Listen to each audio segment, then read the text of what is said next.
be good or bad. If you don't obey, or the Lord will expose you and silence you and expose you. Sam is going to get exposed. I'm going to manifest it. So, your mother's Babylon, you scum. Your father, Satan, you bad slug. You bad.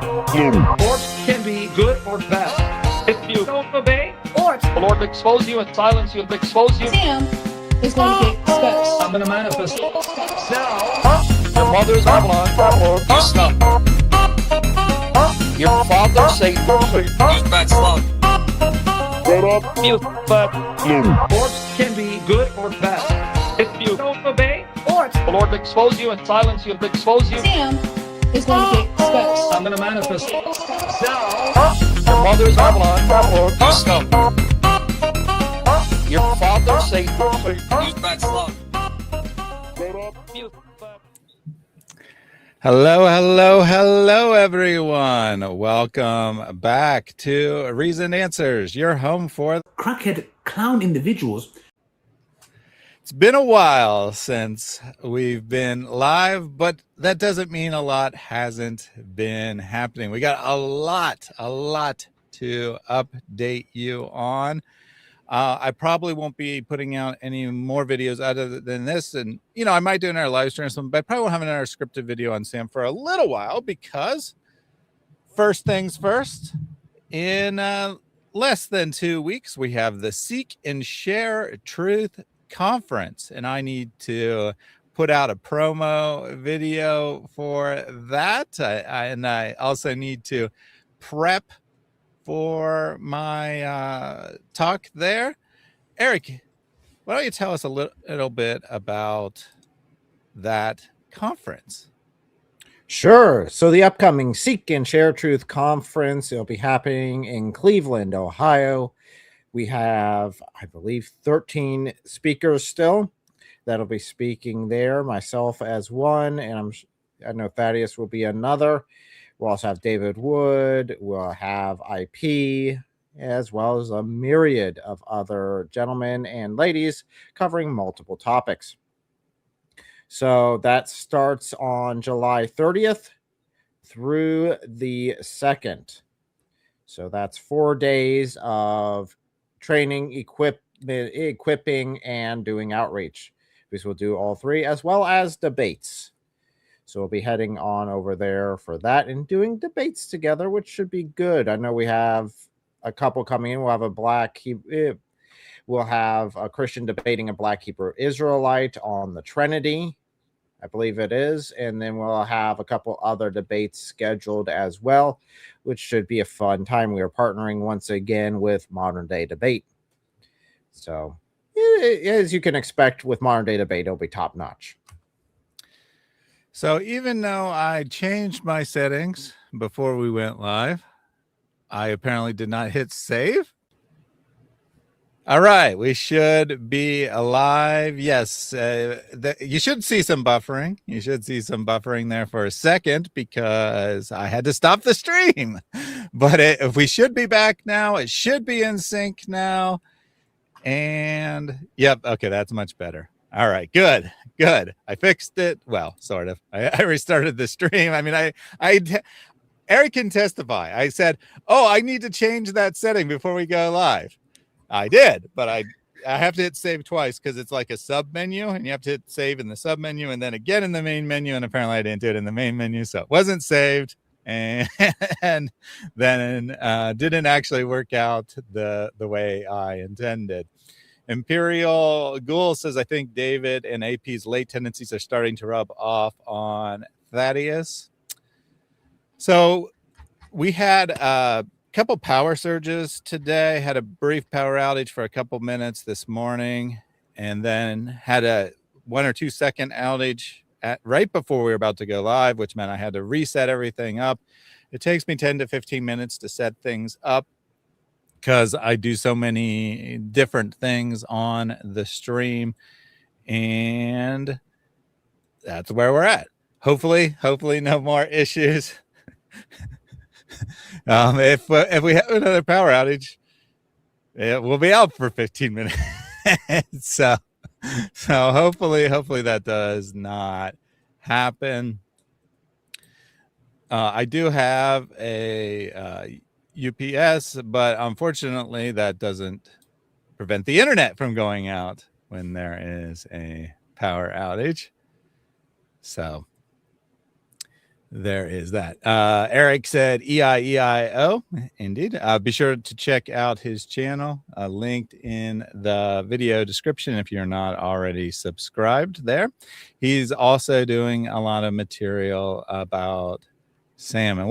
I'll get into that in just a second, but let me take the rest of these introductory things here from Morgie. I have to say one thing that is annoying as hell. Every time you and David do a stream about Sam, David has to say Sam is so gifted that he could destroy Islam single-handedly. Yeah. I don't agree. I don't agree that Sam is has exceptional talent. He certainly is gifted with a good memory. But I see no evidence that he's a deep thinker, and that's more important than a good memory, right? I mean, maybe not for destroying Islam, because Islam is pathetic. A child can reason their way that Islam is false. But as far as being a great philosopher or a debater or whatever, I don't see it. Honestly, I don't see it. That said, David hasn't said that in the last couple, I don't believe. End Time Prophet said, I stay all day on YouTube doing spam. I am retired. I need such videos, lives. I hope you don't mean actually spamming. I think they just mean hanging out in the comment section. But Peisho Pro said, pray for PayPal. They're very important, guys. PayPal not doing well. It's got 2 more weeks to catch up for the end of the month. It's got 2 more weeks before it gets another blood infusion, and it's difficult. It's difficult for PayPal in these times. He's anemic. He could die at any time if he doesn't get enough blood donation. Anyway, Imperial also said, pray for PayPal, as did good old Rocky Top. Giant Daughter of Christ said late, or should I say Sumaya and Rashad said that we are late. Good to see you guys here. Then we got this comment here, which I thought would be good to address right at the top. Greg Stafford has threatened Sam's life, and Greg is the most peaceful Jehovah Witness. So first of all, he's not a JW. He's ex-JW. He definitely had a meltdown. Sam's clip of him is slightly deceptive in that he's saying, in the context of if we're discussing in person and you call my mother a whore, then you're in big trouble. It's still highly inappropriate. He still shouldn't have said it. So I'm not in any way condoning it. I'm just, for the matter of fact, he did not say, I'm just going to come and kill you, Sam. He said that if we're in person and you insult my family, I don't know what's going to happen. I might lose my temper, and that'll be the end of you, is basically what he was saying. And he was having a meltdown, right? Then Sam has his own meltdown. In response to that meltdown. And let me just share my screen. I should have prepped this so that I could just call it up in 1 second, but here we go. We get this little message on Sam's Twitter. Lord willing, I will go live on Rumble, so let folks know and join the stream.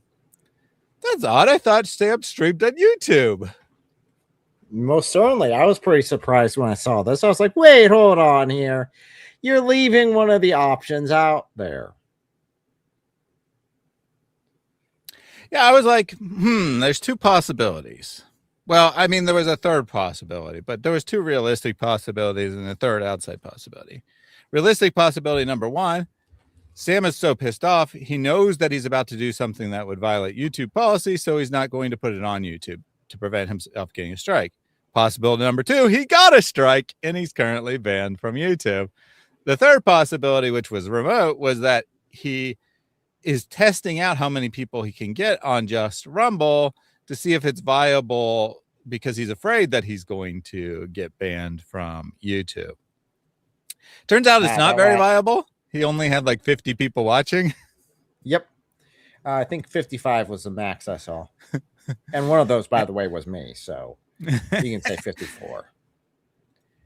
And that's with not being on YouTube. Right. And that's like the maximum that he would get. He probably normally has more like 20 or 30, which means only like 30 people. Let's just say he normally has 20. So like 35 people came over from YouTube to Rumble, and that's it. So it turns out it's the second possibility. Sam received a strike. He received a community violation and is currently banned from YouTube for 1 week. He received that for his response to Greg Stafford. Now, here's the insane thing to me. So unfortunately, I'm not going to play Sam's video, and I'll explain why I'm being cautious here in a minute. I'm not going to be playing any videos of anyone today. I will read some of the transcripts so that I can censor things. But yeah. So let me just search for Team YouTube. This was funny. So, Team YouTube, I would like to bring your attention to the following 2 YouTube channels that constantly defame me, with one of them even threatening to kill me. And then he links Greg Stafford's channel and my channel. And here are the clips I uploaded showing how Stafford threatened to kill me, which is deceptively edited out of context, as I already explained. As I also already explained, Greg's was definitely way over the line and no doubt was in violation of YouTube policy himself with what he said there. They then play the victim by claiming I violate YouTube policies for harassment and foul speech.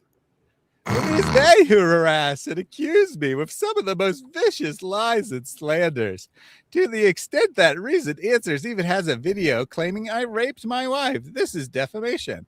Well, actually, I don't have a video claiming he raped his wife. I've said it on streams, but I don't have a video dedicated to that particular subject. But, you know, who cares? Who cares about facts? I have a short somewhere, which I've been looking for where he actually does admit that he did it. Mm-hmm. I don't remember if that was a short or that was a live stream, but I need to find where that was on my channel where he admits, yeah, this is why I did it. And he admits he did it. It's like, okay, dude, here's your confession again. You confess you raped your wife, well, ex-wife. And he said wife. He said my wife. Right? He still considers Michelle his wife. That's why I keep pointing out to 9 years. To Joan of Arc, I'm like, chick, this guy's not over his first wife. This is not healthy. He's not moved on. He hasn't matured at all.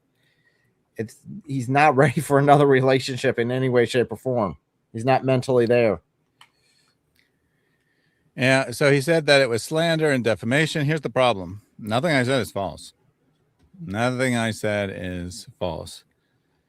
Based on Michelle's testimony, or it's still testimony. Michelle's statements to David's wife, which then became part of the court record. So they are her testimony to David's wife, but also the testimony that is part of the court record of Sam's divorce case, what she describes, whether she used that word or not, and I believe she did not use that word, which is why Sam feels so justified in saying he didn't do anything wrong, is rape.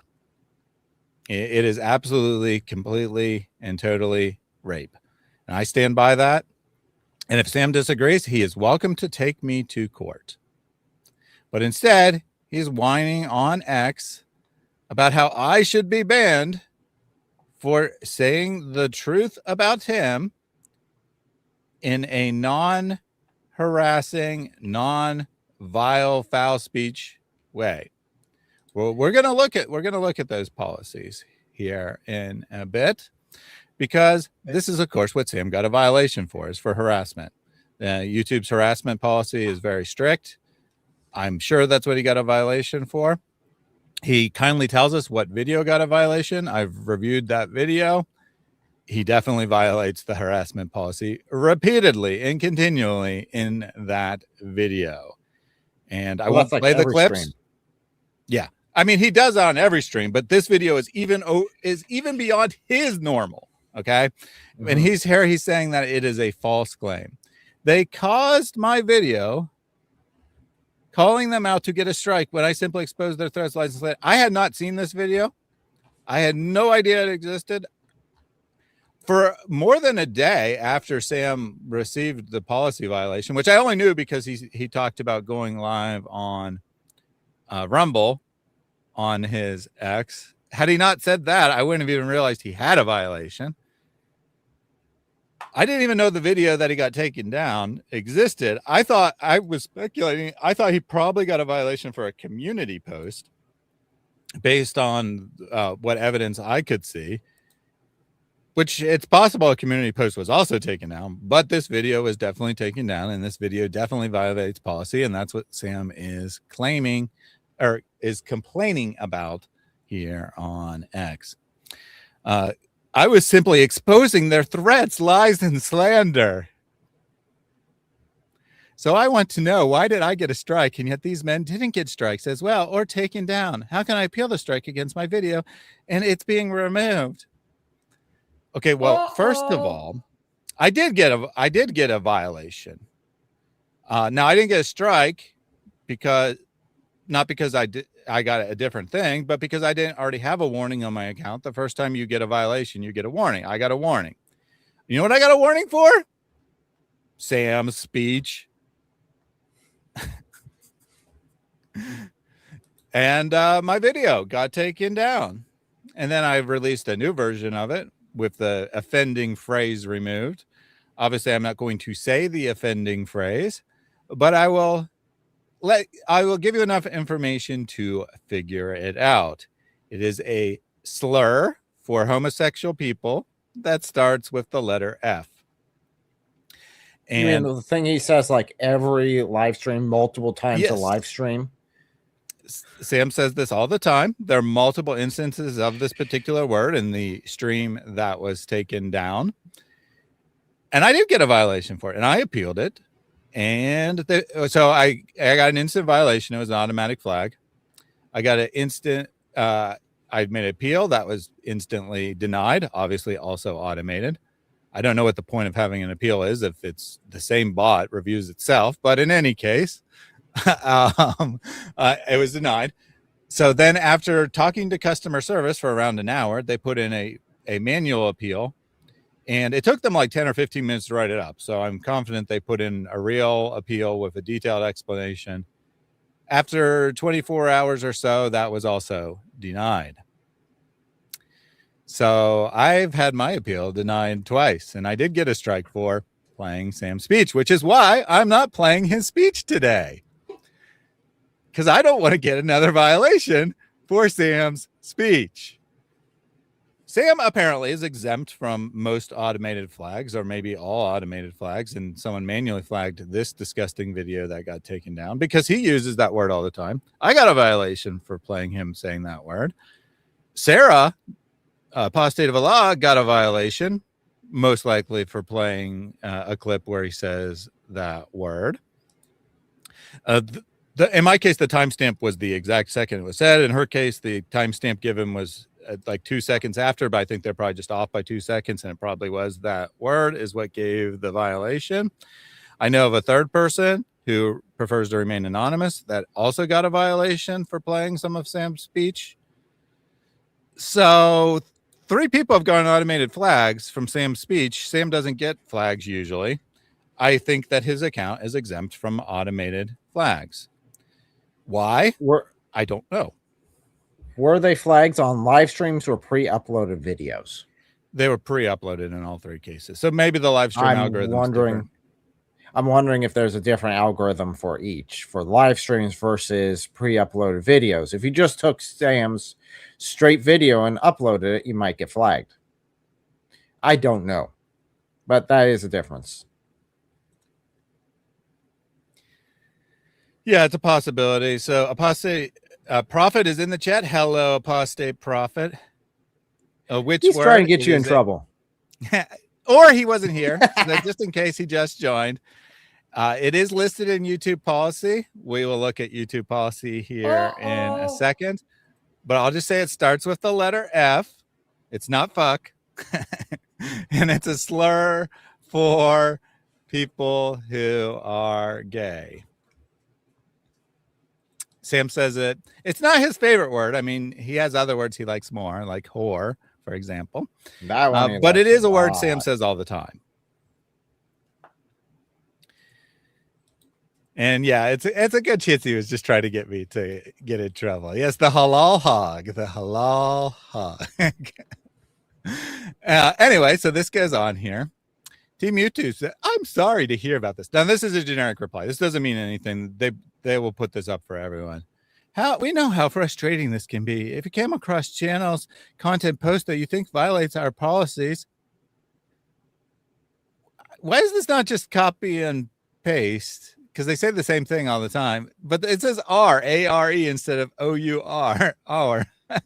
Anyway, or should be removed. We recommend flagging them with these steps. These reports will be viewed in actions with done when violations are found. I'm calling cap on that. I am definitely calling cap on that.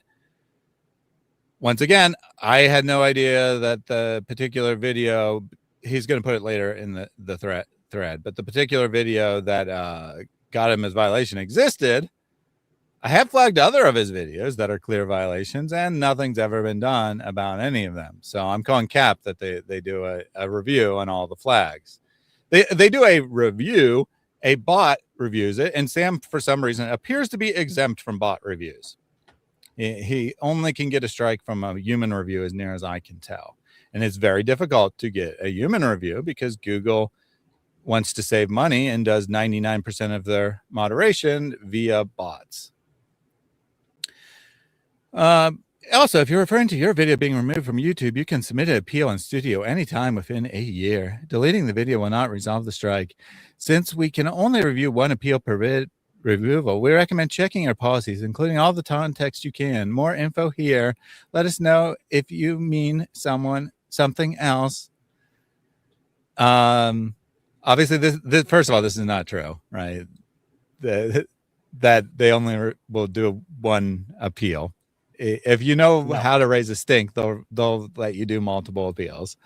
But also, it doesn't matter what you write. A bot makes the decision. I filed an appeal, and I don't know the exact amount of time, but it was within less than 5 minutes. So it was probably instantaneous. My appeal was denied. So what was the point of me writing context explaining that I'm criticizing this guy's speech? And if you watch this portion of the video, you can see that they just instantaneously denied it. Oh, you called someone that word. That's what you got a violation for. Oh, look, you did in fact say that word in the video, even though it's Sam speaking, not me. And then apparently human review doesn't work as well. So then he posts a link to the video that got the violation, a copy of it on Rumble. Well, can you get the strike removed and my video re-uploaded? The video was taken down with the same one that was on Rumble. The fact he said my video re-uploaded is weird because the banned video is still in your studio normally. Yeah, you don't have to re-upload it unless he immediately deleted it. He might have immediately deleted it because he's like, oh, get rid of the strike. Yeah, if he has no grasp of how YouTube works, that's how. To be fair, that's kind of the knee-jerk reaction. That's why YouTube always has to say, "Well, if you delete it, it won't get rid of it." And it's like, well, it's normally a knee-jerk response, so it's probably is deleted on YouTube. He's just realizes. Well, if you delete the video, then the strike is permanent, basically. Yep. So, there's no appeal. Good job, Sam. That's probably why he didn't give the actual link to the, because even the link is still there. It just says this video has been taken down. So normally whenever you request it from their X team, from you can add the link and then they can check exactly where it is. But if the video doesn't actually exist, they can't even review it. Good job, Sam. You got yourself a permanent strike, at least for 90 days. Why did they ban Sam for violating the? I mean, he doesn't specify, but I'm sure it's for violating the harassment policy, as we'll see here in a second. Mojo to me said it's sad to see this division. What division? I'm calling out a non-Christian false teacher who's falsely claiming the name of Christ. How is that division? Let me know. Team YouTube, we're passing this along with our team and we'll follow up as soon as we have an update.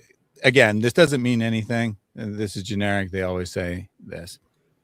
So then I said, I have an active policy violation for playing this man's speech in my channel in order to criticize it. My appeal was denied. Please look into that as well.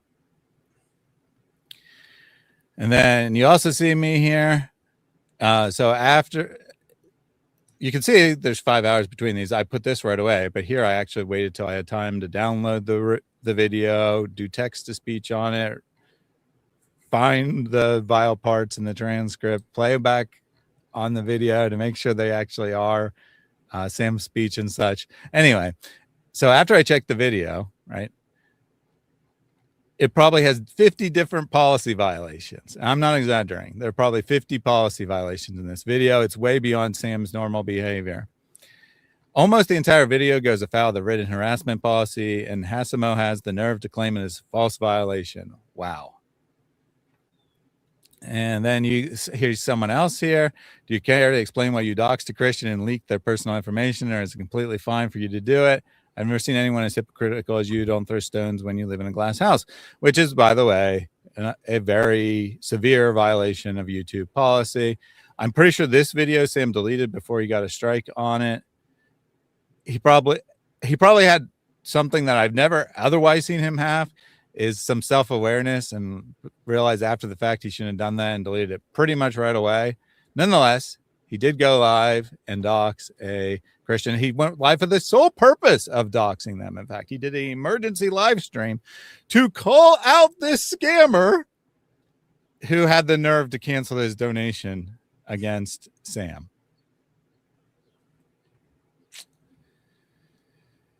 So there you go. That is the situation there. I don't know. Did you see my reply to this? Because I reposted. You retweeted it, I think, right? So yeah, it doesn't appear in the thread. I'll get that. 1 second. Reposted it because it would be interesting if they did. I doubt Team YouTube would actually do it, but would be it'd be funny in my opinion. Yeah, Sam, I did see it, but let me just bring it up. You got lots of good things here. Oh, I guess it appears under the reply section, even though it's a retweet. Team YouTube, right? Yep. Should be Team YouTube right there. Here we go. Team YouTube. The Shamounian channel is known for verbal attacks on people during live streams using language that violates YouTube's terms of service, including but not limited to, and attacking sexual identities, bullying, and sexual speech to a minor. I request a channel audit. And as you can see, I liked it and retweeted it. It would be funny that Sam went and whined to Team YouTube about being unfairly treated, just to have them actually take a look at his entire channel and be like, dude, no at all. You're gone. Yeah. I like the insanity of him going and complaining.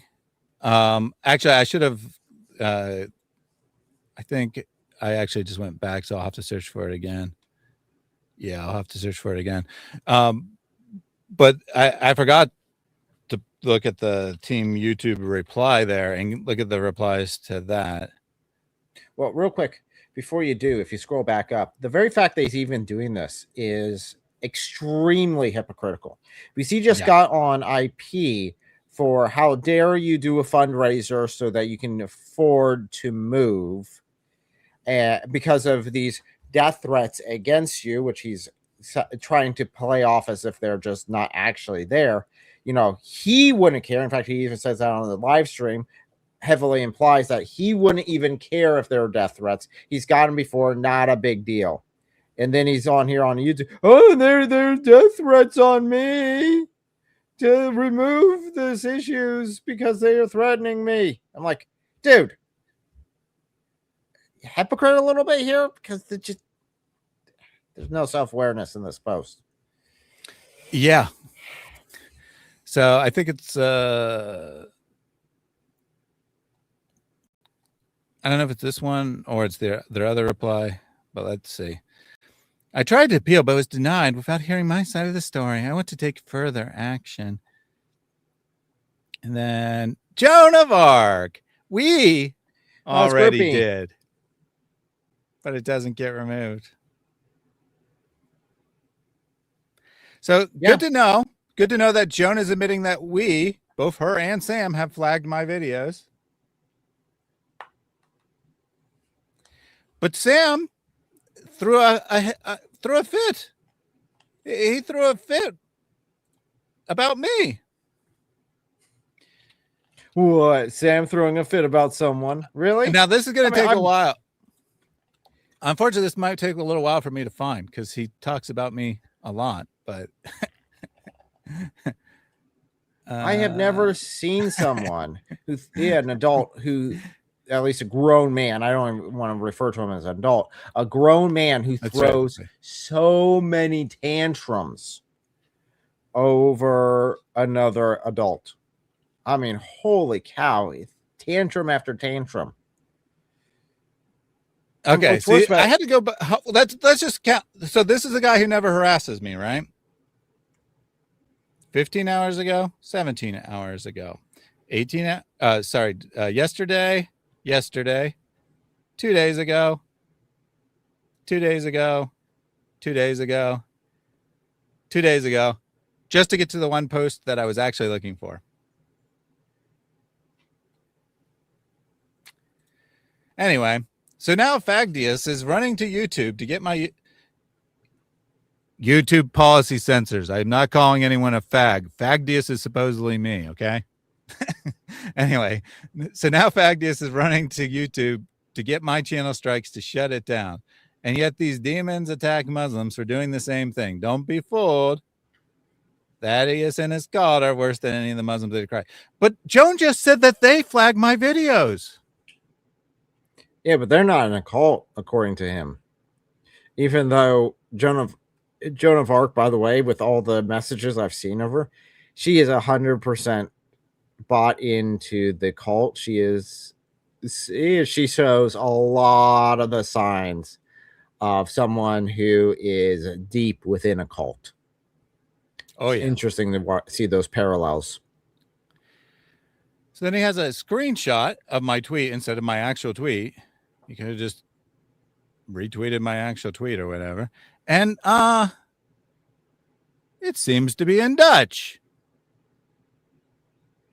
Joan of Arc sent him this tweet. At least it's got the whole thing. It's got the whole, and look, she's actually on my feed because you can see my next post. That has absolutely nothing to do with Sam or anyone, or her or anything else. She's actually on my feed. Anyway.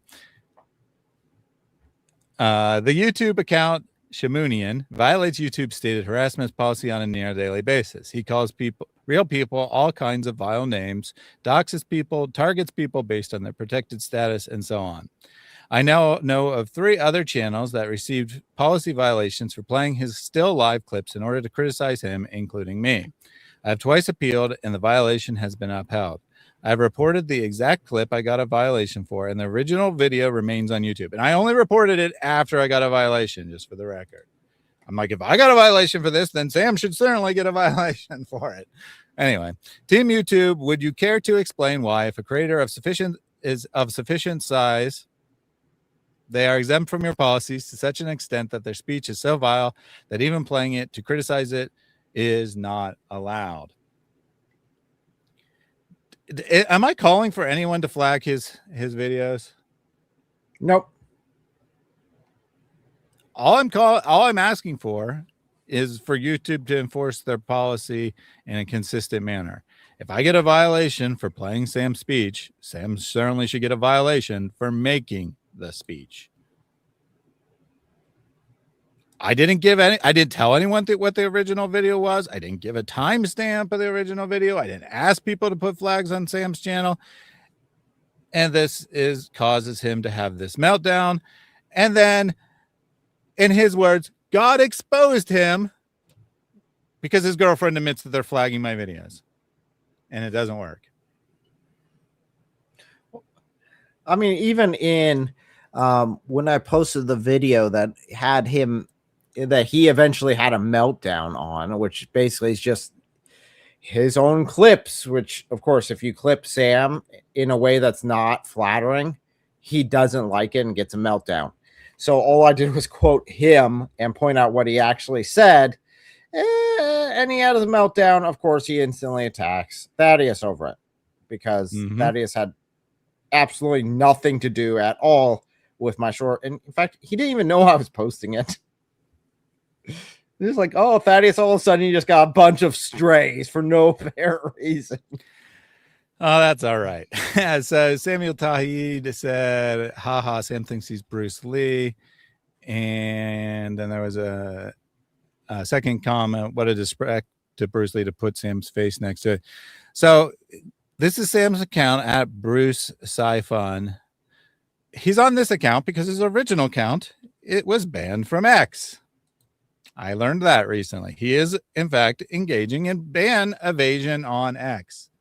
His original account was at Answering Islam. It got a permaban before Elon owned it, and it was a free speech platform, to be fair, but still, nonetheless, it got a violation and was permabanned. And he's back under another account doing ban evasion. How does that not surprise me? I mean, even now, okay, so even now, all of his replies, at least 90% of his replies that he sent me on there, all have the warning saying that this might violate our terms of service on the bottom of all of his replies. I'm sitting like, wow, okay, now it looks like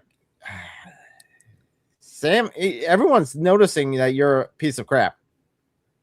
And definitely after your last, well, not your last live stream, but the live stream before that, where you showed the condition that your daughters are going to be sleeping in. Yeah, if they don't think you're a piece of garbage after seeing that, there's something wrong with their brains. Definitely when they see your nice big bed all to yourself. Yeah. They should have two beds. They have one mattress with no bed. Sam could afford two beds. He talks about how much he loves his daughters. And then he goes and does a tour of his house to show off to his fans that he cleaned up. And that's it. It's a mattress on the floor. If you want you want to show the mattress on the floor, it's on my. I got the picture. On my Actually, account. let me just pull that up. But even in the short, I point out and I go through. I take him through Amazon and show him how much it would cost for him to just get them two different beds with like pillows and mattress and comforter and all this stuff. It costs about $200 per kid. I say kid, but I mean they're teenage adults, young adults here on that edge, and Sam is making him sleep on one mattress on the floor together with the cat bed on it because that's where the cat normally sleeps. And I mean, if he, I mentioned this in the stream, if he would have walked in and there would have been a dog cage in the corner of the room and he say that that's where they're sleeping, in my mind, it wouldn't have been much different. Because when I showed that to people, they're like, what? Why is there a dog bed in the room? Why is he making him sleep on a dog bed? It looks like a dog bed. I can't lie. It looks like a dog bed. It's an old dirty mattress. So I stayed on the YouTube homepage for a second because this is what often is the devil acting when Sam does what he sees on YouTube or Instagram or whatever while he's trying to show people stuff. I stayed here for a second. You will see that there are no scantily clad women on my homepage. The only reason that is a thing is because Sam is looking that up. And then it's like, okay, the algorithm decides that this is what you're searching for online, by the way. So you're definitely looking up some risque photos, if not completely porn. And because of that, that's why you get those advertisements. Sam, you're literally telling on yourself every time you do that to anyone that understands how ads work. Well, yeah, and not just ads, his actual algorithmic content as well is Satan working, guys. And I got to reshare it because I didn't share volume the first time because I had no reason to.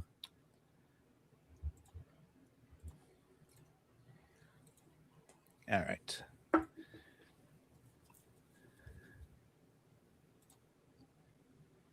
What the heck? If you would have walked in the room and there would have been dog cage in the corner and he would have said that his 2 teenage daughters has to be locked in there all night long, it wouldn't be much worse than this. Hello Hog wants us to do a favor for him, and I think we should. Okay. Share this video, White and Flower.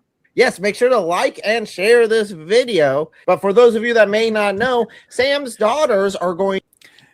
He actually is being quite prideful, showing off how good a job he did cleaning his house for his daughters. I know. I was like, he said that. I was like, are you serious, dude? This looks. Yes, it should be definitely shared, primarily with an organization called Child Protective Services, because there should be some serious question if their father is willing to treat them like this.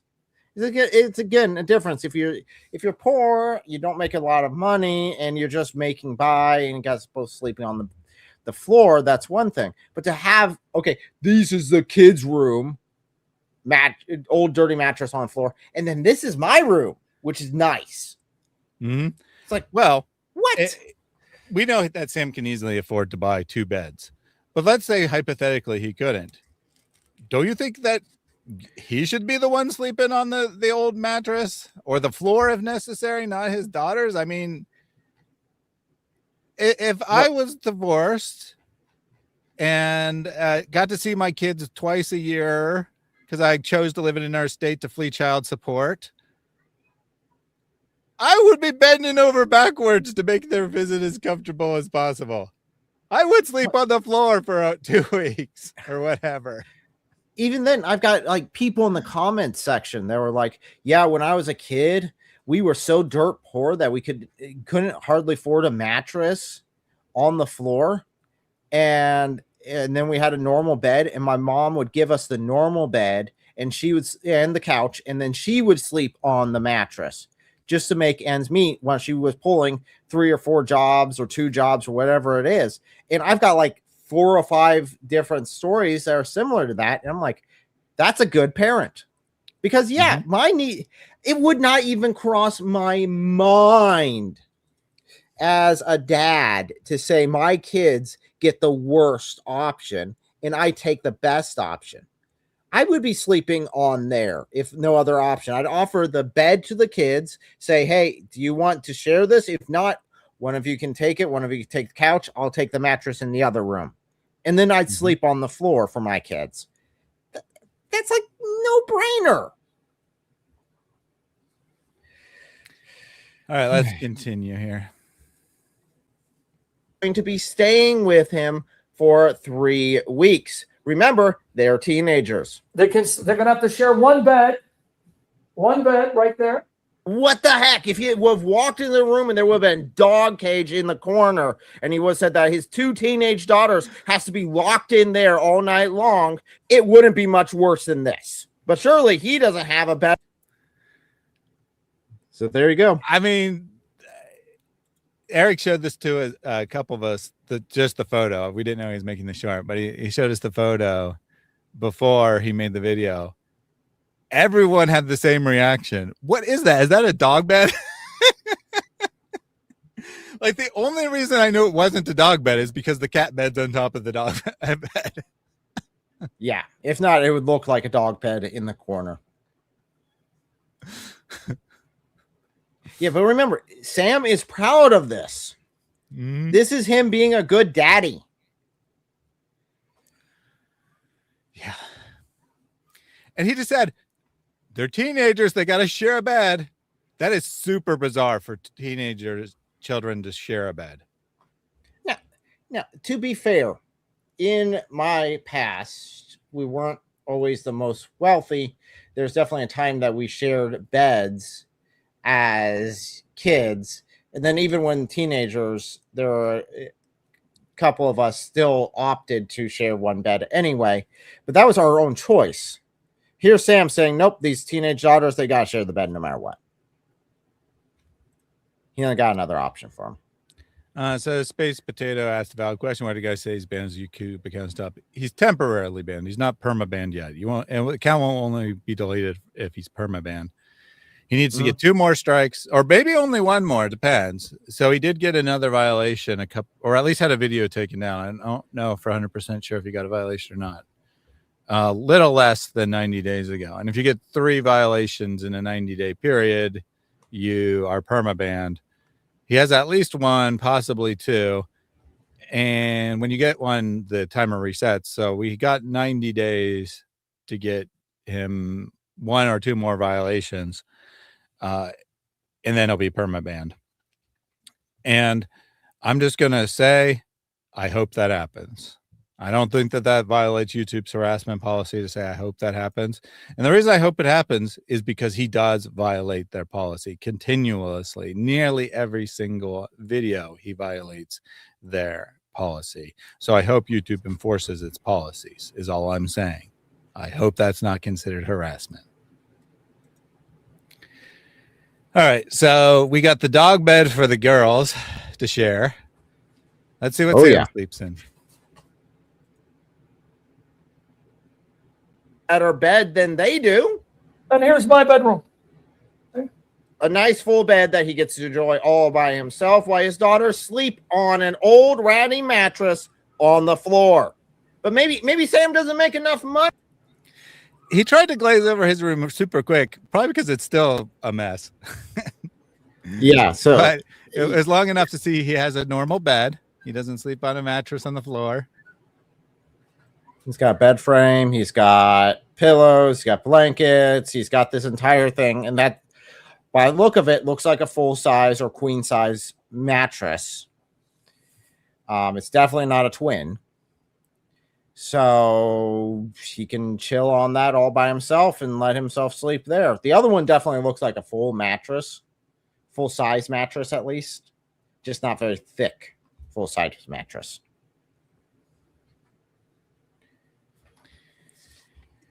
These videos are sales pitches for PayPal. Yes. Maybe that's why. He's like, look, guys, I can't afford a proper bed for my daughters. Please send me money. So there was an individual, which Sam does not like very much, that I showed this little clip to. And he looked at that and said, man, Eric, you're making me feel like I want to... making me feel like I need to send money to Sam, even though Sam spends a lot of his time bashing this guy over the head, using every foul language on his son. He's like, man, just so his daughters can sleep in a decent bed, for pity's sakes. Yeah, getting lots of testimony from people about their parents making sacrifices for them and such. But not Sam, not Sam. He gets the nice, comfy bed. He can't be inconvenienced. After all, he's got a stream. He can't. You expect him to sleep on a mattress and get a crappy night's sleep when he's got to stream for 5 hours the next day while his daughters beg him to stop abusing people? No. If he still streams while being suspended from YouTube and his daughters are present, that's going to be insane. Oh, yeah. Well, so everyone always, definitely whenever I make any of these videos, all the Sam Glazers all of his cult members are always, oh, why are you attacking his daughters? It's like the only thing I've ever said about Sam's daughters directly about them is that they're moral, decent people that have more morality than Sam does. I've only praised his daughters. I've never once said anything negative about them because all I've seen are they're good people. Mm-hmm. Yeah, and as OZ points out here, or I guess I probably should have said KMZ. Anyway, Oz KMC says he has plenty of money to take from his daughters to pay for David Wood, an apostate prophet, to travel to Israel and New York City, because he said both. He said that he'd fly them to New York City and Israel so that they could preach in front of synagogues, but not a bed for his daughter. A trip to Israel costs way more than a bed. But it's okay. They'll understand. It's a good cause. They're sleeping well while they're visiting me. Not a good cause. Let's continue. Money every year. Oh, wait. Sam makes over $100,000 a year. I have never made close to that amount of money.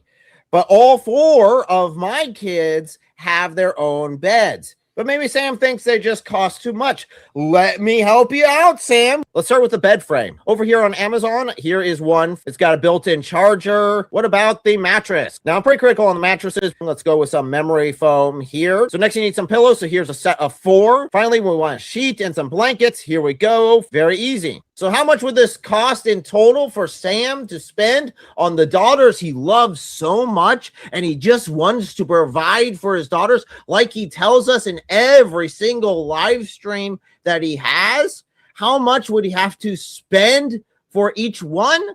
Oh, $200. So $400 total for your daughters to have a decent bed and a good night's sleep. But after all, it's not like he hasn't asked for money for his daughters in the past. Week. I'm just going to give you the figure for what I need this week, God willing, $7,500. I needed several $1,000s, and may the Lord bring it in. It's going to be a few $1,000s. My pressing need for now is $6,000. Remember, that money is in addition to the $100,000 he makes a year. And yet this is the best that he will provide for both of his teenage daughters that he loves so much. Joan of Arc, is this really the man you want to be providing for your daughter? Considering this is the best he provides for his current 2 daughters. Or are you going to shove her on the bed with the rest of them? And Sam, as much as I hate to say it, maybe Child Protective Services needs to know a little bit of what's going on here. Because now there are some serious questions about their health and safety. What the heck? If you have walked in the room and there was... All right, I'll put a link to the short there. Share that everywhere. This is Sam's love for his daughters. He'll raise thousands of dollars, or at least say he needs to raise thousands of dollars for their benefit, but not spend $400 when he has the opportunity to directly provide for them. You really think all that thousands of dollars he's raising is going to them? I don't think it is. I think he's just using them to scam you. And we got a very good comment here. He pays modest rent, $1,500 a month, according to him. I don't know if I'd call that modest, but certainly you could pay more. You could probably pay less, but you could certainly pay a lot more. Pays modest rent, has a few bills except for a volleyball fund. Where does all the money go? Back taxes, guys. Yeah, so Sam's, not only does he make $100,000 in excess of, and thus should have plenty of money, he's complaining about on his streams about how broke he is and how horrible and greedy the IRS is because they expect him to pay his taxes. Now, again, that's over the average for a U.S. citizen to make per year, according to what I've seen. The statistics I've seen is about 84 now for average. That means he's above average per year, and that's the best he got. Even though if you look at the video, as he's going through his house, it looks scant. it looks like someone who is surviving off of maybe 20,000 a year level.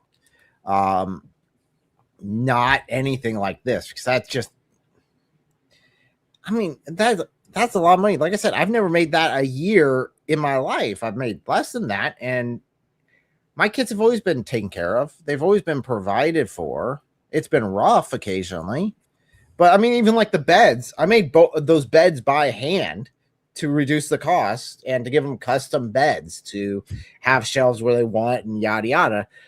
But that wouldn't even cost. That didn't even cost $200. All in all, with their beds. So, Sam, there's no justification for this. Yeah. So to answer the question, obviously I don't know for a fact, but Sam likes to tell on himself. And there's two things that he constantly says he needs prayers for. A third if it's Saturday night, which is to go to church tomorrow, because he never goes to church. But the two things that he prays all the time for are lust and losing weight, or gluttony. He puts it both ways, right? So where's his money going? Lust products, pornography, OnlyFans, possibly prostitutes, and food. That's where his money's going. If I had to guess, that's where his money. I would add one more on it. He's probably, because I've known he's had issues beforehand, and whenever he's looked for those specifically large amount of money, because I didn't even put one of the largest amounts that he asked for, which was actually $44,000. It looks like he has gambling issues. Jab says porn and gambling can be expensive hobbies.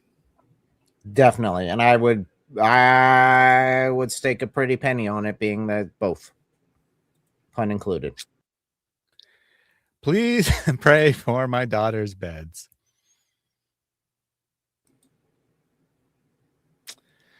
Did have a good counterpoint here. Did have a good counterpoint from Goodbye Park.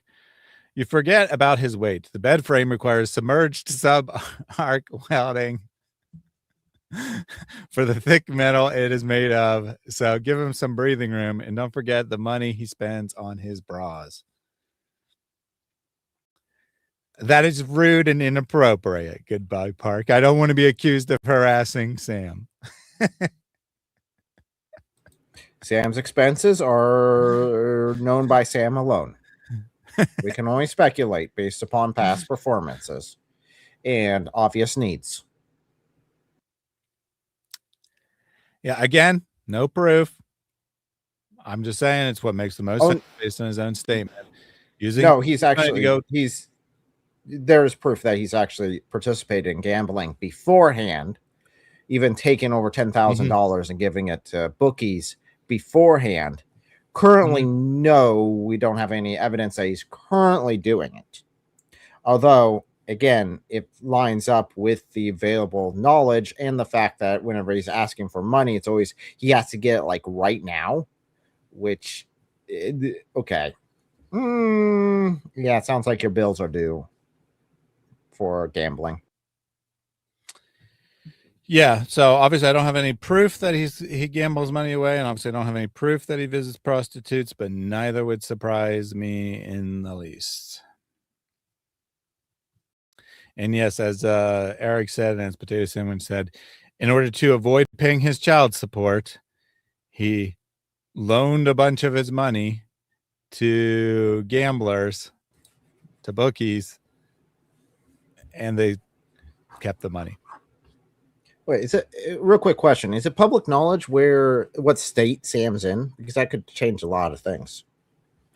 He is in Arizona.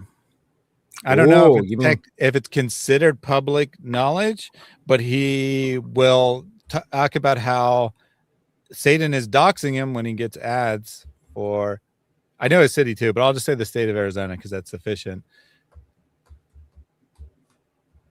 So not very far from Nevada. Yeah, so that's interesting because you've definitely got prostitution that's illegal in Nevada. You've got gambling that's pretty prevalent there. You've got a lot of alcohol, which granted you don't have to have much of, but there's a lot of aspects there you can definitely get yourself in trouble for.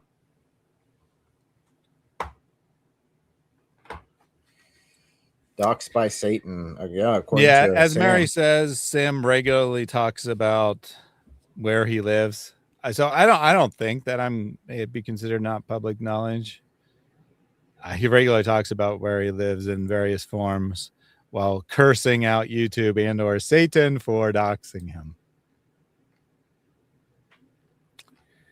He also says that Satan is causing him to get ads of scantily clad women, or sometimes just normal women who are not posed in a sexy way at all. He's like, why is Satan trying to make me lust? When he just gets an ad for, I don't know, Tylenol that it has a woman's face in it.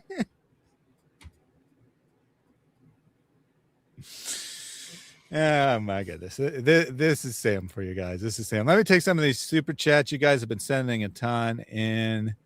I haven't read any of them because I'm bad. So first one from Tarts and Tack. You better seek out God's interpretation. Brother, it's PayPal and Patreon. Thank you. Guys, pray for PayPal. I have 2 more weeks for it to catch up, and I pray by the grace of God it'll catch up. Do you understand the implication of these words, how much meat there is? Do you understand the implication of the meat that Sam teaches about praying for PayPal? And after I've successfully made this a meme, I guess, because Sam's embraced it now. And he's like, oh, great Patreon saint PayPal, please make me rich. Like he's literally praying to PayPal on his streams now. Yes, he is. Anyway, hi, hey guys, it's me back to talk about same as before. Appreciate the donation. I don't know what same as before is unless it's Sam. I'm not quite sure what that means, but thank you. Jack Ray with 10 gifted. As long as you send me 10% of your million to my ministry so I can pay off my back taxes, right? We're Chaldean. I'm going to give you a year. After a year, if I don't see a penny from you guys, I'm going back to being a Syrian because you guys are cheaper than Divine Mercy Apologetics. Divine Mercy Apologetics catching strays. Why? Because they used to work with Sam and now they don't. That's the extent of what Divine Mercy Apologetics did, to the best of my knowledge. Anyway, 10 gifted memberships from Jack Ray. Thank you for that. Seek the Cross became a channel member. You go to my PayPal right now, and I want you to sow a seed because that's what I've been told. I'm hearing. Well, hold on. This young man from Guatemala, you're going to have a whole field of watermelons to go with your Guatemala, but you're going to have to sow seed. That's what you're going to do, young man. Boy, you're going to sow to my ministry. You're going to sow tenfold because I see it. Hold on. I see it in the spirit realm. Before you read, I see it. Yeah. Oh, yeah. I see you have a field in Guatemala full of watermelons and other melons. Yeah. Ooh-wee. But you're going to have to be blessed. Go to my PayPal right now. You're going to sow seed. You're going to sow $10,000 right now, baby. Obviously, he's joking there, but notice his thought. So $10,000, right? He's constantly telling people for donate outrageous amounts of money. He told one guy that he better donate 20, that he should pray that God enables him to donate 20% of his money, his income to Sam. I guess he's twice as good as God, right? God gets in Old Testament law, God gets the first 10% of your income, but Sam gets 20. He's twice as good as God. He wants that million, the one with the millionaire that we saw a little while ago. That was not a joke. He literally wants the guy he knows to be wealthy to donate $100,000 to him. That wasn't a joke. He regularly curses out his rich cousin, who's a different person, for not donating him money. Anyway, thank you for becoming a channel member. Seek the Cross. I know you've been a member before, but I guess it had expired. Welcome back. Got a bunch more super chats, but I'll wait a little bit before reading some more of those. Don't worry, I will read them all. So demeaning to everyone, including himself. What a jerk. I think that was probably the Guatemalan watermelons thing. So while he is joking, right,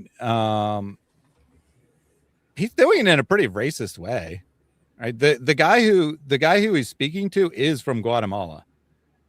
And what does Sam think of? Like sharecropping. That's what he thinks of when he thinks of Guatemala. That's apparently what people in Guatemala want, is fields full of watermelons in Sam's mind. Anyway. Oh, I Let's found take that Sam's confession video. I found that actually. It was annoying me because someone posted on X. I was like, wait, hold on. I remember doing that. Where on my channel is that? And I looked at it. It's like, it's not on my channel. What happened to it? Oh, it's on Polemics. That's why. I'll probably repost that today. Where Sam admits that, yes, that's why he does it. He wants to rape women. Let me find that then. I'll just put a link to it. People can go check it out.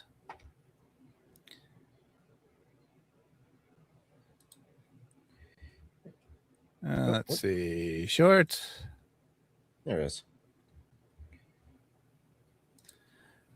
Oh, yeah, you could have just put a link yourself, but no worries. I got it.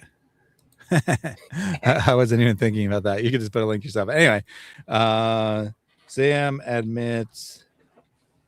Sam does this all the time. He just says things that admits the truth, and then he gets mad when anyone focuses on it after he's already confessed it, because like, why are you talking about it? Considering now he's going around saying he has never beat his wife. He's making that claim again.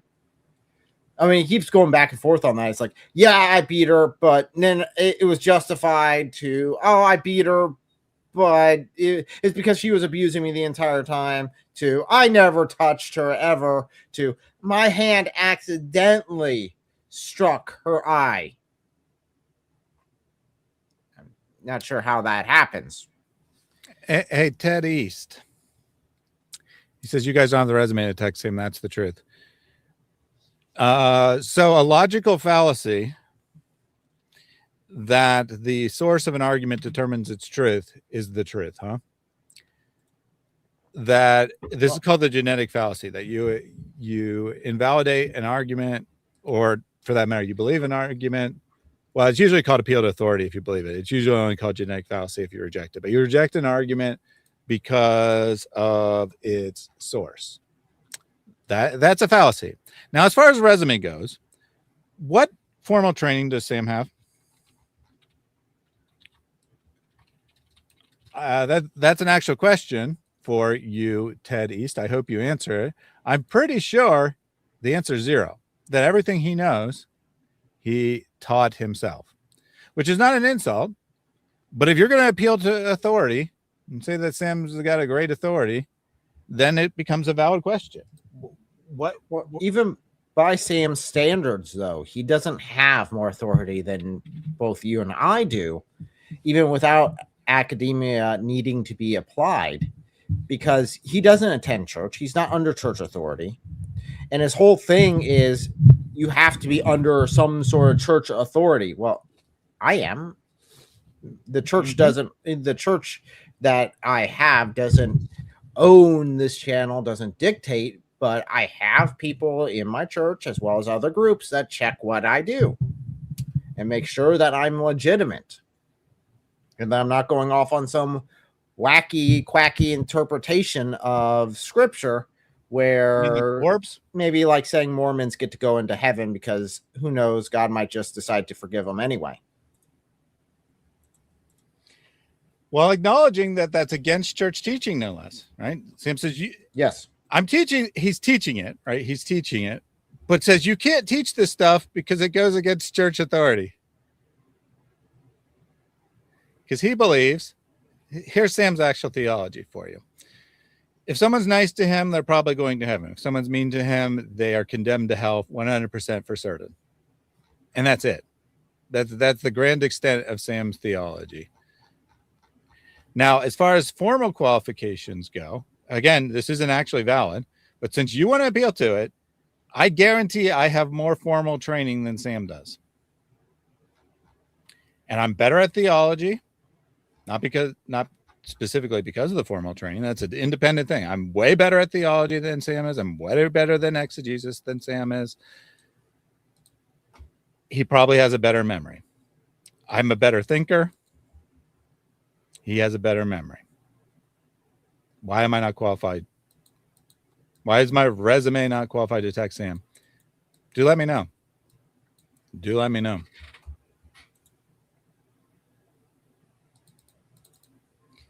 Rich White says, I've taken multiple theology classes in apologetics and comparative religion. Yeah, good point. Good point.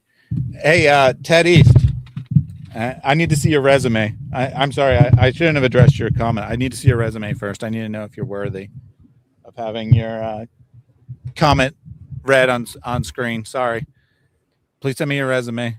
Yeah, you can email me, thaddeus@reasonanswers.com. Please send me your full resume so I know whether you're qualified to talk to me or not. Yeah, we're trying to kind of making that tongue and speak, just like a joke out of it. But that's actually, I've heard Sam sort of say that on live streams where it's like, if you're not qualified enough, I'm not even going to address your comments. You don't have the qualifications necessary. In fact, that's one of his main things because this is class. This is his class. So you shut up and sit down and listen to Sam because you don't have the qualifications to talk about anything. Mm-hmm. Belgium says, who gave Sam permission to teach the Bible? Anyway, yeah, Sam flat out lied. He flat out lied and claimed that he has official teaching role in the Catholic Church. He's not even a member of the Catholic Church. There is no way anyone in the Catholic Church would approve him teaching. 0% chance that is true. He just flat out lies. Yes, I do. I have official sanction from the Catholic Church to teach. No, he doesn't. Lying piece of crap. He's not even a Catholic. Church would tell him to shut down because he's not gone through the classes. He hasn't taken the full, I forget what the qualification classes are, but they're classes that every kid's supposed to go through. And eventually you get to have communion and get to be baptized again and all this stuff. Sam doesn't qualify for any of that because he hasn't even had the education required to do so. That's required of the young kids. Mm-hmm. Yeah, that's true. From the standpoint of the Catholic Church, not my standpoint, from the standpoint of the Catholic Church, Sam has less qualification than the average teenager. And we got this genius here who hasn't made any reply. I just checked, saying that we don't have the resume to criticize Sam. Sam doesn't have any resume, really. Yeah. Sam criticizes himself. All I'm doing is playing his words. If you consider it criticism, then you consider that Sam is criticizing himself. And by the way, the reason I don't specify what my formal training is, the reason I don't talk about my education is because I'm very much against the fallacy of either appealing to someone who has education or rejecting someone who doesn't. I think it's irrelevant, but if you're going to call it out, then I'm going to mention it. And Eric might know, but I guarantee, and I saw Mary in here. I think she knows. I'm almost certain she knows, but I don't think anyone else on this stream knows my actual educational background.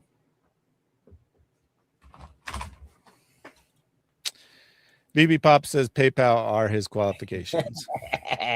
Nice. Sounds about right.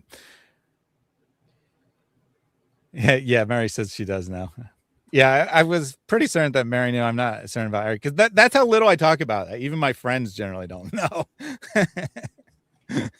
I'm not even sure if my friends know about my formal training. Yeah, exactly. Someone with no formal education can be more spiritual. 100%. Yeah.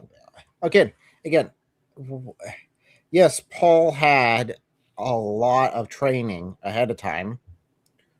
Granted, you could very much point to that saying, well, he still missed the mark and his education wasn't really applied in this correctly. But Peter, the one the churches says that it is their rock that started the Catholic Church, according to them. Peter, what was his qualifications theologically? None. He didn't have any theological training. He didn't go to seminary. He didn't go to these things. What about the rest of the disciples? They all didn't have the sort of spiritual background that Sam would require. Mm-hmm. None of them. But yeah, he would appeal to all of them as being authorities and say that they're better than him. So think it through. That's just like whenever Muslims are like, well, you need to have this certain educational requirement in order to talk about the Quran. And they're like, okay, so how educated was Muhammad? And they're like, Well, he's oh, different. shoot. Allah gave him the knowledge. See, that's it. That's the same sort of argument. That's why we can't appeal to that idiotic form of authority that way. Now you can point to them and say, hey, they seem to get their act together. Sure, but you can't say that it disqualifies you no matter what. Mm-hmm. Yeah, I mean, who is Jesus opposing? No, I mean, obviously, Jesus' education background's not necessarily important, although he probably wasn't formally educated. He might have been. It's not entirely clear. Anyway, his background's not really relevant because he actually does have special qualifications. But who was he opposing? Was he opposing the average person who knew very little about theology, or was he opposing the religious leaders who had tons of knowledge about theology? Do let me know about that. Oh my gosh. Is he still continuing? No. Oh. James 2:19 said 2:19 says Sam's confirmation. He should have I don't know if he means confirmation as in the equivalent to baptism for Catholics, or if he means his qualifications. I'm going to go with qualifications. Sam's qualifications. He carried Jonah for 3 days. Oh my gosh. It takes him so long to do any sort of Bible study. Holy cow, because he's got to hear himself speak more than he does actually read the Bible. Wow. Does I see my comment? I do. So, yeah, I mean, his Bible studies are not impressive. Like, I'm not saying that I did say I'm better than Sam at biblical exegesis, but I'm not claiming I'm like some great biblical exegete by any means. But I find his Bible studies to be insulting to intelligence, not like when he's calling someone a bastard in the middle of his thing. That's also insulting, obviously. But I mean, they're like insulting to people's intelligence. His Bible study consists of him stringing together a bunch of random verses that he's selected to make a point, reading them,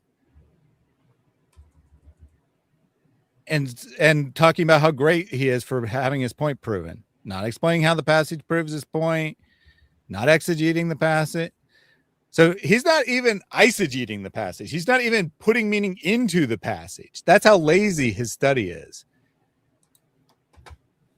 let alone getting meaning out of the text. So responsible study would be to read an entire chapter, for example, and exegete the text and draw meaning out of the text, not jump from one verse out of context to another verse out of context to another verse out of context because they have the same key word in it, are actually talking about different things, and then declare that all of them glorified you by proving your point, which none of them actually taught. And that's what his Bible studies typically are. So, of course, sometimes he is correct about the meaning of the passage. I'm not saying he's 100% wrong 100% of the time. I'm saying what the passage means is irrelevant. Right? If there happens to be a passage that supports his what he's saying, he'll probably quote it, but he won't explain it. He'll just quote it. And half the time, the passage doesn't even support what he's claiming. Satan knows the Bible far better than Sam, that's for sure. Yeah, but that's what everyone, all of his cult followers always say. You know, Sam knows the Bible so well. How could he be possibly teaching anything incorrect? He knows the Bible so well. No.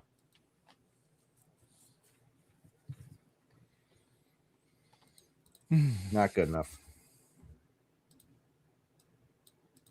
Let's see if we can get the other cat. Another cat just arrived. Let's see if we can get them on camera.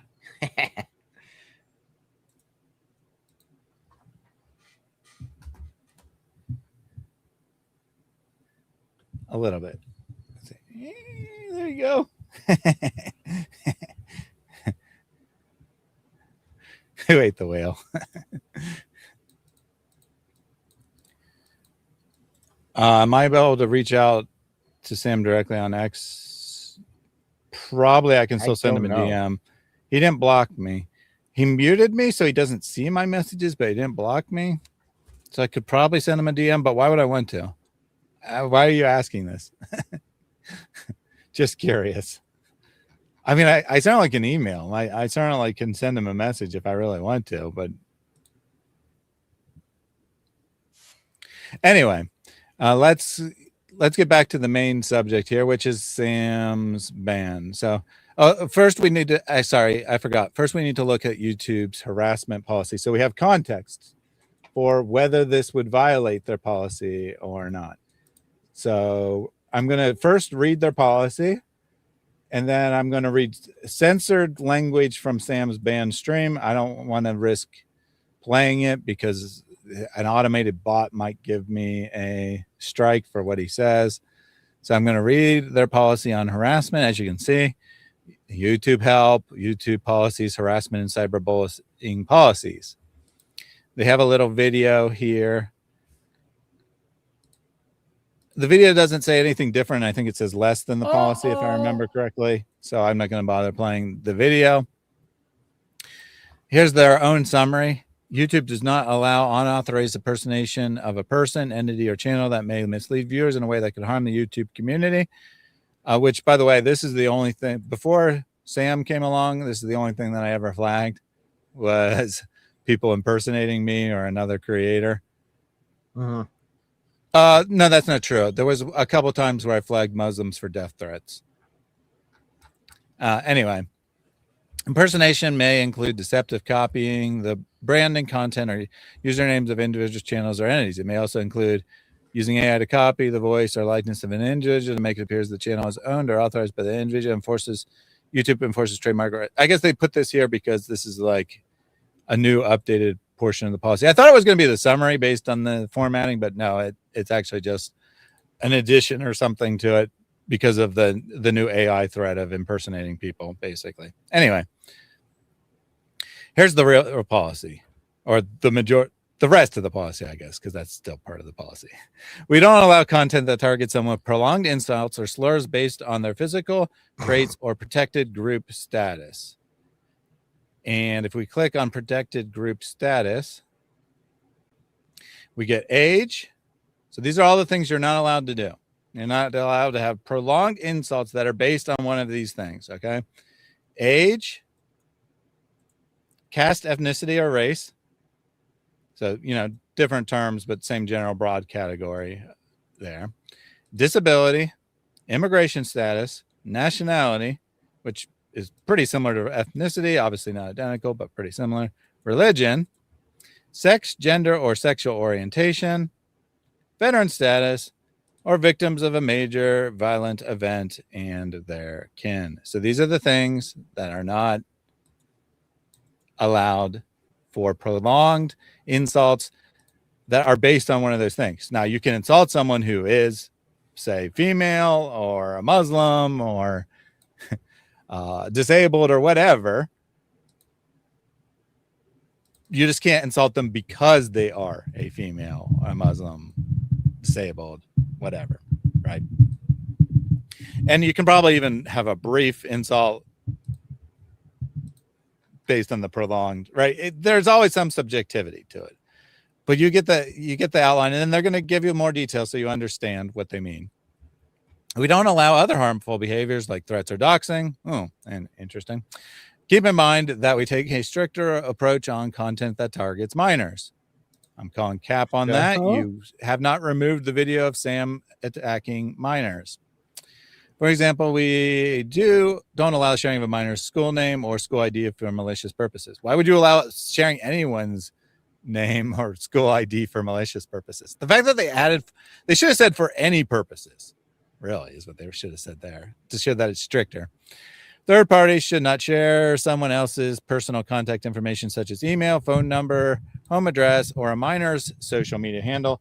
So there's one way that minors are stricter, right? You can't even share their social media accounts or private messaging details. So like you can't give how to contact someone, right? And obviously this is without their permission. Minors probably accept it because they can't really give legal permission. But obviously, if I tell you what to share my email, you're allowed to share my email. But you get the point, right? You can't give someone's information. We also don't allow minors. Notice it doesn't say unless it's already published on a public platform, right? Whether it's public information or not is not part of the criteria. We also don't allow minors to share their own contact information. So see, minors aren't even allowed to share their own information. We make exceptions for extracurricular activities for the purpose of school recruitment or applications, such as college sports. So if you're 17 and you make a video saying, here's how, promoting your basketball and say, here's how schools can contact me, that's okay. But generally, minors aren't allowed to give out their contact information. In some cases, we may make exceptions for contents with educational, documentary, scientific, or artistic context. They explain what all those things are, but I think you understand, including content that is in the public's interest. If you find content that violates the policy, report it. Instructions for reporting violations of our community policy guidelines are available here. As you can see, I've clicked on that link before. If you may find videos or comments that you would like to report, you can report the channel. I haven't clicked on that one, but the only reason I clicked on this, I mean, it's obvious how to report things, but I clicked on it to see if there was a way I could put in an actual thing that people will actually review. Anyway, for tips about how to stay safe, keep your account secure, and protect your privacy, blah, blah, blah. Don't care about that. If specific threats were made against you and you feel unsafe, report directly to your local law enforcement agency. Now, here's the important part. So that's the policy, but now they're going to explain it. All right. And here's where it'll become clear whether something is a violation or not. What this policy means to you if you're posting content. Don't post content on YouTube if it's in the descriptions below. Content that contains prolonged insults or slurs based on someone's intrinsic attributes. These include their protected group status, physical attributes, or their status as a survivor of sexual assault, non-consensual intimate imagery distribution, i.e. revenge porn, domestic abuse, child abuse, and more. All right. So you can't insult someone for being the victim of domestic abuse because, see, that's not in the protected group status. So they're adding additional things, right? Physical attributes being one. You mean like calling someone fat all the time? Yeah. See, that's technically a violent. Well, see, but it's not prolonged insults or slurs. See, right?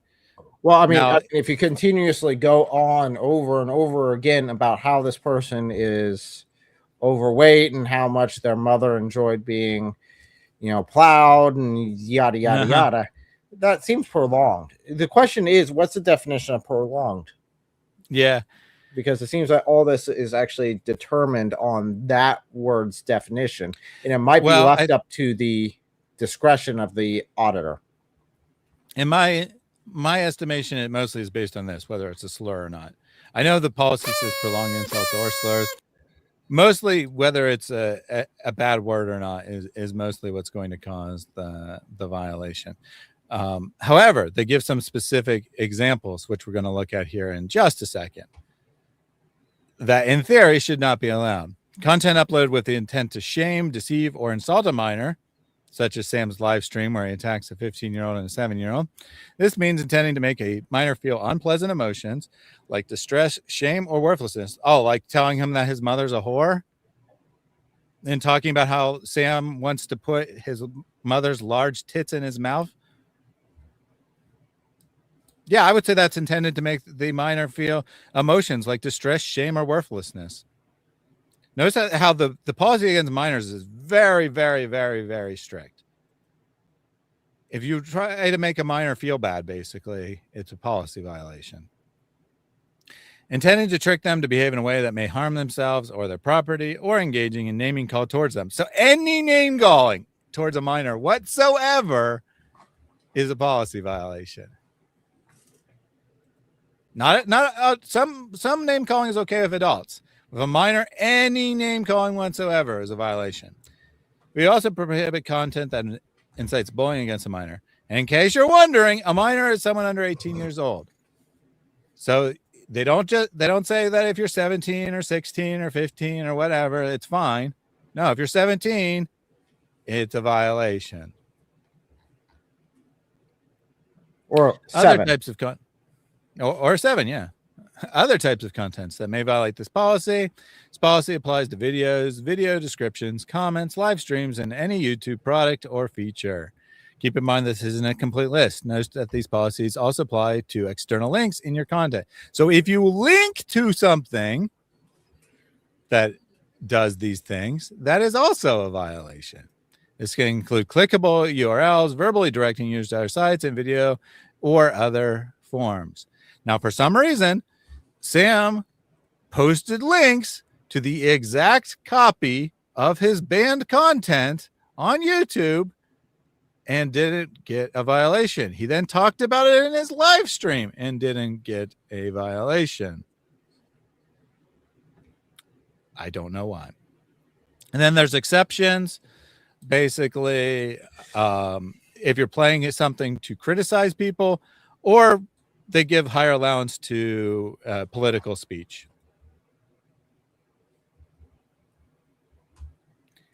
And you can also be demonetized for this type of behavior, which Sam was. In fairness, Sam has been demonetized for this type of behavior. I still get his fans whining about that. Well, Sam, why doesn't Sam have it? It's clear that Sam's not in it for the money because he doesn't have any monetization on his channel. He can't even do super chats. I'm like, dude, he can't. Even if he wanted to, he would, obviously, if he could, but he can't because he's too much of a piece of crap. So these examples will help us understand what they mean by, like, say, prolonged, for example, or what they mean by intrinsic acting someone's intrinsic characters. Repeatedly showing pictures of someone and making statements like, look at this creature's teeth. They are so disgusting. So making fun of someone's teeth. But notice the word repeatedly, right? Repeatedly. So you do it once, you're probably okay. But if you do it throughout a video over and over again, bringing it up again over and over again, which is relevant for Sam because he always, whatever he's obsessing about, he brings up many times throughout the video.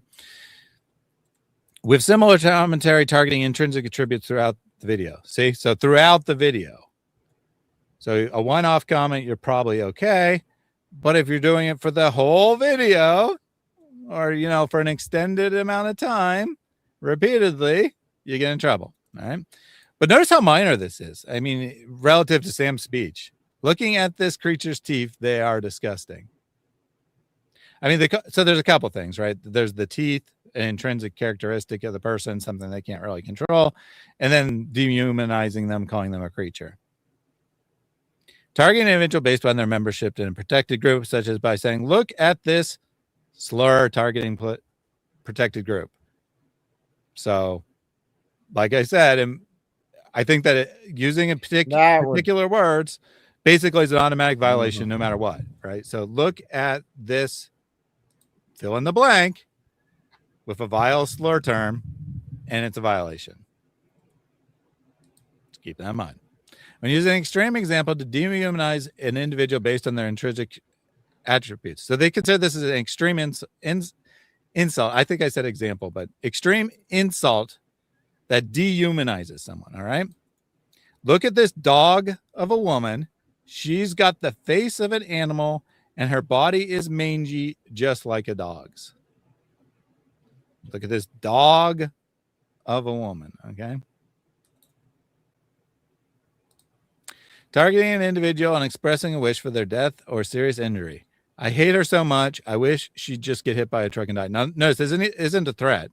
This is just wishing someone would die. Like, I mean, it even says get hit by a truck, right? So it's clearly an accident. So wishing someone would die is a violation. Depicting an identifiable individual being murdered or seriously injured, showing footage of a murder or serious injury. Okay, yeah. Not relevant here, but obviously a violation. Threatening someone's physical safety. This includes explicit threats like, when I see you on Saturday, I'm going to kill you. This also includes implying violence by making statements like, you better watch out, I'm coming for you, while brandishing a weapon. This is something that Greg Stafford probably violated. But Well, it's something I don't think he brandished a weapon. No, he didn't brandish a weapon. It does say while brandishing a weapon. So he did say something very similar to, you better watch out, I'm coming for you. But it was in the context of you insulting me to my face in a debate. I don't know for sure if it definitely violates some of these things. I don't know for sure if he violated this one. Guess what? Sam's video that got taken down, I think, violated this as well. Well, not only that, if Sam wants to go after Greg for that and try to get him banned, Sam's already got 2 videos of Greg's up on his channel. Of just Greg's video itself with that wording in it that he would be complaining and reporting for. So yeah, he would be under the same, because according to how YouTube works, it doesn't matter who said it, it matters who uploaded it. So they're liable in some regard to it. Now, if you're reacting, that's a little different. But if you're just doing a direct upload, Sam is liable for everything that Greg said in that video. Is that Sam's channel is now liable for that. So yeah, if Sam really wants to go over to Greg after it, I would actually recommend against it, Sam, because that's 2 strikes right there, because you uploaded it twice. Yeah, I think that Sam's little clips there are probably a policy violation for the. Now, I mean, I'm sympathetic because obviously Sam is the target, but nonetheless, there's no context to explain it. It's just a threat posted with deceptively edited threat, I might add, posted without context. I'm pretty sure that's a violation. I'm somewhat sympathetic to it, but I'm still pretty sure by policy it is a violation to post those videos. So Sam is the insanity of him complaining to YouTube in a public sphere about his channel getting false strikes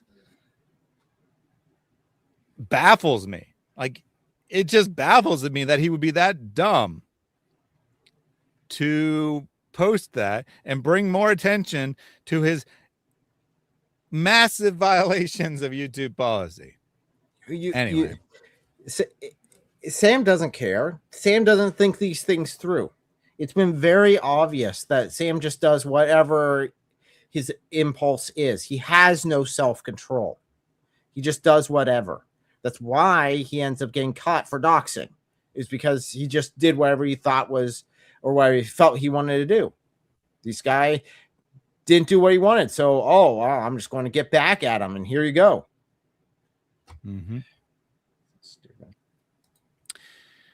Posting an individual's non-public, personally identifiable information like a phone number, home address, or email address to direct abusive attention or traffic towards them. All right. So that's the important part here. This is doxing. And by non-public, they don't mean, information that is not found anywhere. They mean information that person themselves isn't publishing, right? Like, I publish my email address on my channel. If someone shares my email address, that would be sharing public information. But if you have to do a people search and go to one of those websites that gathers a bunch of information, half of which is wrong, but to find someone's email, and then you give that out, that's clearly non-public, even though you found it on a website. It's non-public information, right? It doesn't mean unknown. It means information that's not intentionally publicized. For example, saying I got a hold of their phone, call and leave messages until they pick up. Malik does that all the time, but obviously he's not on YouTube. Yeah. Rating or directing malicious abuse to identifiable individuals through in-game voice chat or messages during a stream. Obviously, this doesn't mean sending people to a friend's stream after it ends because you want them to get views. It's a malicious. The idea of rating, ending your stream and sending them to someone else was originally done for this purpose, is to harass someone else. You'd end you're like, oh, my enemy's live. I'm ending my stream. Everyone go over there and harass them.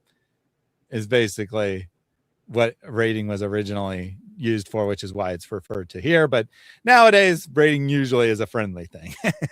And that's not what the policy is talking about, obviously. Directing users to leave abusive comments in our creators comment section. Yeah, so guys, please don't go and leave abusive comments on Sam's videos. It's pointless, and and I don't want you to do that. Even if it wasn't pointless, I wouldn't want you to do that. Don't harass Sam, please. Linking to off-platform sites that host or feature non-consensual intimate imagery. So linking to revenge porn. I mean, really, linking to any porn is a policy violation, but it's a different policy. In this case, well, I guess it wouldn't have to be. I mean, they just say intimate imagery. It wouldn't necessarily have to be porn per se, right? It could be like snuggling with an old boyfriend or something with your clothes on, and it would still be, violating this policy. Because, I mean, the purpose is obvious, right? The purpose is to harass the person, to embarrass the person, whatever. Requesting others get in touch to share such imagery. Swatting or any other prank calls to emergency or crisis response services, or encouraging viewers to act in a way harassing behavior. Obviously, not all these things apply to Sam. He hasn't done these things as far as I know, but stalking or attempting to blackmail users, video game content which has been developed or modified to promote violence against an individual, i.e., you're playing a first-person shooter game, but you've modded it to include images of your enemy. Remember, this list isn't exhaustive. Don't post content if you think it might violate the policy. And then what happens if you violate? First time, you get a warning. You get a chance to take policy training, which will allow the warning to expire after 90 days, which I did. I took the little training. There was no surprises in there. I did not violate the policy. In fact, the funny thing about the training is most of the examples were things similar to what I did, and they were like non-policy violation, right? Like one of the examples in the training was someone posts a video of from their work where a customer came in and made all kinds of slurs against the people who work there. And after that, they added commentary saying, don't be like this person. And they called the video, "Look at this horrible customer. Don't be like them." And it was not a violation. That's exactly what I'm doing. Look at this horrible YouTuber. Don't be like them. Anyway, if the same policy is violated within 90-day window, the warning may not expire, and your channel may be given a strike. I guess this means that not all policy violations get strikes for some reason. I'm not quite sure why, but that is consistent with what I think has happened in the past to various people. You always get the warning, but you don't always get the strike for further violations. Anyway, Sam has a permanent warning. He's gotten more than one strike in a 90-day period before he has a permanent warning. So the first time he gets the next time he gets a violation, he gets a strike. He currently has a strike, at least one, maybe two. If you get 3 strikes in 90 days, your channel may be terminated. Learn more about our strike system. We may terminate your channel or account for repeated violations of community guidelines or term of service. So even if you don't have 3 simultaneously active, they can still terminate you because you get one. You get one and then you wait 91 days and then you get another one, right? I.e., you can't just get around the policy by taking 90-day breaks when you get a strike, basically is what they're saying. We may also terminate your channel or account after a single case of severe abuse or when a channel is dedicated to policy violation. I would say Sam's channel is kind of dedicated to policy violation. I mean, not strictly speaking, of course. That'd be like a channel like, here's how to harass people, but it's pretty close. We may prevent repeat offenders from taking policy trainings in the future. Learn more about channel or account terminations. So you get for your first, depending on the violation, not what the violation's for. If it's for harassment, yes, but for some other things, no. If you get a violation that leads to a strike, you get banned for 7 days for from live streaming. If you get a second strike, you get another 7-day ban, or if the first one's still the first ban's still active, extended out to 14 days. And if you get a third one, you get a permaban. I think you get a permaban for any 3 strikes, even if it's something like copyright violation, which doesn't result in you not being able to stream for 7 days. Like some policies are more severe than others. And some policies, you know, you'll get an instant permaban, like violating policy against pornography, for example, or violent content. You know, you post a video of you beating someone up, you'll get a permaban, you know, stuff like that. Which isn't relevant here. Harassment is the main policy that's relevant. Hate speech is also relevant, but harassment is easier to violate than hate speech, and probably all hate speech is also harassment, so it's not super relevant. All right, so we've seen that. We've seen the policy. What are your thoughts on this before we look at Sam's video that got a fake policy violation, according to Sam? Some of these definitely, they're not all, they're obviously not, they're not all you have to combined where you have to do all of these in order to get a violation. Any one of these individually could get you a violation. And in other words, a lot of these is just don't be a freaking idiot and be mean.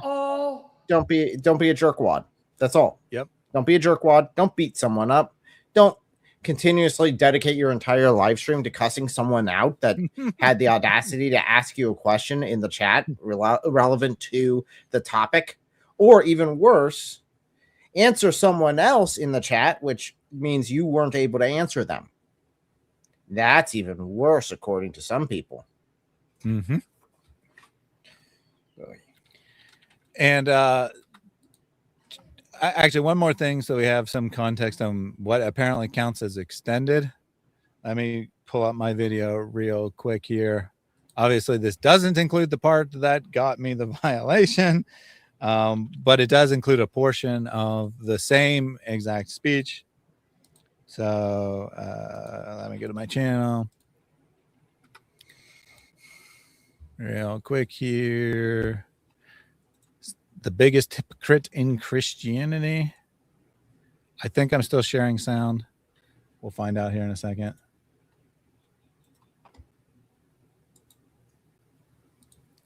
I know what the timestamp of the original was, but then I added about 30 seconds. It should be right around here.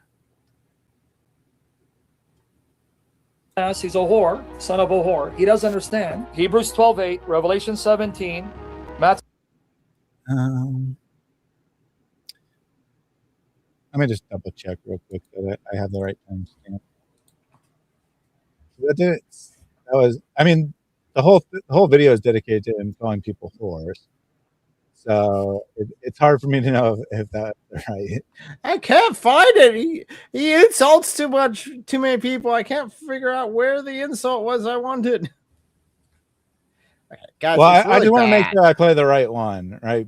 I just want to make sure. I think I'm in the right spot, but I just want to make sure because I don't want to be deceptive and.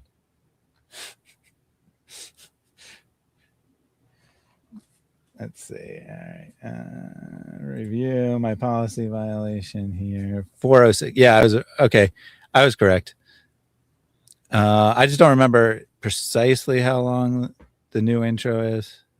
Yeah, 31 seconds, give or take. All right. It's going to be, I think it's the speech right after this one. That right here, he's saying, like, you know, he's quoting the Bible, but I think it's what he starts on right after that got me the violation. Matthew 7 says, I'm using biblical language to call you what you are, you little whore. Return to your vomit on your fake piety. Son of Muta, son of a Shia whore. Let's see if he shows up. And since you're his gay lover, show up and help him. Get zooted by your uncle and your mother's lover. It was actually that first one. It becomes harder for me. No, what's wrong with you is that you're a satanic whore. But because he's a dumbass, he's a whore, son of a whore. He doesn't understand. Hebrews 12:8, Revelation. Okay, so here. This is what got me the violation. This clip is what got me the violation. Revelation 17, Matthew 7 says, I'm using biblical language to call you what you are, you little whore. Return to your vomit on your fake piety. Son of Muta. Then after he said spit on the person and talked about their fake piety, I had approximately 3 additional seconds of him in which he used a slur for homosexuals to describe. So 3 seconds. So 3 additional seconds. So like 20-ish seconds total. Okay. Well, that gives us good baseline. When it includes a vile slur. When it includes a vile slur. Obviously, if it doesn't include the whole video is him calling people whores, and that's fine by policy, apparently. I mean, I'm not quite sure why. I understand why calling someone a whore once wouldn't be a violation, but like continually, repeatedly calling people whores, I'm not quite sure. All right, so we're gonna take a look at not a look, because we're not gonna watch the video, because again, I don't want to get a violation for playing a banned video, but we're gonna read some of the transcript, which I will censor. Let me take some super chats first, though. Phil says that he saw the snake walrus video twice. Good man. Watching my snake walrus video. Check that out if you haven't seen it. Now some super chats from Jab. You want to meet me, brother? Okay, send me $5,000 to my PayPal, and then you can meet me for 10 minutes. I'm sure he's joking about getting to meet him, but he'll gladly accept the money. That's for sure. I was about to say, I offer that for free at the upcoming Seek and Share Truth conference. It's like, wait, hold on. They're free tickets. I could be charging $5,000 for them? Man, I'm not doing this right. If the person did send him $5,000, he'd be like, haha, sucker, you still don't get to meet me. Like, you don't get to pay any price to meet Sam. He's that important. Timothy with a super chat. Thank you, Jab, for that. Timothy with a super. Oh, sorry, I didn't read it. Showing appreciation for Kitty Cat, CEO and silent partner of this channel. Yes, Artemis is the real boss here. Timothy with a super chat. You go to my PayPal right now, and I want you to sow a seed, because that's what I've been told. I'm hearing. Well, hold on. This young man from Guatemala, you're going to have a whole field of watermelons to go with your Guatemala, but you're going to have to sow seed. That's what you're going to do, young man. Boy, you're going to sow to my ministry. You're going to sow tenfold, because I see it. Hold on. I see it in the spirit realm. Before you read, I see it. Yeah. Oh, yeah. I see you have a field in Guatemala full of watermelons and other melons. Yeah. Ooh-wee. But you're going to have to be blessed. Go to my PayPal right now. You're going to sow seed. You're going to sow $10,000 right now, baby. Hey, in fairness to prosperity preachers, they at least offer you something in return for your money. I mean, it's a lie, but they offer you something. Sam doesn't offer you anything. He's like, guys, please donate now. And I won't thank you. I won't post any content on Patreon. Like, he makes a point of telling people that he won't thank them or give them any content or anything. Great strategy. Sam doesn't grow up because he's busy growing out. That's rude. He definitely didn't grow up, though. And those of you who are monthly supporters via PayPal and Patreon, the Lord knows you. The Lord, may he bless you and reward you, because you don't need me. But thank the Lord that he's moving you to support me. There's one sister in particular. She's very generous. And I know she knows who she is. I don't like to mention names because I don't want to mention some and not mention the others. And remember what our Lord says. Do not let your left hand know what your right is giving. So the Lord is your reward. She's very generous. Very generous. I mean, she's giving constantly on PayPal. Zip seems to have a lot of affection for this woman who gives him a lot of money. I wonder if she Odd, became his almost. girlfriend or she's competing with his girlfriend.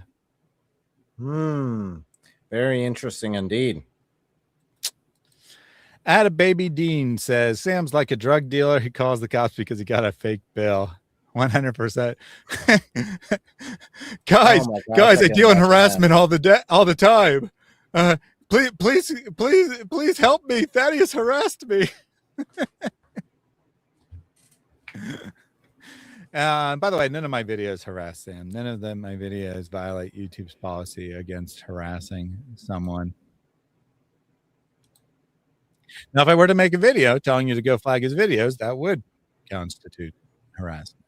Or if I made a video saying go write how much you hate him in his YouTube comment section, that would violate the policy. But nothing I said about Sam in my own words violates YouTube's policy about harassment. And I didn't encourage people to do those things. In fact, I didn't even give people the information necessary to do those things. I mean, I suppose you know where his channel is, but I mean, if you want to get cursed out, you go leave a comment on his live stream, but I would recommend against it, honestly. Ask him any question of the Bible, and the Bible teacher will cuss you out. That's how this is supposed to work in Sam's world. But you gotta wait a little while because he won't be on his YouTube for a bit. Yep, that's true. If you go leave a comment now, he might see it, but he won't be able to do anything about it. It's your world. I'm a squirrel trying to get a nut. If you don't send monthly support to keep me in ministry to do the work of the Lord, I will pray judgment on you, and I will pray that I see you and lay hands on you and bless you. Just because you're taller than me, 6'4", and you can throw down, don't think I'll back down, right? There's something called PayPal and Patreon, sir. You know, man, no wonder the Bible says a prophet is without honor among his own countrymen. I don't know And what's yet the most he's insane part complaining. about that clip. I don't know what the most insane part about that clip. The fact that he speaks of blessing while making motions that he'll beat someone up. The fact that he compares himself to a prophet. The fact that he's 100% serious about this guy needing to donate him money because Sam knows him personally. I don't know what's the most insane about that clip, but that clip is insane.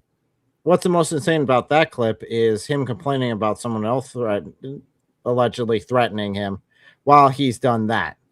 Because again, it's like, dude, you're everything you complain someone else is doing, you're doing.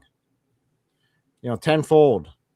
It's quite subtle, but I'm beginning to get the impression Sam really doesn't like you guys. David Wood, Inspiring Philosophy, Apostate Prophet.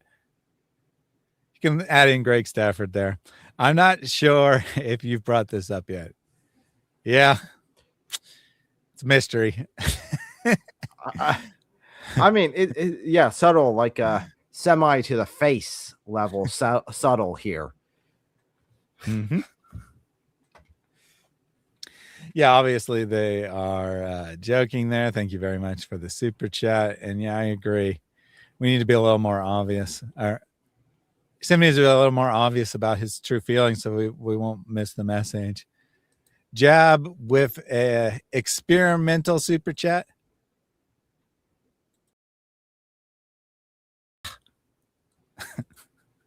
Why did Nothing seems to be happening. They said they're trying out the technology, and I assumed it would work.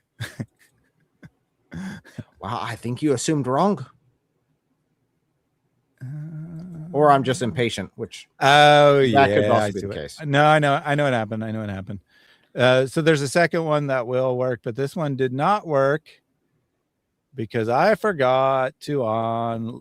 So what will happen is if one was played last time, the file will be loaded and then it won't be able to be overridden. And so I forgot to remove the old one. And so the file is still in the memory and it couldn't be overridden. So this one didn't get created. There is a second one later that got created. I'll just have to read it myself. So this is the Rat Apologist. So hear this in Malik's voice. Just testing the mystery deck.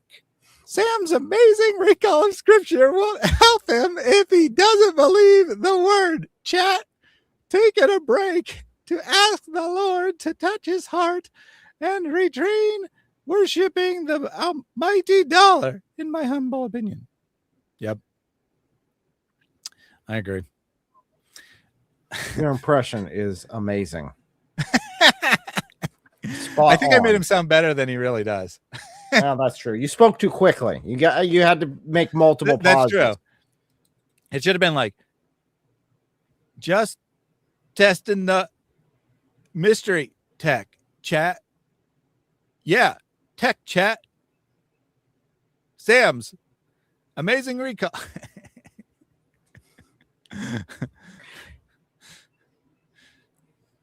I listen to Malik on double speed, and it sounds like a normal person talking. I go triple speed, man. It's just like, dude, because I used to do single and just normal speed, and my wife would always look at me. Do you stop it? No. Why isn't he spoken for the last 10 minutes? Because he doesn't. He just decides to not speak at all for 10 minutes straight for some weird reason. And he'll be in the middle of a sentence and just drop it. It's like, this guy has some sort of mental issue, maybe? I don't know. He seems. Oh, I see. I wasn't even taking that into consideration. That is true that he does often like not speak for. You're exaggerating a bit, but 30 seconds is realistic. He'll spend 30 seconds in a row not saying a word. I had forgotten about that, but I avoid that because I've loaded it into my editor. I'm playing at double speed in my editor, and I can see the sound wave. So when there's a long period of silence, I just click on the timeline to skip ahead. I mean, seriously, it's long enough that I'm like, did the player stop? Did he end the live stream? What's going on here? I gotta check it. It's like, geez, okay, no, he's just not talking. Bow Rudder with a super chat. As long as you send me 10% of your million to my ministry so I can pay off my back taxes, right? We're Chaldean. I'm going to give you a year. After a year, if I don't see a penny from you guys, I'm going back to being a Syrian because you guys are cheaper than Divine Mercy Apologetics. Don't be like Divine Mercy Apologetics. He's cheap. By the way, that's okay. So that one obviously is not harassment, but it's still an attack on a clearly identifiable individual. It's crazy that even in his pray for PayPal clips, he's attacking people. Sam needs a supersized donation? Maybe. Yeah, because I mean that is huge. That's a large amount of back taxes. Indeed. To owe $100,000, he's got to have $300,000 of unreported income, or maybe like 200 plus penalties. But still, that's a lot of unreported income. I mean, over the period of multiple years, presumably over the period of multiple years. But basically, I think that Sam has just been not paying any taxes for years. Or, I mean, I think he probably pays on Patreon because he doesn't have a choice because Patreon reports it to the government. But anything other income that he gets, he doesn't report. And the IRS found out about it. And now they're just evil monsters out to get him because they work for the devil. Incidentally, since Sam likes to talk about how David needs to go to jail or he can't repent, the actual application of that passage is to obey your government's rules. And the one unambiguous case, because it's explicitly stated in the passage, is paying your taxes. Doesn't matter if you think they're unjust. Doesn't matter if you think the government is immoral and corrupt. As Sam says, it doesn't matter if the government's pagan. You still got to obey it, which means you got to pay your taxes, Sam. Why don't you pay your taxes? Because the rules don't apply to you. Randy Bales with 5 gifted. When you start contributing to my PayPal Patreon, it's been 2 years. When you send monthly donations, then talk to me, you cheap penny pinching monkey. Oh, I mentioned him earlier there. Say Cheese, that's Sam's cousin, who is apparently pretty wealthy. every once in a while pops up on Sam's stream and makes a comment. I don't think he normally watches Sam, but every once in a while he pops up and makes a comment. And that comment said, "You blew me off last week." Like Sam refused to, he was supposed to visit Sam, or Sam was supposed to visit him, and Sam blew him off. And Sam says, "You got to donate to me if you want me to hang out with you." That's kin. To his That's how own he treats relative. kin. Yep. And it calls him a monkey, which is a dehumanizing insult. Thank you, Randy Bale, for the gifted. All right, I'm going to read a small portion, and then we'll have some commentary, and then, we'll read another small portion. So this is the first one here. I was like, where'd it go? It's not on my screen. And that's right, because I moved it to the screen in front of me in preparation, and I forgot. Anyway, this is close, very close to the start of his stream. He says a few words like, hello and stuff. But then he starts talking about Greg Stafford. Someone had a meltdown. Someone had a meltdown. Greggy. He calls him Greggy, which is obviously not a policy violation, but it's intentionally demeaning. Greggy thinks he's a tough guy behind the screen. You can manifest and foam and bark. Greggy had a meltdown. People, thanks to our sister in the Lord, she sent it to me. Ha, ha, ha. That's him and his demonic laugh there. I should have tried to emulate it. Something like that. That he does. Sounds identical. So the sister in our Lord who sent it to me is Joan of Arc. She later is unambiguous later because she keeps having to correct him, and he pulls up one of her comments. But Joan of Arc sent the video to Sam. Joan of Arc does all the work for Sam's channel, as near as I can tell. She gathers all the clips. She gives him the sources. I at least recently, I've never heard him give anyone else any credit other than a sister in the Lord, which whenever it's identifiable is always her. So she seems to be doing much of the work, which makes it me understand why she said we have filed a appeal. Anyway, just keep in mind she sent him the video. He hasn't even watched it himself. I know you're brave behind your screen, Greggy, like a little girl. I will say it to your face. There's nothing you can do about it, Greggy. Greggy, you have my email. You can email me. Because you'll sit there like a little girl, and I'll say it to your face, little effeminate coward, and then another demonic laugh. I own your empty head, you little demon. I'll show you how he manifested, guys. Guys, he's crazy. Dude, I hope his ex-wife sees these videos. I really do. I'll stop there. It gets much worse. This is just the introduction. But I think this is probably already a policy violation, in my opinion. Relatively minor, but I think it's probably a policy violation. Why? He has dehumanized him, right? He said that he's a demon. He's called him a effeminate coward, attacking intrinsic characteristics, or at least what YouTube would consider intrinsic characteristics. And he has made a threat saying how Sam will make him sit down in front of Sam to be demeaned by Sam. And then he makes an encouragement for harassing him by saying, I hope his ex-wife sees these videos, meaning I hope that someone sends his ex-wife the videos. It's interesting how Greg Stafford is divorced and that counts as an ex-wife, but Sam is divorced and that's still his wife. Yes. Oh, yes. That was too much when I saw that. It's like, really? The double standards never stop with Sam. Never. Continuing, let me explain to you why. Hold on. Let me explain to you why. He's not normal. He's a menace to society. He's dangerous. He's psychologically disturbed, bordering demonization. He already said he's a demon twice, but now he's bordering on demonization, I guess. He's not fit. He's not healthy. He's not normal. He's dangerous. I pray in Jesus' name, Greggy, your ex-wife sees your antics. Put a restraining order against you.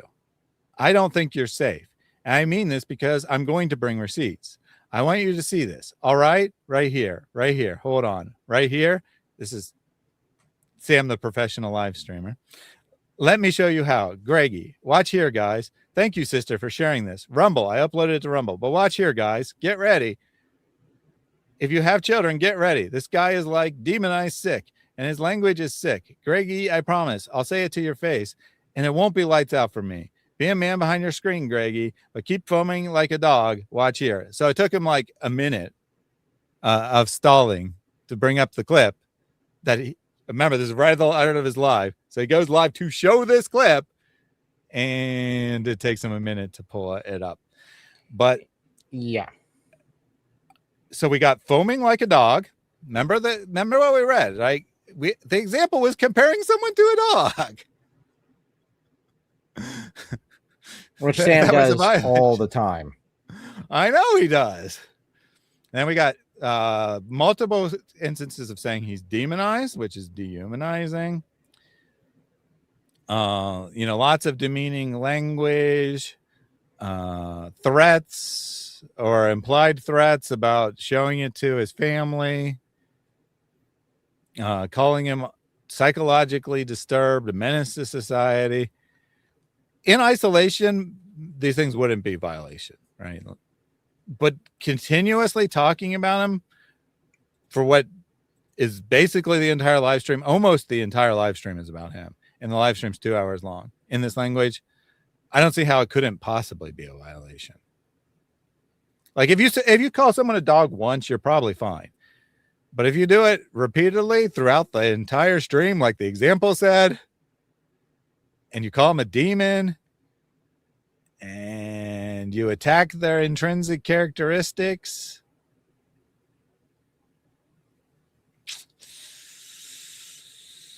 Not good, man. Not good. Does not look like your appeal is going to go through anytime fast or ever. So Ariel said Lowell and his wife had a restraining order on him at some point. Multiple points from what I've been able to piece together. I don't know that for 100% fact, but 100% fact, she had a restraining order on him while the divorce was proceeding in the early years. And I think she got more restraining orders against him later. I'm not 100% certain, but I'm like 90% certain that she got additional restraining orders later against him after he blew up again. I mean, if this is how he acts online, does anyone think that he isn't doing at least as bad directly to his ex-wife, sending her horrible messages, making threats against her? No, he's doing the exact same thing because that's what he shows in his text messages, as opposed to see how good I am, how nice I am, and he ends up showing these text messages, which is describing him verbally abusing her over text. Why doesn't Sam get flagged by YouTube? Well, in fairness, this video did get taken down. This video apparently was good enough to violate their policy. Now, Sam says it's a fake policy violation, that he did nothing wrong. He was just calling out Greg's behavior. So far, yeah, that's what it sounds like. Does it sound like he's calling out Greg's behavior? I mean, I'll call out Greg's behavior because we now came to the portion where he finally plays the clip. I'm not going to read the transcript of the clip, but I'm going to say that I find the clip highly inappropriate. And probably a policy violation. I don't know for sure if it's a policy violation. It's kind of like borderline, but I find it highly inappropriate, and I definitely would not say the things that Greg said. Now, in fairness to Greg, he has been criticizing Sam in non-disgusting ways for months and months, and Sam keeps saying worse and worse things about Greg, and he lost his temper and had a little meltdown. So it's understandable. Still inappropriate, right? It can be both at the same time. Yeah. Anyway, so he plays the clip, right?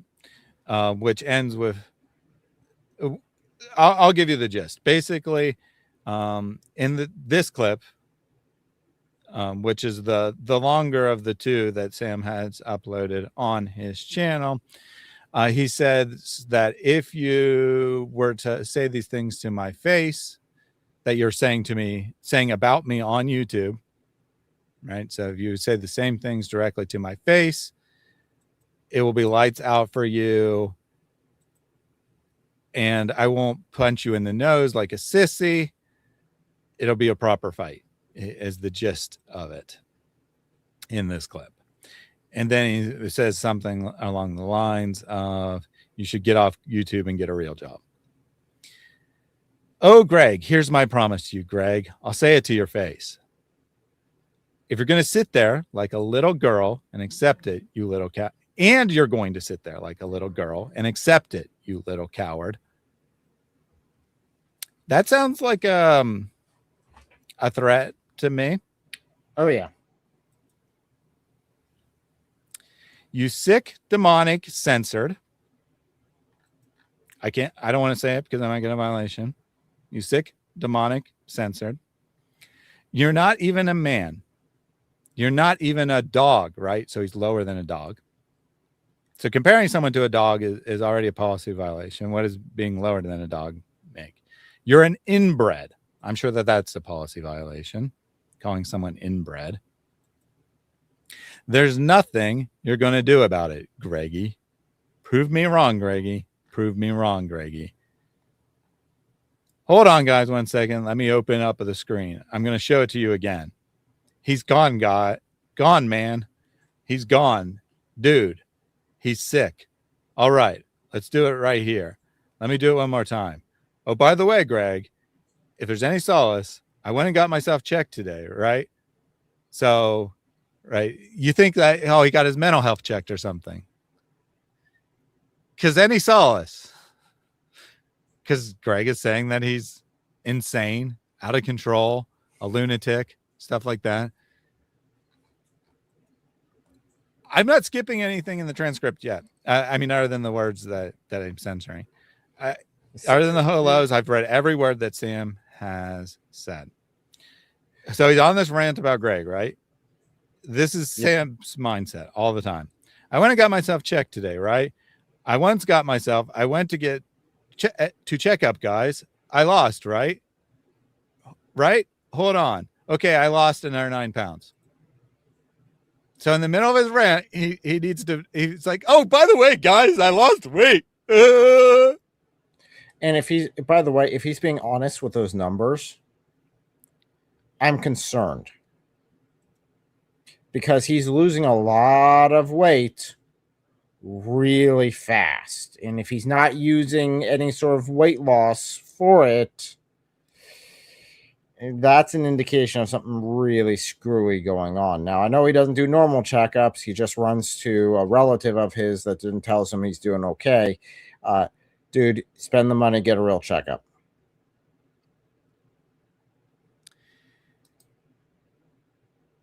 He continues after saying, I lost 9 pounds. So your prayers are working. Not a cult, guys. Not a cult. People are praying that Sam loses weight, and he loses weight. Clearly, it's God doing it. Greggy, by September, I'll be back, Greggy, meaning back to his slim weight that he wants to be. So I won't be fatso anymore, because Greg calls him fatso a lot. Censored. Little censored. Another 9.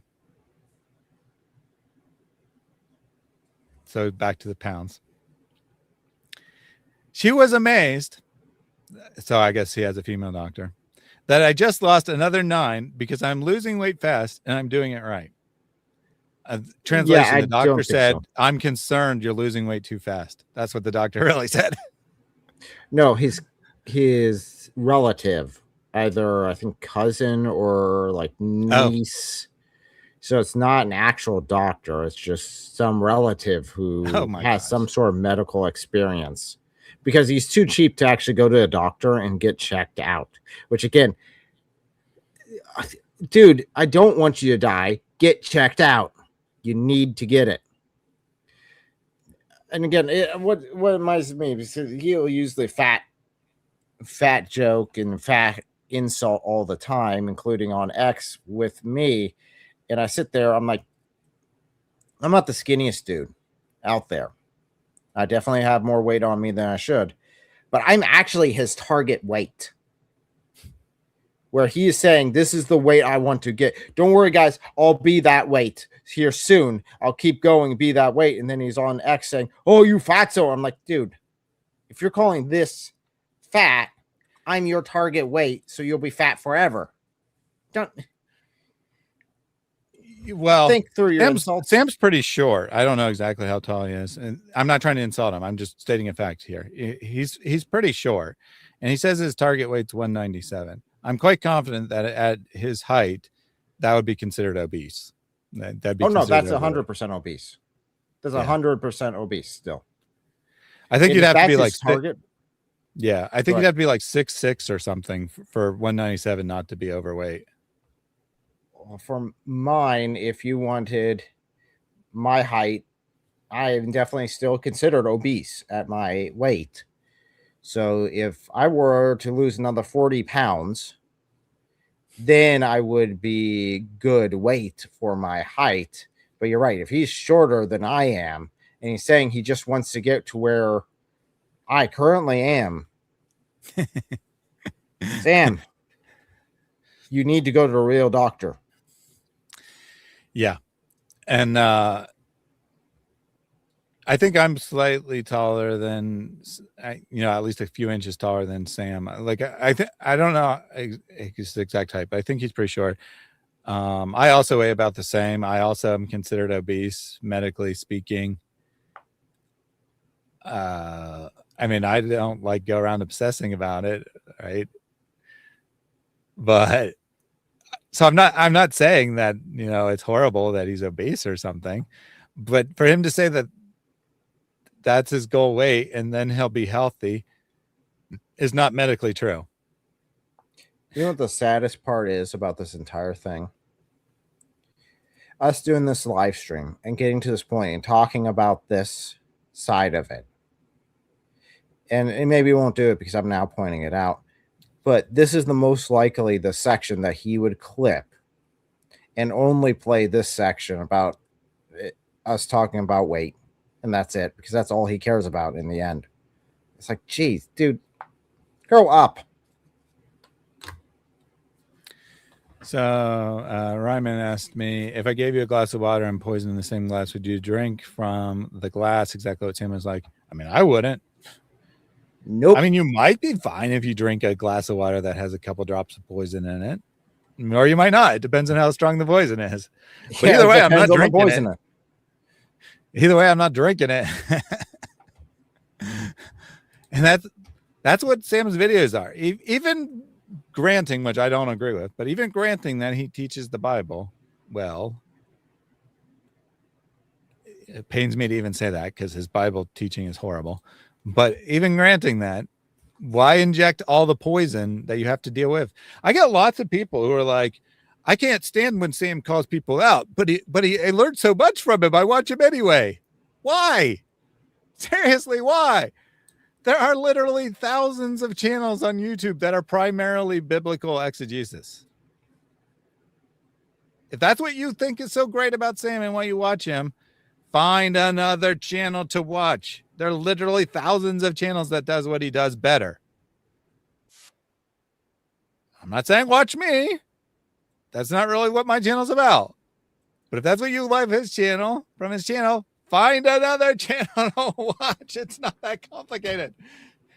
Just search for biblical exegesis of insert random passage and you'll get tons of videos. And then I'm sure you'll find a channel you like, and then you can just watch that channel all the time. That doesn't rely on insults as its primary form of entertainment.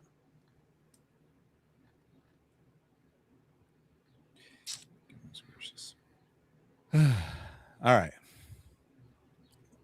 Continuing here. All right. So we saw that his relative, I guess you said, isn't a real doctor. I mean, they might have medical training, but they're not acting as his doctor, at least. I have no clue. He just says they have He just goes to them for medical checkups. So he doesn't say they do. He doesn't say necessarily they don't. I have no clue. It just sounds like they don't. It sounds like some crap you'd give people. Yeah. So to be clear, I'm not attacking this individual. I have no idea if they have medical training or not. But what is clear is that even if they are a licensed doctor, they're not acting as a doctor to Sam. And shameful music, exactly dead on. I don't learn from Sam. He really cherry picks aggressively. You will get bad theology studying Shamoun for theology. Yes. I think that's another really good example, actually. And I've focused on this on our last live stream that we did. Is okay. So, what are the fruits of Sam's ministry? Who has he really trained up? Who looks to Sam as being the expert? I mean, God Logic's referred to him a couple times, but God Logic was the same beforehand. So maybe we've got a couple tricks from him, but that's about it. If you look outside of God Logic, I don't see anyone in the apologetic sphere that goes to Sam as being, this was my teacher and now I'm doing it, because he does not equip. He requires you to continuously come to him for the knowledge. You can't go to anyone else. You got to come to him, because he craps on anyone else. It's only his authority.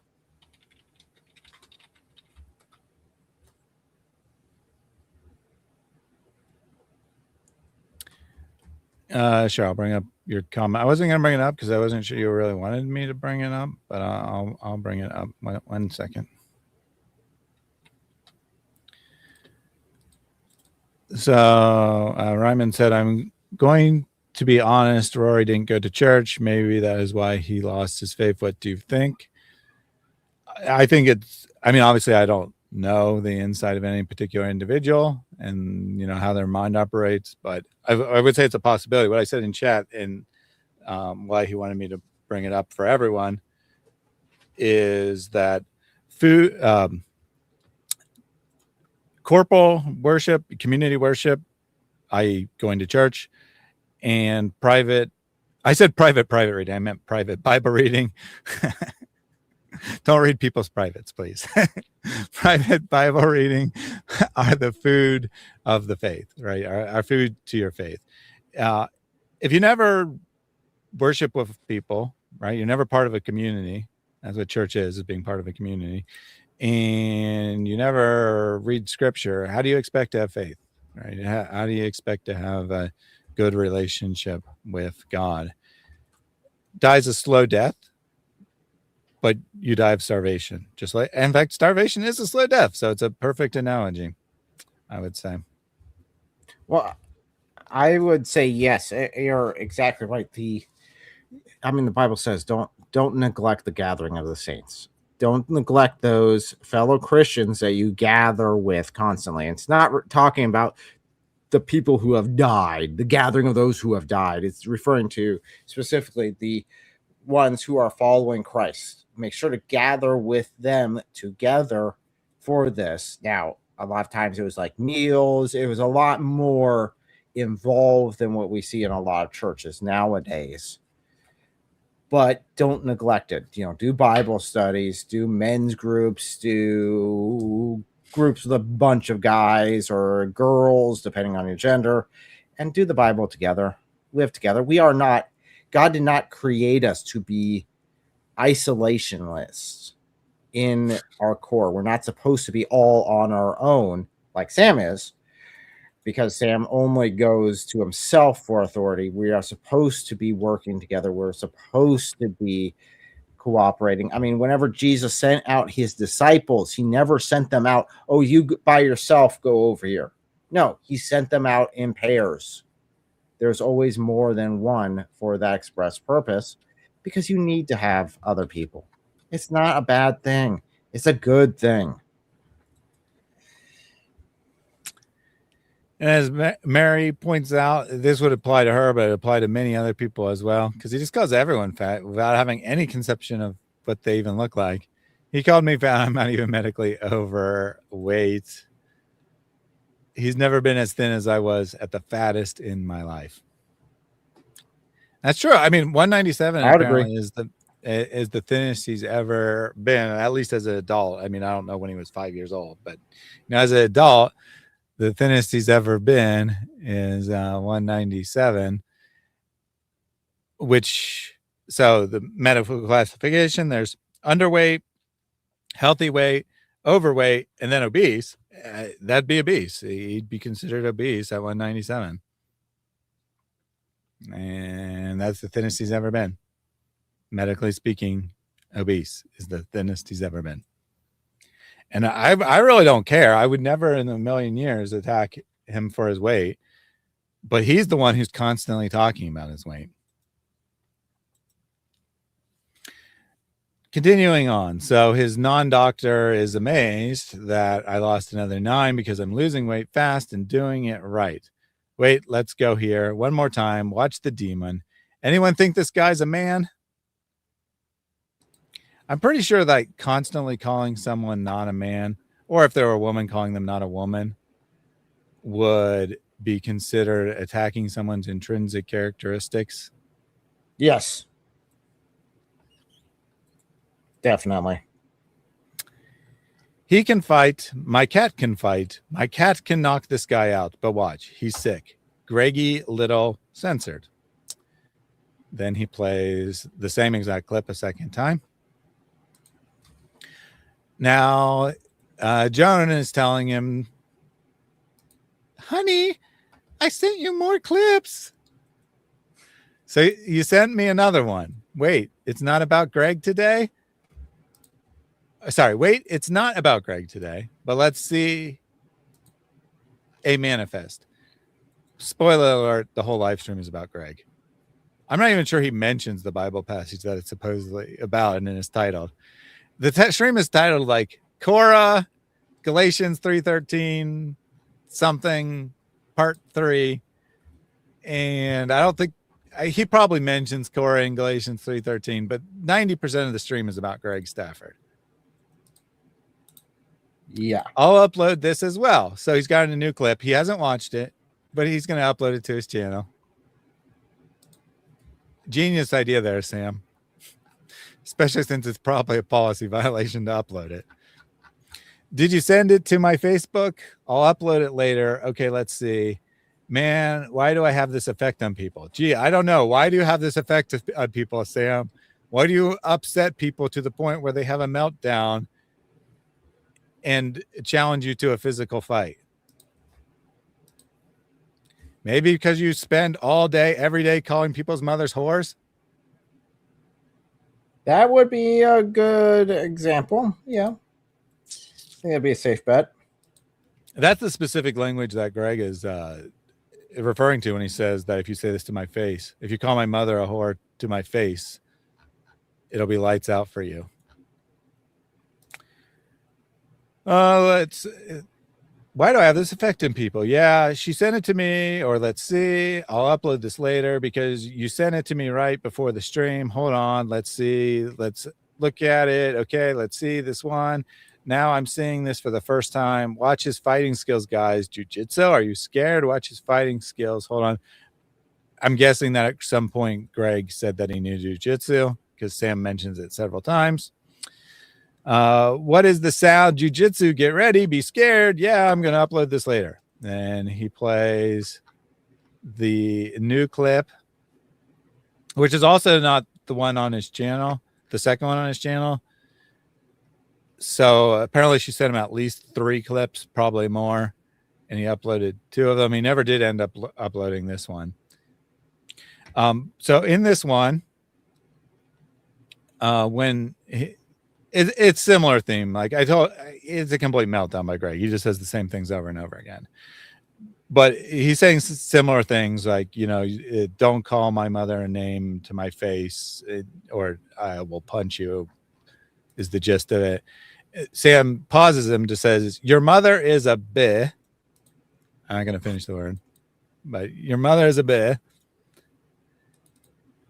And then he pauses him a little while later to say, Greggy, your mommy's a bitch. So not only mocking him, not only insulting his mother, but doing it in the most demeaning way possible. Your mommy's a bad word. I wonder if he learned that while he was talking to the 7-year-old. Your mommy is a bad word, 7-year-old. Or that's just how he talks to his own daughters. Yeah, which just makes me wonder all this language he uses. I wonder how much he practices on his little girls. Poor girls. So this next section, I'm going to read a very mocking tone of voice because this is the tone of voice that Sam is using. Obviously, I don't sound exactly like him, but it is the actual tone of voice. Oh, elbow. Oh, the claw. Oh, your mommy's a meh. Your mommy's the whore of Babylon. Your father's Satan. Ain't gonna do jack, Greggy. Email me. You got my email. Let's see how brave you are. Your mommy's a bad word again.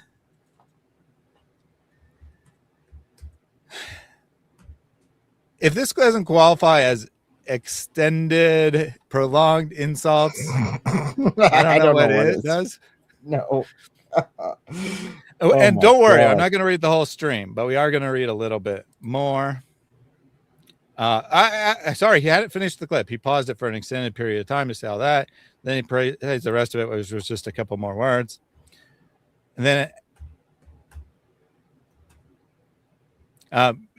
so Greg Stafford, I have to explain because Sam says no in response to this, says, I don't know how you've gotten this far without a beatdown.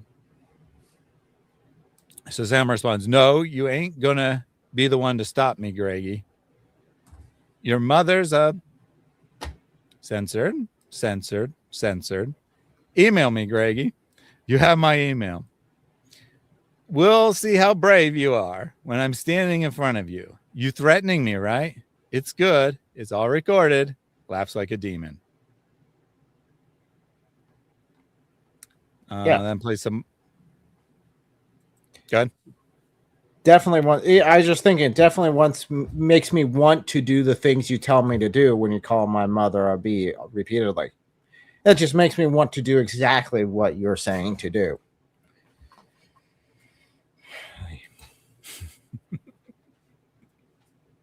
If the whores of Babylon were with us today, they would pray for PayPal. Yeah. That's probably true. Yeah, he just loves calling people whores. Every once in a while, he'll say whore of Babylon because that's what he always means when he says whore. But that's not any better, first of all, right?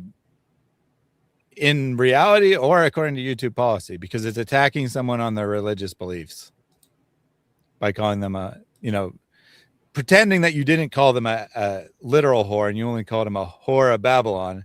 That's saying that someone is spiritually a whore, that someone is evil and follows the devil. That's a clear policy violation, right? It's using a slur to describe someone's religious beliefs. So it's not better. If anything, it's worse.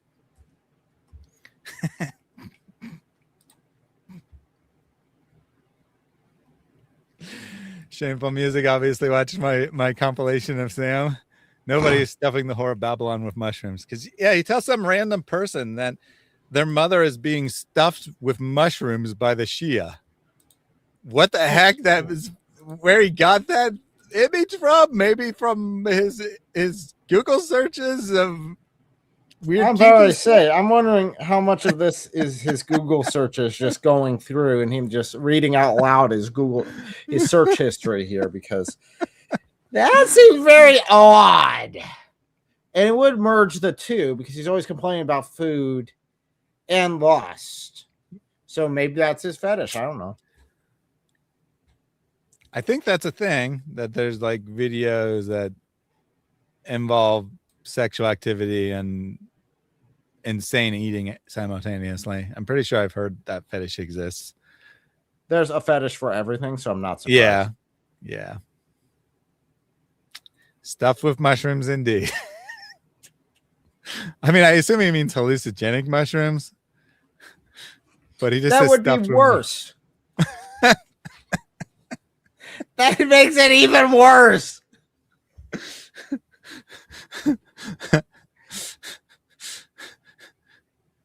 Oh, is it really? It's a slang term for a male appendage? Really? You sure? I've never heard that. That's definitely search results then. That is definitely his search results he's using. Okay, yeah, other people have insults are confirmed so that. bad. Other people confirmed it. I've never heard that term. I No. assumed that he was like saying that your mother gets high while having sex, but I guess not. Everyone's confirming it. Lots of people are confirming it. Well, that explains why Sam's insults always revolve around the same concept and are so pathetically applied because they are search results. Okay. Okay. Just remember that next time you hear Sam insult. Definitely tells you, get down, girl. Okay. Answer your question? No. Now get on topic, you loser.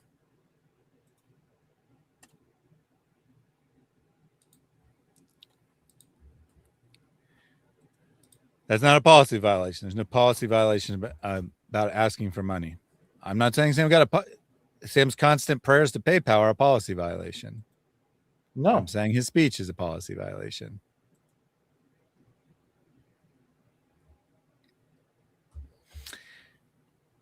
Now, continuing on here. So he plays some more. I think this. Yeah.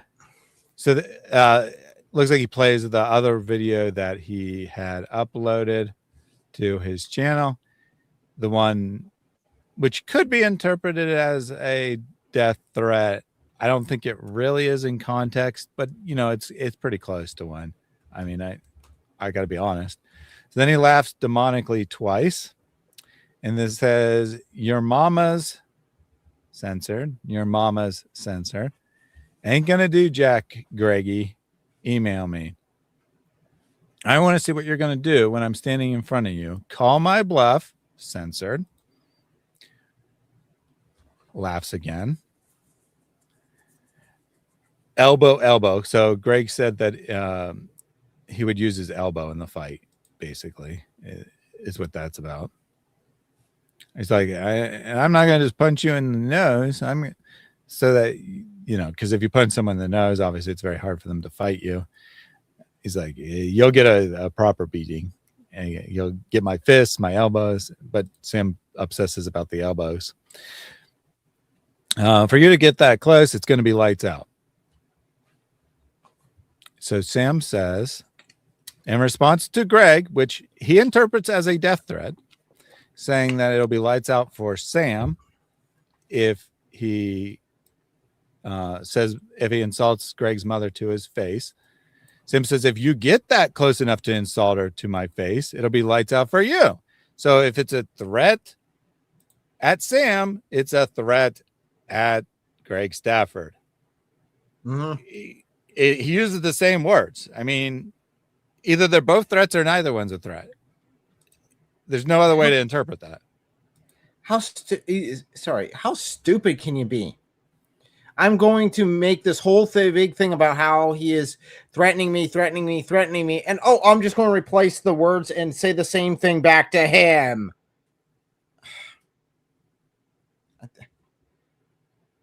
This is Malik level. And then he makes it, in case that wasn't clear enough with lights out, Sam goes further. He doesn't just say lights out. They're going to have to visit you, right? I don't know who they are. Medical staff or something. As I pick you off the ground and throw you in the garbage can. Sounds like he's dead to me. Yeah, that's pretty bad. And not only is he dead, Sam's throwing his body in the garbage can because he's not a human, according to Sam. He's just a piece of trash that belongs in the garbage can.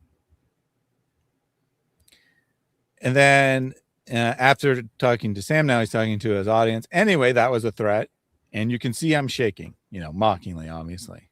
Like I'm not scared of him at all. Oh, I'll come to your neck of the woods. So now he's back to talking to Greg. He does this all the time where he just like, he's talking to God, talking to his audience, cursing out someone in the chat, talking to Joan, talking to his, someone who had the audacity to call him, not knowing he was live, you know, whatever. And you can't tell because he never transitions. He just starts talking to someone else.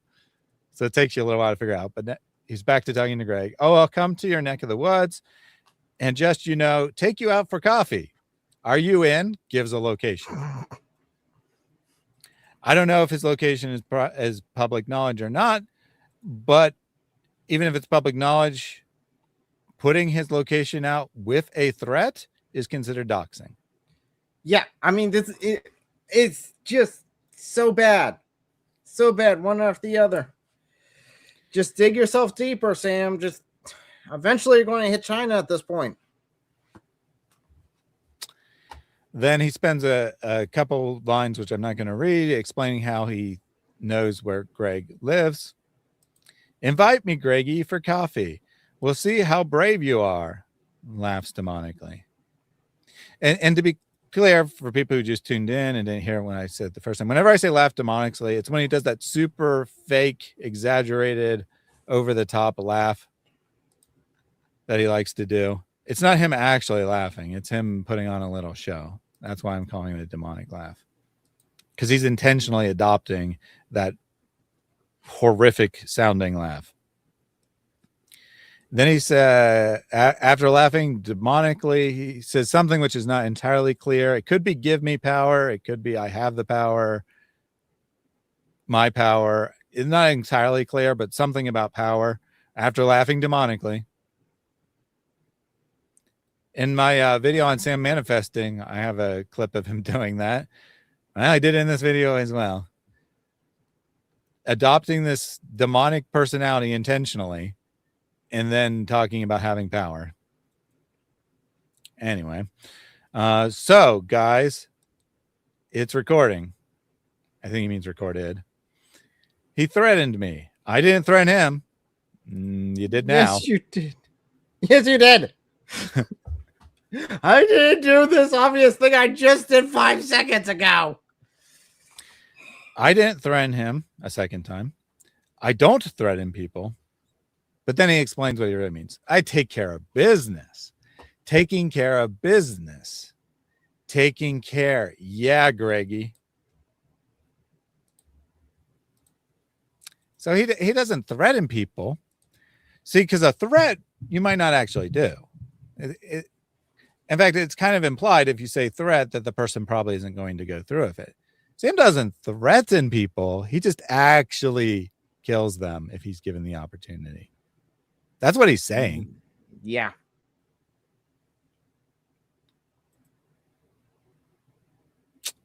No policy violation here, guys, according to Sam. All fake. So Greg Stafford likes to call Sam Fatso. So Sam's going to mark that now. Oh, Fatso, fat guy in a little coat. He's talking about himself. That's why I'm wearing this, Greggy. They don't call me G. Lu Lee for nothing. I don't know what that means. Maybe someone does.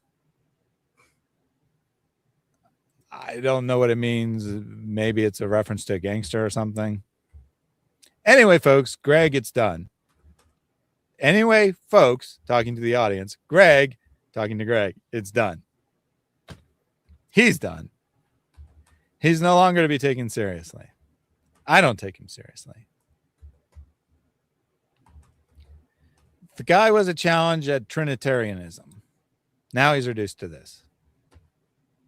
So I don't know if he means he was a challenge when he was a Jehovah's Witness and was opposing Trinitarianism. Again, he's ex-Jehovah's Witness. I'm not quite sure what that's supposed to mean. And then he says, in fact, even James White noted this guy is self-destructing. And he eventually, it'll take him a while, but eventually play a clip of James White, who did notice that Greg Stafford had a meltdown. It's a random aside in a long talk that James White is having with someone else about an unrelated subject. Is Sam and or his fanboys watching every minute of content James White puts out? Because Sam is still obsessed about James White 15 or 20 years after James White cut him off. Yes.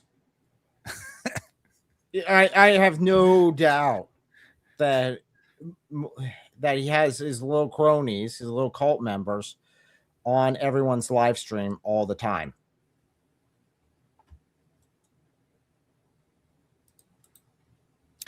Ryman asked me, said, I have, should be I am bipolar and had to go to a mental institute back in 2021. Should Sam be locked in a mental institution?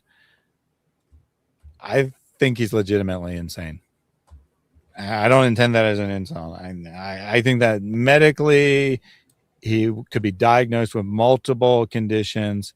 Now, we don't really institutionalize people anymore. That's not really a common thing. Like there are, facilities where people spend time for on-site treatment and they aren't allowed to leave the facility, but it's not really the same thing as, old-fashioned psych wards. Those don't really exist except in the criminal system. So unless you're a criminal, you don't really, and to be clear, he's not in the United States. I'm talking about in the United States. I don't know about in his country, but so he can't really be like forcefully institutionalized for being insane, but he needs that kind of treatment, right? He needs that kind of treatment.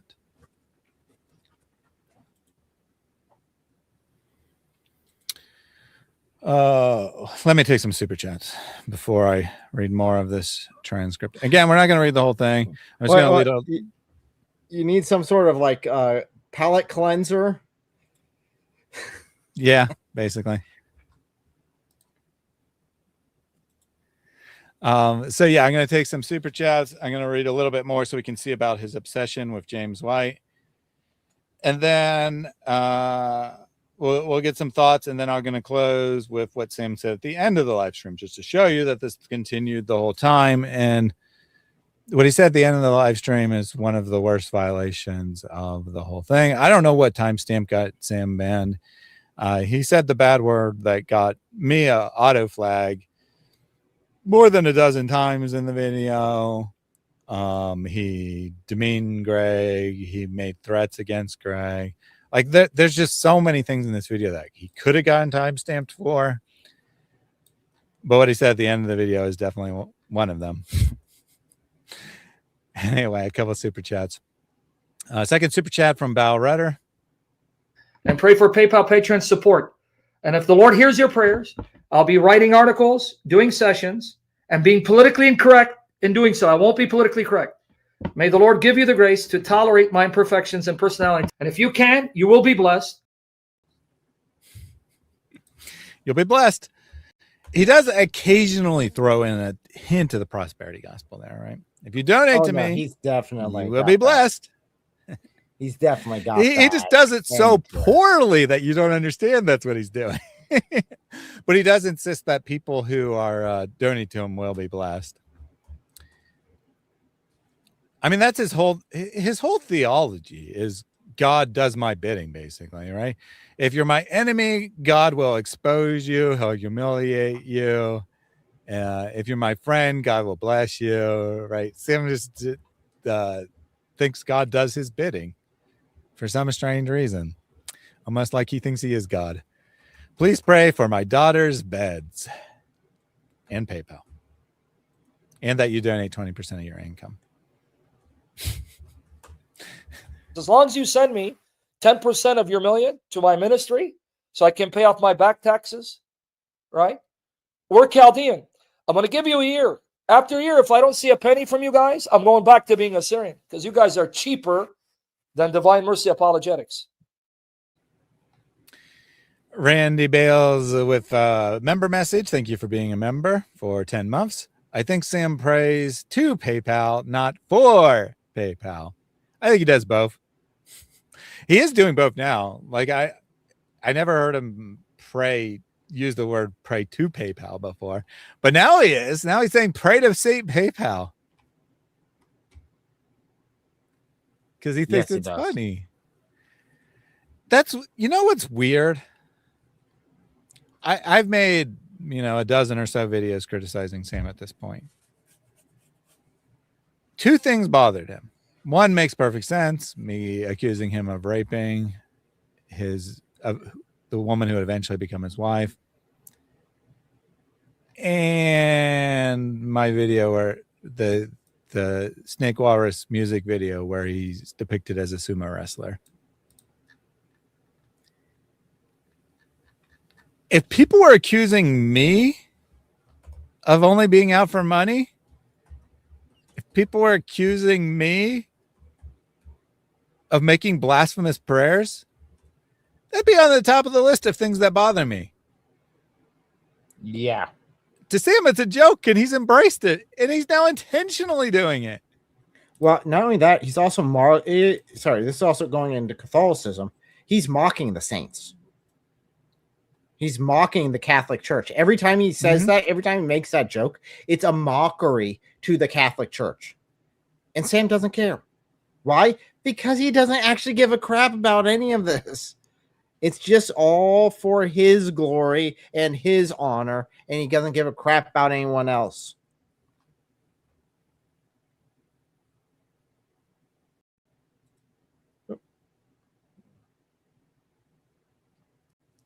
Wait a minute. Did y'all see the second Facebook is in a relationship with his old one?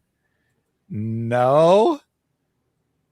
But he seriously used the little relationship thing that Facebook offers you for romantic relationships to tag his other account.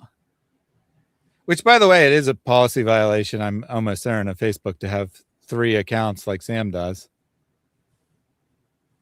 And I don't mean like a personal account and 2 business ones. He has 3 personal accounts. But he's saying they're in relationship with one another. Hey, he's being honest, right? That's the one. I mean, that's probably the most that's the honest one thing I've person ever he heard. actually could have a loving relationship with is himself.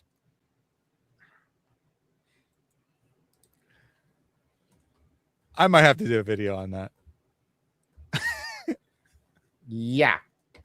Who he truly loves. And there you go. Checklist. Yo, Joan of Arc. Does he truly love his daughters? Does he truly love the food? Does he truly love God? No, just himself. That's something. Oh, yeah. He has 3 accounts. One person, 3 accounts. He's his own trinity. Of course, I was the just reason thinking he about has it not long ago. the real reason he has 3 accounts is because they periodically get banned. Facebook regularly gives him bans. So one will get banned, for 30 days or whatever. So I'll just switch to a different one. And then that one will get banned, and then I'll switch to the other one.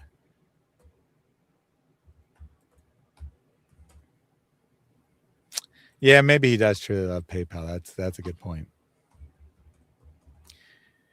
Yep. In a relationship with Ben Malik. Ben Malik is one of his accounts. So we got a independent conversation. He has 3 Facebook accounts, one of which is Ben Malik.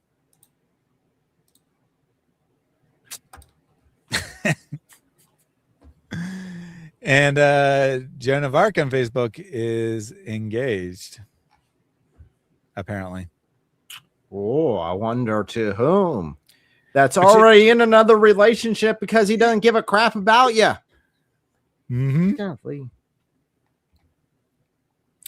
Yeah, Sam's just sad that Joan, because Joan will probably actually watch this whole thing. So I'll speak directly to you, Joan.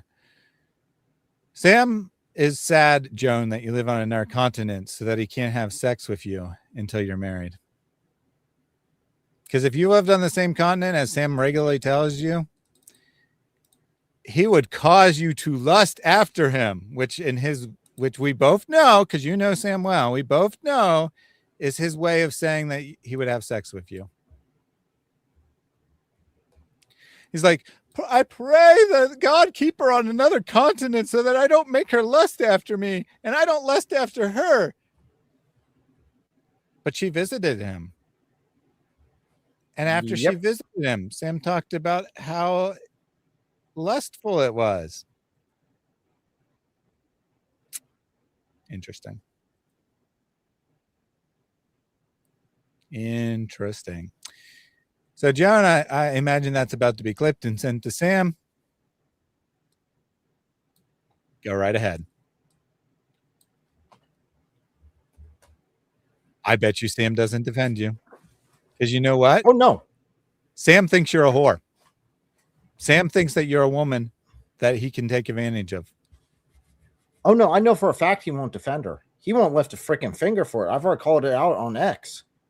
Because whenever I had my original video with Sam saying that quoting him rejecting Jesus and highlighting that, she was quick to rush in there and defend him.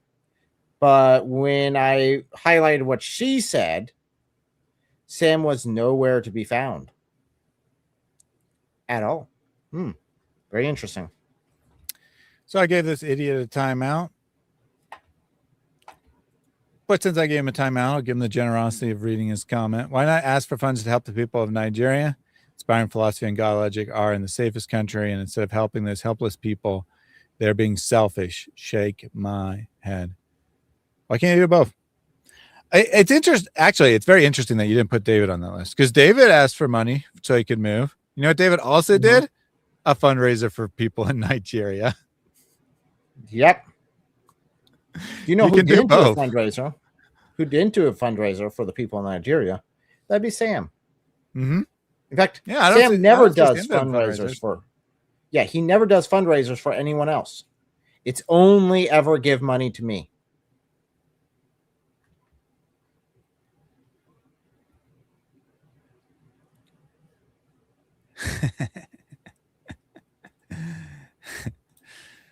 Brother Thais and Snake Warris did u/agnostic X include Snake Warris hitting you with his elbow. If not, you gotta re-edit it and upload a new version. Yeah, there's no elbow hits in that, but I think that he's planning a follow-up song that will be continuation of the fight. Because remember, it's a tribute to Mortal Kombat, and so you'd finish the fight, and then another one would immediately start, right? So the way he ended the video, I'm pretty sure that there's intended to be a follow-up. But yeah, so to that guy talking about Nigeria. So first of all, God Logic didn't ask for money to move. He asked for money for a legal defense. Are you saying that he shouldn't defend against hijab's false copyright complaint because people in Nigeria are persecuted? Are you saying that IP, who did ask for money to move, should live in an unsafe place just because people in another part of the country, or I mean, another part of the world also are unsafe? I mean, I don't get the logic here. It's not like people were tricked into donating, right? If you want to complain about something, complain about this. If IP put up a fundraiser for Nigeria, it would probably get $20,000, maybe 30 or 40, but it wouldn't get $200,000. It would get much less. But that's not because of IP. That's because of the community caring more about IP than Nigeria.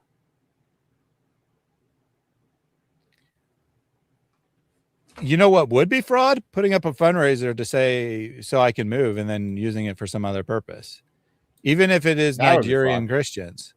That would be fraud. That would be a violation of the terms. Now, people probably wouldn't complain to GoFundMe. I bet you people would be upset about it, though. They'd be like, I didn't give that money for Nigeria. I gave it for you. How dare you? They probably wouldn't complain just because of how sick that looks, right? To complain that he donated the money to someone else.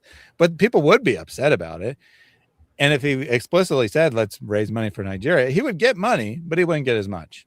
And that's because of the community. The community cares way more about personalities than it does people in other parts of the world, or say conferences like the Seek and Share Truth conference, which I will provide a link to the fundraiser. You can call me a grifter if you want, whatever. I don't get any benefit from promoting it. Let me finish my thought, and then I'll find the link and post a link to that. But I've told Elle and Eric, who run the conference, and thus they're responsible. If you make an appeal for yourselves, you'll get more money than making an appeal for the conference. But they're honest, and they want to make the appeal for the conference, not about themselves. And the community chooses not to support it. So if you want to complain about something, then complain about the community, not the person asking for the money. Thank you. That, and it's kind of awkward.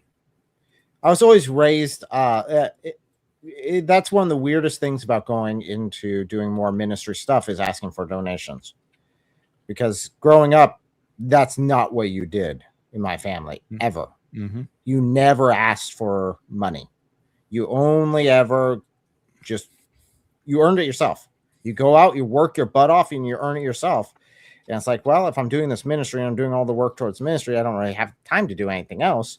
So yeah, I do still need to ask for it, but it's I still find it very uncomfortable. I really do. It is very uncomfortable. I know Sam is like, give me more money, more donations every 5 seconds on his streams. But I would feel so uncomfortable by doing that. And that's why it's not okay. Why is it not okay to ask for money? Because people are unwilling to donate to something else. I don't understand the logic. And they said, and putting me in timeout is crazy for having an opinion. You got put in a timeout for being off topic and being warned about being off topic and trying to distract with something not for your opinion. You could have been spamming how great God Logic is and how great IPR for raising funds and that everyone should donate. And I would have given the exact same warning and timeout. And if you continue to be off topic, I will time you out for the rest of the stream as opposed to just 5 minutes. So get on topic. The stream is not about fundraising unless it's about the Seek and Share Truth conference, in which case, go donate. I put the link in the chat.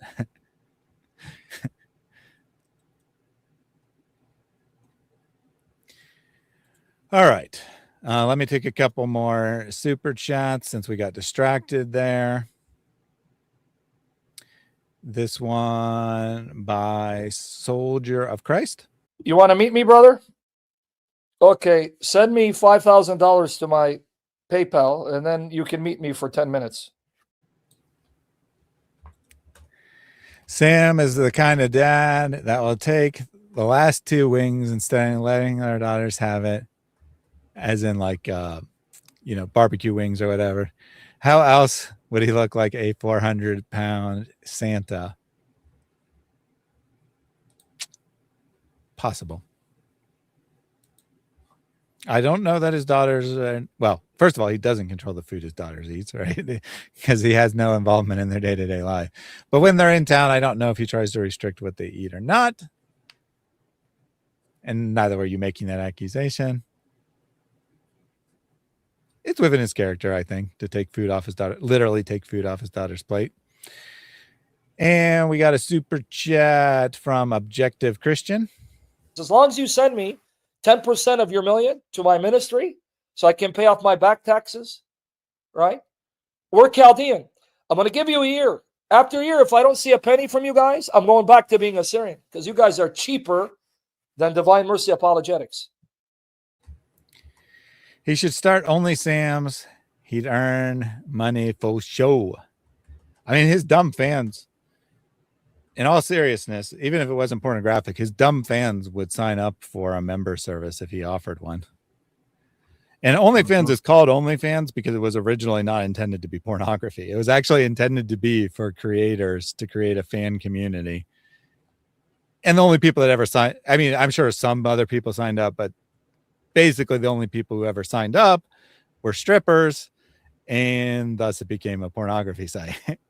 But it was originally intended to be a fan site. And there are other legitimate platforms that are, fan sites. And if Sam signed up for one of those, I bet his dumb fans would give him money for nothing.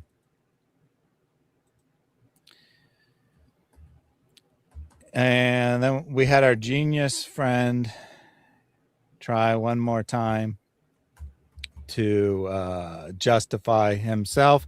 This will be my last comment to you.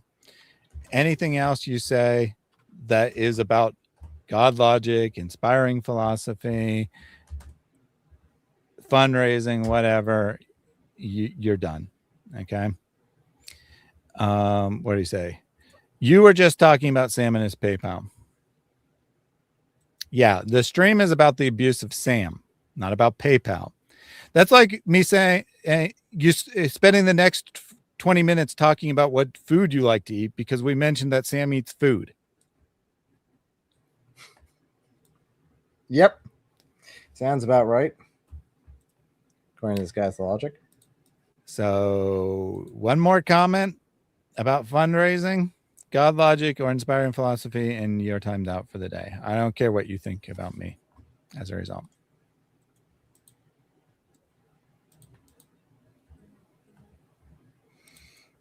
And yep, you're right. I'm off topic. And that's why I don't allow these topics, these kind of comments, because they take me off topic too. They distract tons of people in the chat, which is why I address them at all. And they distract me because I have to address them because they distract tons of people in the chat, which is why I don't allow off-topic comments. I allow people to quote the Bible. I allow people to ask questions. I allow people to criticize me. I allow people to talk to one another on topic.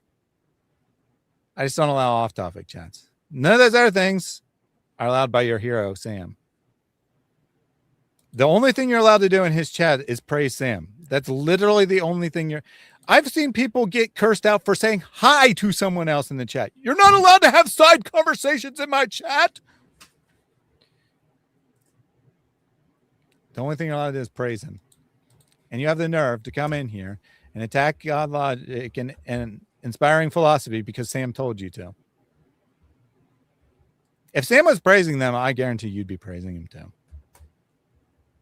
One more super chat and then we'll get back to the video or the transcript of the video. Jonathan Jeppy.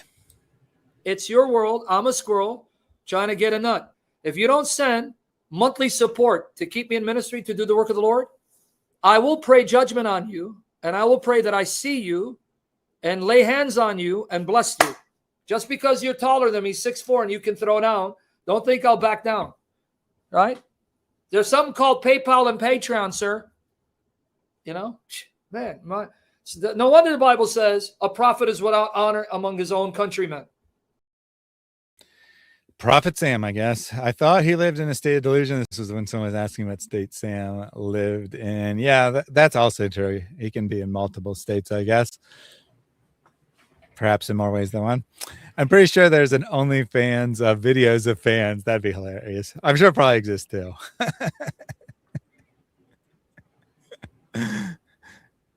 It's a, obviously it's a joke, but probably a video site that you go to instead of videos of YouTubers or sports or pornography or whatever. It's just video after video of fans. It's OnlyFans videos.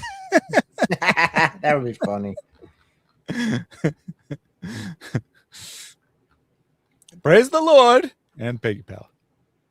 Actually, it should be praise the Lord and PayPal. All right. So when we left off of the video, he was just starting to talk about James White. Even James White saw his recent meltdown, his being Greg Stafford. He was shocked. He's gone. He's lost it. Deranged. So let me just play that clip. We get it into it. Yeah, see that? It's over for him. He is funny. You want to watch it again one more time? So, I think you mean we just played Stafford's clip. He is going to try to play James White's clip in a second, so I was confused as to what was going on. But it seems that he's talking about Stafford's clip when he says it's funny. You want to watch it again? One more time? Let's watch it again. Let's watch it again. Here, watch, guys. For you guys, all right? Here, one more time. I really doubt that people in the audience were requesting to hear it a third or fourth time. But, you know, it's for them. And I'm going to show you what James White says. So Lord Jesus Christ reigns another dog of Satan, a bastard of Satan, a whore whose mother, the whore of Babylon. That's your real mother, Greggy. Your mother is the whore of Babylon, and your mother is a whore because you're a son of Satan and Babylon's your mother. And I'll say it to your face. And there's nothing you can do about it. Nothing. Not a zip. Email me. You want to meet in what's may or may not be Greg's location? Okay, you threatened me. FBI police, you seeing this? Okay, now let's see a match. So he actually plays more of Greg Stafford. He plays Greg Stafford's video again.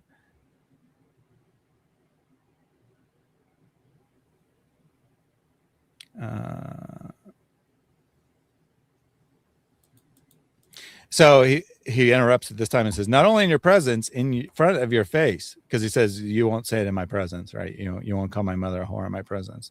I want to see you elbow me. Your mother's a whore. Go ahead, Greggy. Try to headbutt me or elbow me. Yeah. And plays more of the video.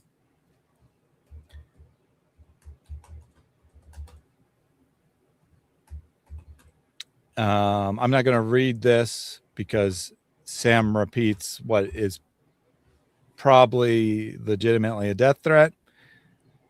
And I don't want to get a violation for saying it, but he repeats Greg's words.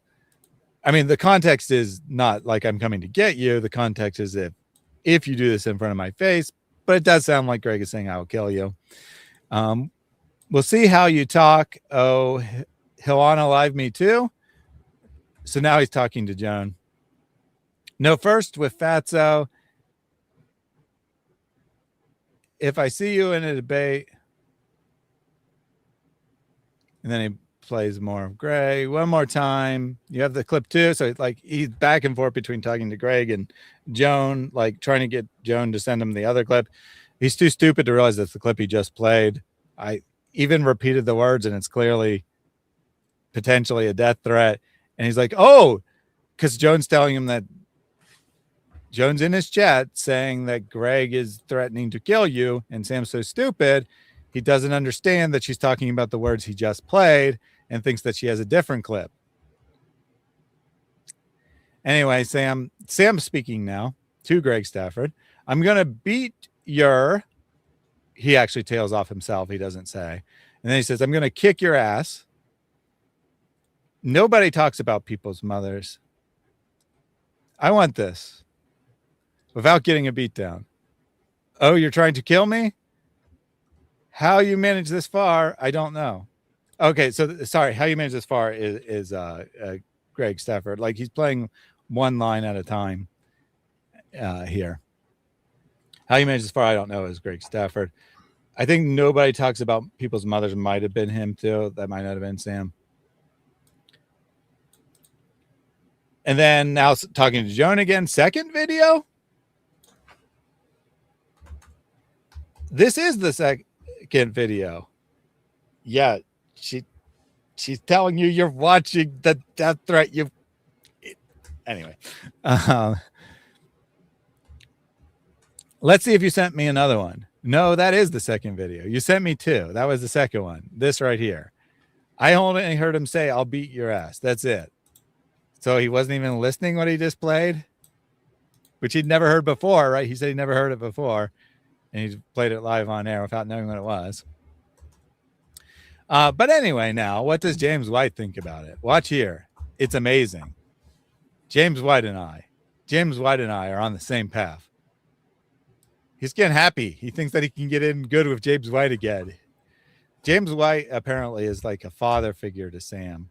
Sam's actual father abandoned him, like I think legitimately abandoned him. I don't know if like as a baby or later as a child, but whatever. His father left his mother and had no contact with the children after that. So Sam was legitimately abandoned by his biological father. And as a result, he latched onto James White as a father figure to him. And then James White told him he had to stop abusing people. Sam couldn't take it. They eventually parted ways. James said a few things about Sam, not all that much. And Sam's been talking about it for 15 or 20 years.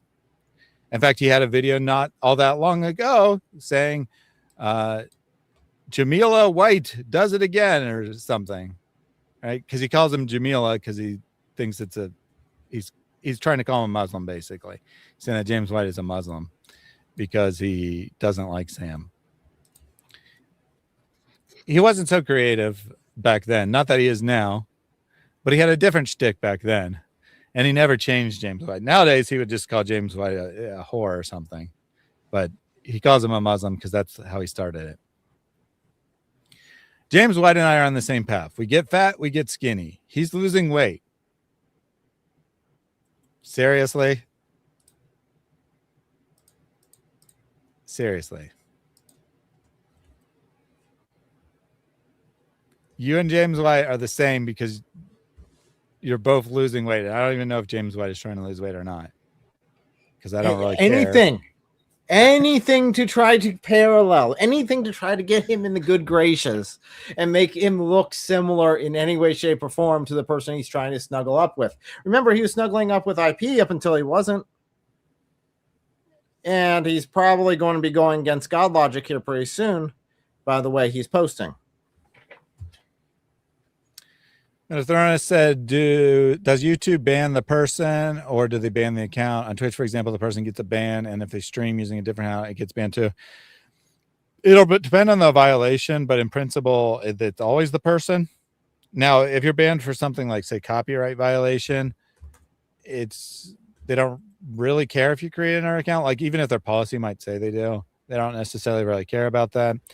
If you get banned for what they consider a serious violation, I know one that they're super sensitive about, just from watching videos unrelated to anything Christianity, Islam, is animal abuse. If you get banned for animal abuse, if there's any hint whatsoever you have a new account, they will immediately ban it. I assume the same is probably true of pornography. I'm sure the same would be true for, on-screen violence.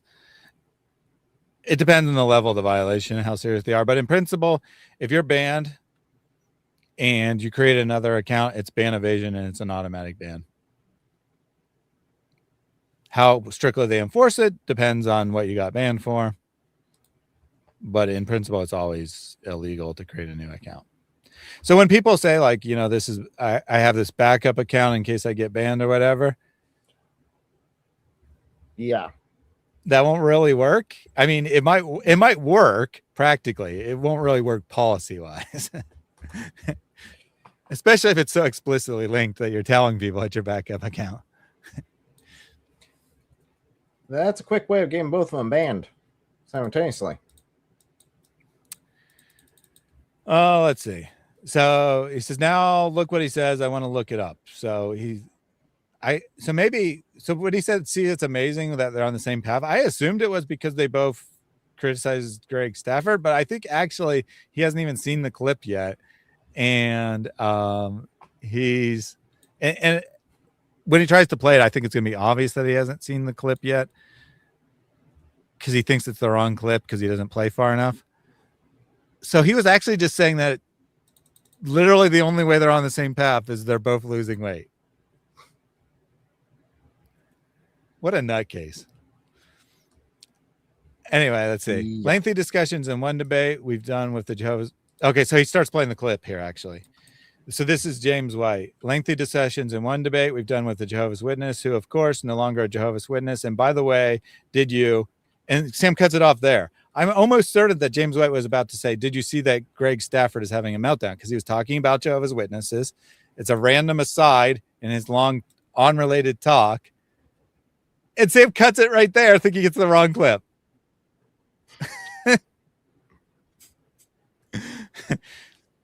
Watch what here, dude. Shoot, I want to look it up. And Oh no, shoot. I guess I want to look it up as part of James White actually, because it occurred both times. So I want to look it up as where James White starts. So Tim says, "Shoot," and then he tries to play the clip again, and then he cuts it at the same spot again, and then he starts demeaning Joan. Or at least I interpret it as demeaning Joan. Sister, sister. Sister, why, sister? Why? Why did you drop the ball, sister? Do I have to go and find it myself? Used to be a good kid, man. Sister used to be a good kid. Anyway, guys. Oh, so now speaking to his audience. Anyway, guys, we're going to get into it in a few minutes. What happened, Senora? Senora used to be such a good kid. Used to be such a good kid. Sister, you were such a good kid. I don't know what happened. Let's see. All right. Now I have to do it here, sister. So Joan sent him the clip. I believe it was just a timestamp. Like it wasn't like something that was clipped. So he starts playing at the timestamp she provided. And he doesn't play far enough to realize it's the correct clip, and then spends several minutes demeaning her in front of his audience, saying how she messed up. And she wants to be with this man desperately. Yep, this is the woman he claims to love. Only love when your usefulness is not up.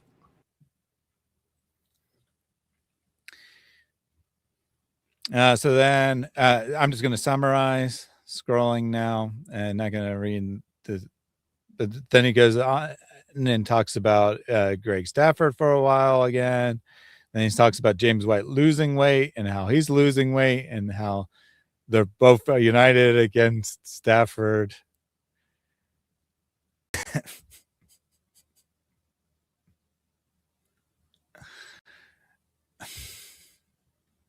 Then he tries to play a different time clip of the James White video. He gives up again.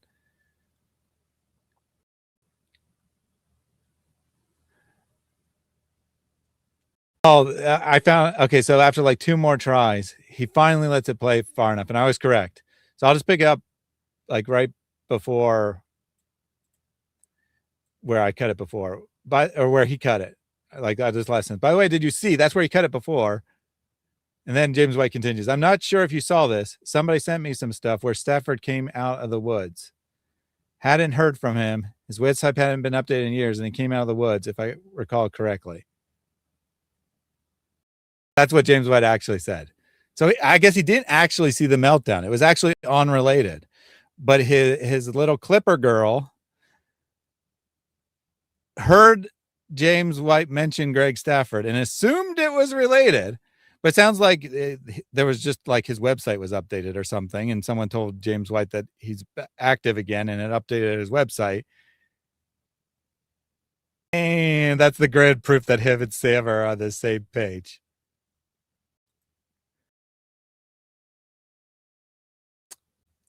Then like it looks like he goes, yeah, there's some Muslim in the chat. He goes off on them. Then he asks, oh, I hadn't read the whole thing. Like I had read everything that I read to you guys, but I didn't have time to read the entire 3-hour video's transcript, but I'm scrolling through it now. This is another clear violation. I don't appreciate people who are brave in the comment section. I think that's still talking to the Muslim. And then he randomly starts talking about Stafford again. He was foul. Stafford was foul-mouthed in what he said. And I'm like, send these to James White. Makes you wonder what on earth has happened with Greg Stafford. By the way, guys, make sure you let people know this guy made some threats to arm people. He needs to be reported because these are serious threats. Now, I don't think asking the threat to be reported is, but asking people to send it to James White is definitely a policy violation. That's like the definition of harassment. Yeah, that's pretty clear. And then Sam says he's not scared because he, meaning Greg, is a little censored. And I'll say it to your face. He just switches back and forth between talking to his audience and talking to Greg, whatever. Yeah, don't try to keep like a flow going in your head because it does not happen with Sam. No. He's, oh, look, squirrel.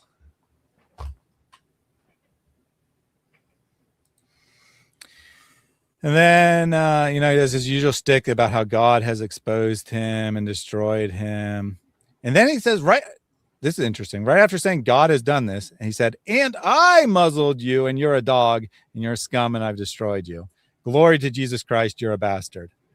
Glory to Jesus Christ, you're a bastard. How is that bringing glory to Jesus Christ exactly?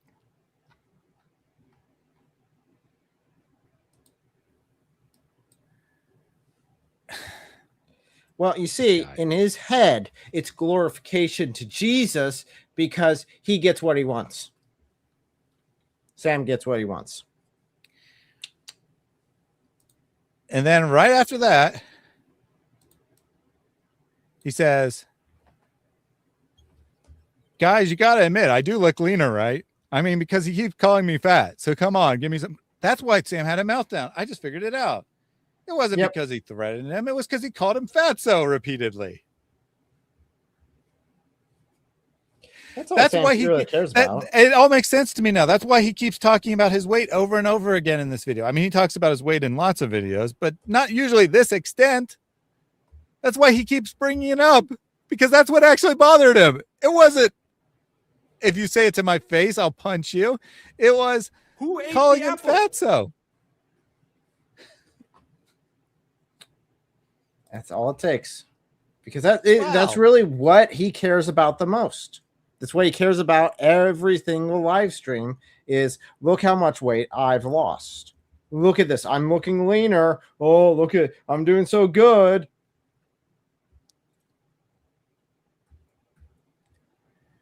Oh, yeah, Mary. Good point, Mary. Sam freaks out when he makes the smallest public mistake. That's why he started demeaning Joan live on air. Who ate the apple? Because he thought he had the wrong clip, when in fact he did have the correct clip. He just was too stupid to play long enough. But he thought he looked bad for playing the wrong clip, so he demeans her live on air. And no doubt she was like, oh, master, thank you for demeaning me. It makes me feel so good. Yeah. I mean, do you have an explanation for why she's with this man? She's a bit of a freak. I'm going to be fair. She's got some serious mental issues that she needs to deal with. And please stop making your daughter pay for your own mental illness.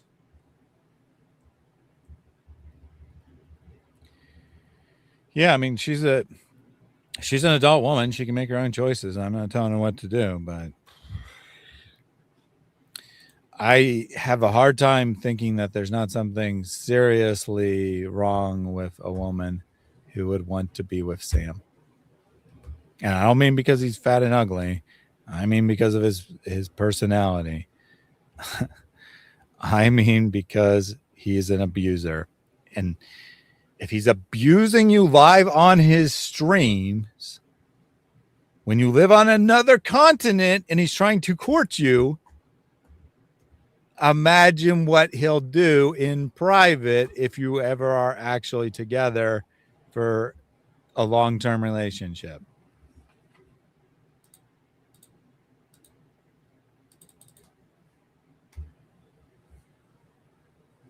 Just think about it, Jen. Just think about it.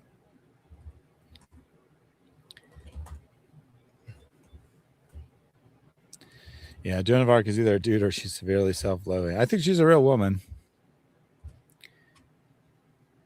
I think she's definitely a real woman. But, I mean, in fairness, she's probably the victim of abuse. She's probably a previous victim of abuse. And people who are victims of abuse are extremely susceptible to being abused again. Statistically speaking, not making an accusation, just saying statistically speaking, and if it is true, it's not an insult, her father was probably abusive. Maybe to her, but definitely to her mother. Her father almost certainly abused her mother. And as a result, psychologically, she grew up thinking that's what a normal dad looks like, what a normal husband looks like. And that's why she's attracted to Sam, because she psychologically reminds her of her father. Again, I'm just saying, statistically speaking, it's probable, not certain, not an insult to Joan. It's sad. It's terrible. And that's why we need to call this stuff out. Joan is on X telling me that I'm a disgusting person because it might do psychological harm to Sam's daughters for me to call Sam out. No, abuser needs to be called out. You possibly, and many real women for sure, suffer substantial long-term psychological harm because their father is abusive to their mother. Not even, it doesn't even have to be against the kid, right? The kid might be treated very well. But abusing, the one parent abusing the other, I'm sure it would work the other way around. Obviously, men are most abusers, but there are women abusers as well. I'm sure it would work the same either way around. And if one parent abuses the other, the kids are damaged. They don't understand what a normal relationship looks like. And they'll seek out partners with the same traits as their parents, right? They'll seek, whether they're the same gender as the abuser or the opposite, they'll either seek out people who can be abuse victims, or they'll seek out people who are abusers, because that's what they think is normal. And they don't do it intentionally. They don't like say, I want an abuser. Ooh, that guy looks sexy because he's an abuser. It's because they're psychologically damaged, that they grew up while their brain was forming, thinking that is what a relationship looks like. And so that's what they look in for a relationship. And if their relationship is different than that, they think it's a bad relationship. It doesn't feel right. Like, it's not like they think, oh, that guy's a horrible person because he doesn't abuse me. The relationship just doesn't feel right, and they don't know why.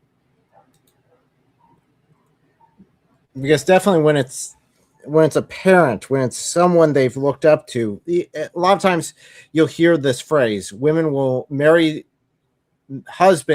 men that look like their husband, look like their dad, because that's what they saw. That's what they thought. This is manhood. This is what manhood is. And if she's looking at Sam and saying, this is manhood, you've got one twisted version of manhood in your head.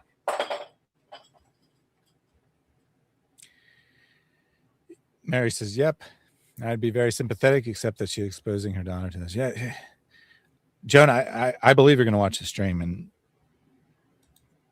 I know you won't believe me, but I really do want that's best for you and to get out of this relationship for your sake, not because I hate Sam or whatever. You shouldn't be in this relationship, especially with a kid. I mean, for pity's sakes, look how he's treating his current daughters that he claims he loves. That's how he's going to be treating your kid. Are you really okay with that? I hope not. So, question about my t-shirt here. I thought it was appropriate t-shirt for today. You can see the You're Mad Bro on stream, but here's the rest of it. Nice. So we got Jesus stomping on a devil or Satan, depending on how you want to interpret that. And he says, you mad, bro?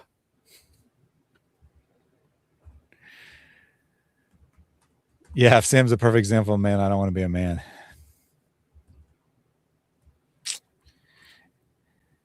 Yep, she should be concerned for her daughter. She really should. I know you won't believe me when you watch this, Joan, but speaking from the heart here, you can do better. You can find a man who actually loves you and cares about you. Sam doesn't. He doesn't care about you at all, except as an object that he can control.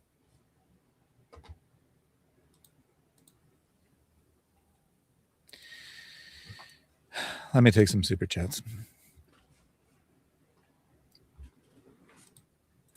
You eat oink, behave like oink. Told you it'd work the second time. Nice. I think they probably had to say oink instead of pig so it wouldn't be censored by YouTube. But also, I mean, telling some, okay, obviously that wouldn't be a policy violation. Just saying if you eat pig, you act like a pig. But telling a specific real person that they act like a pig would be a policy violation. Well, if you repeatedly say it. I mean, if you say it once, it's one off. But You're if right, you're like, right. Yeah, you're definitely. A pig, you're a pig. Repeatedly. Yeah. And then, yeah. Like, I get it. I mean, obviously the policy has to be subjective, but we all know the difference between harassment and a one-off comment. Right? It is the harassment policy. It's not the insult policy. Right? We can tell the difference between insulting someone and harassing someone. Thank you very much, Songs of Relief, for that super chat. Glad it went through. I still need to add the single letter variance. So Songs of Relief has a problem where often YouTube will reject their message specifically because of the animal name in the start of it. And I think that's actually, that kind of actually makes sense, because to a bot that has no idea that it's a keyword on my channel, it looks like you're calling someone a goat or whatever. Well, even So then, if you call someone a goat, that's not a bad thing either. That's not an insult. That's true. I'm surprised goat. I'm surprised. I wonder if goat always goes through, and it's just the other two, the rat and the monkey. Sorry, ape. Rat and ape that get blocked. Because you're right, goat is greatest of all time. It's almost exclusively a compliment. I don't normally hear people calling someone a goat as an insult. I mean, I suppose it could be done, but it's not normal. Anyway, thank you, Songs of Relief, for that. You want to meet me, brother? Okay, send me $5,000 to my PayPal, and then you can meet me for 10 minutes. Good deal. Good deal there. Love you long time. $5,000, 10 minutes. Potato Sandwich says the only reason Sam confesses to bad stuff is to make himself seem more pious to his audience.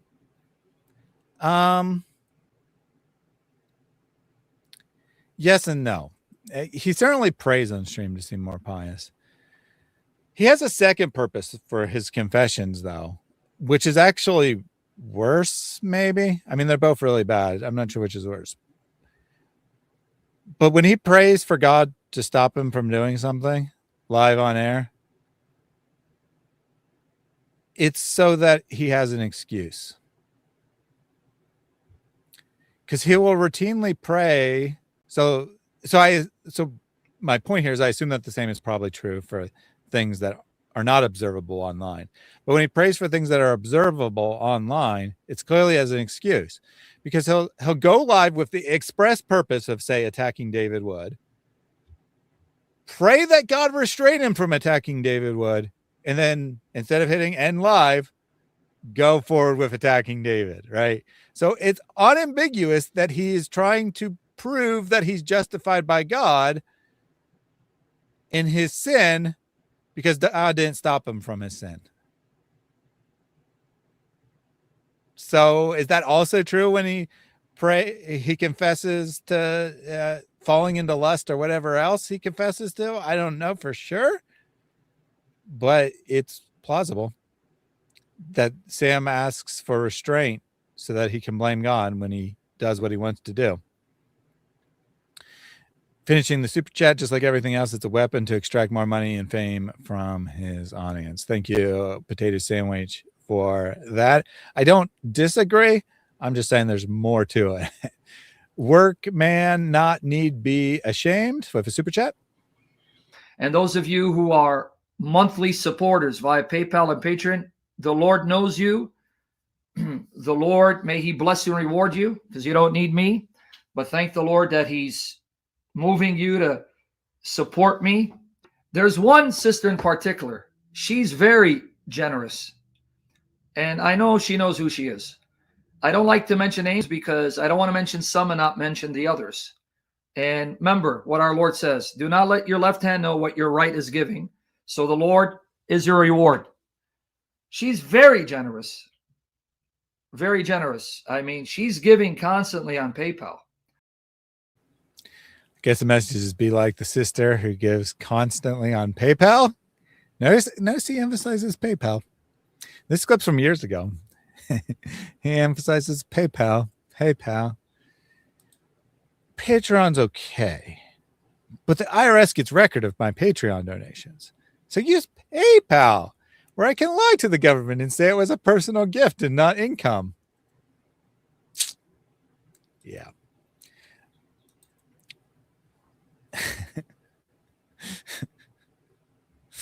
Snoopy, in reference to the previous comment, not worth it. He must pay me $5,000 just to look or just to meet him. He has to pay me to meet him. Yeah. He does mention Patreon. Oh, I've never had Patreon. Well, good for you. It's not a payment service. You just sign up and they bill your credit card or your bank account, whatever you choose, monthly. Yeah, you set how much you want to. They normally have like tiers, at least they used to, before I got kicked off of it for some weird reason. And all I was doing, I wasn't even getting any money from them. I was paying people. And I got kicked for some weird reason. I don't know why. But yeah, I can't figure it out because I mean, Patreon has very few rules. They allow, in their words, adult film personalities on their website, so they don't really have a lot of rules. I don't know how in the world you got kicked off. I don't know. Anyway, if you want to pay for Patreon instead of PayPal, you can find my link in the video description. Like I said, it just it's a way of giving a monthly donation. So you don't really sign up for Patreon and it acts as a payment processor for you or whatever. Right. So like people can't really send money to your Patreon the way they can send it to your PayPal. It's that you sign up, you say, I want to, give $10 a month, and they'll bill you $10 every month and send that money to the creator that you're supporting, minus the processing fees and stuff. But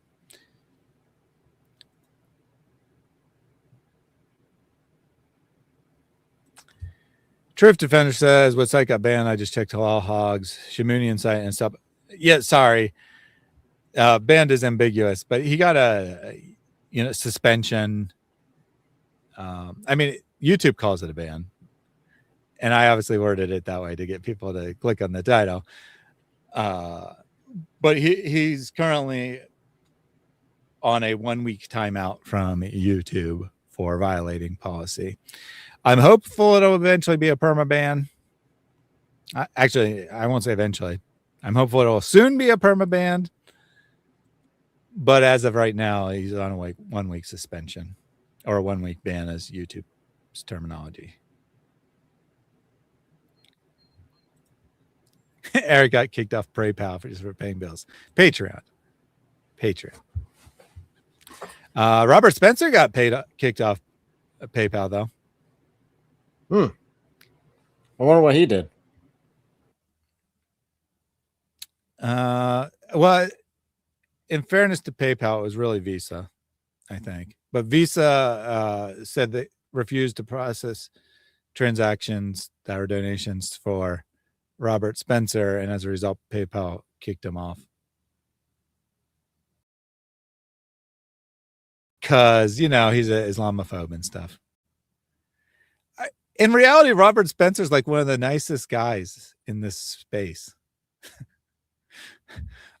I guess just because he's been doing it so long is why he gets so much flack, but like all these people like label him as like a hateful monster, and when they don't necessarily do that for other people in the space, but Robert Spencer gets signaled out as like the evil guy, when in reality he's one of the nicest guys. You don't hear him going around calling Muhammad a pedophile, for example. I mean, it's not like he'll deny that Muhammad's a pedophile, but he doesn't like make it a major thing. What does he do?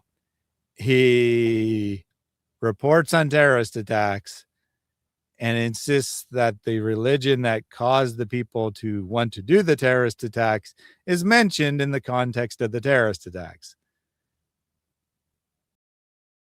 That's it. And he's like the horrible hate monger. And I do think part of it is because he's doing it so long. If he had started, 1 year ago, he, with the same level of popularity, he probably wouldn't catch the same flack just because there's so many more people now. And he was an easy target when there was only a handful of people doing it. But man, so unfair. So unfair. Yeah. Robert, at least two, and maybe more, but at least twice, people absolutely tried to kill him. Right? There was a discovered terrorist plot that was prosecuted by the U.S. government and convicted of someone planning to kill him. And then there's the story about him when he was in the UK and someone slipped something into his drink, which was almost certainly intended to kill him because he had to go to the hospital and was very sick from drinking a very small portion of it. So at least twice, probably more, people have literally tried to assassinate Robert Spencer. And again, I think part of it is just because he's been doing it so long. One of the OGs. But he's the last person in the world that anyone should complain about. You want to complain about David? You want to complain about me? You want to complain about Eric? That's fine. We disagree, but I understand why you're complaining about our behavior, right? It is extreme. Most Christians aren't going to think it's a good idea to rip up Qurans or put them on sticks like Eric does. I got two more. We disagree, soon, but I understand if you criticize us for that. I don't understand why you're calling it anyone is calling Robert an Islamophobe and criticizing him. Yeah, Carol B, that's part of it. You're right. I had forgotten that, but that is part of why Robert Spencer is so targeted. He was mentioned in the manifesto and the lunatic in Norway. So that's proof of connection for some of these. So yeah, the long time ago, what was that? Probably like, I don't know, 15 years ago, some idiot tried to kill a bunch of Muslims and put in his manifesto that he was inspired by Robert Spencer. So that's part of it. You're right. But why was he inspired by Robert Spencer? Because people censor what Muslims are doing in the name of Islam. And he wrote the manifesto. Let me just be clear. I'm in no way supporting this. No way remotely supporting this. But he wrote in the manifesto, I tried political means. No one ever listens. The only way to get attention and raise awareness of all these issues that people like Robert Spencer are talking about peacefully is to commit violent acts. So that's what I'm doing. So is it Robert's fault for calling out terrorism, or the rest of the media's fault for censoring him when he calls out terrorism? I mean, I know the real answer, but according to Visa, Robert Spencer's to blame. All right. Nice aside. Let's continue with some more super chats.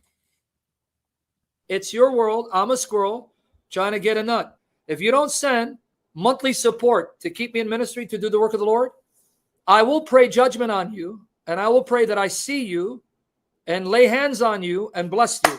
Just because you're taller than me, 6'4", and you can throw down, don't think I'll back down, right? There's something called PayPal and Patreon, sir. You know, man, no wonder the Bible says a prophet is without honor among his own countrymen.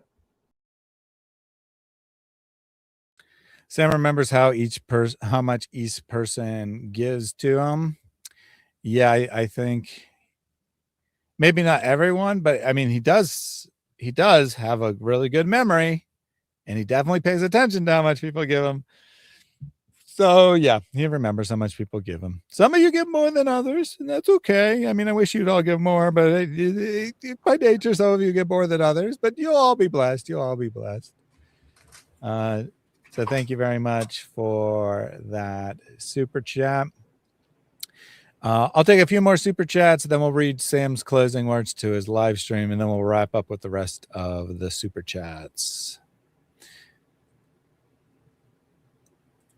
As long as you send me 10% of your million to my ministry so I can pay off my back taxes, right?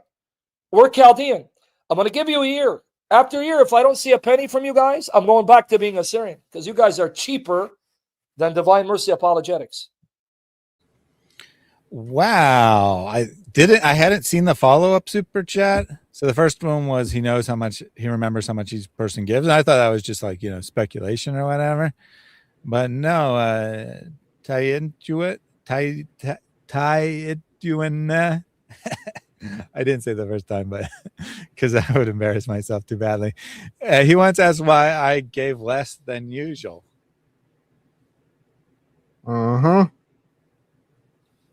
Yeah, because he's got an accounting book that he's like, that person hasn't given as much. Why not? They need to give more. Because after all, this is all Sam based. It's all Sam based. Nothing else in the world matters. Mm-hmm. Yeah, so I'm hesitant to even tell this story, but I think it's relevant, and I don't think it's crossing a line because I'm not going to give any names or anyway. Anyway, someone who was a longtime donor of mine and who I had personal contact with recently canceled their Patreon, and you get a notification when someone cancels. So I noticed for that reason, not because they changed the amount or whatever. I noticed because they canceled, and I was thinking, I bet there's something wrong, and I bet there's something wrong with their life. Because I don't know why else they would have canceled. They literally supported me for years. But I was like, nah, it's too weird to reach out and ask why. So I'm not going to say anything. Well, they ended up contacting me for unrelated reasons. Like I said, I have personal contact with them. And they mentioned why they had lost their job. So even when I was legitimately concerned, I was like, it's too weird to ask someone why they cancel their donation, right? But apparently not for Sam. Apparently not for Sam. You usually give me $40 a month, but this month you only gave me $35. What's up with that?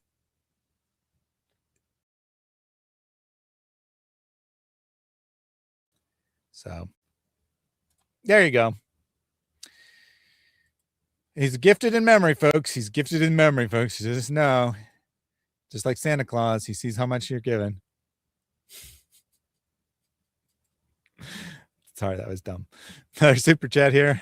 It's your world. I'm a squirrel trying to get a nut. If you don't send monthly support to keep me in ministry to do the work of the Lord, I will pray judgment on you, and I will pray that I see you and lay hands on you and bless you. Just because you're taller than me, 6'4", and you can throw down, don't think I'll back down, right? There's something called PayPal and Patreon, sir.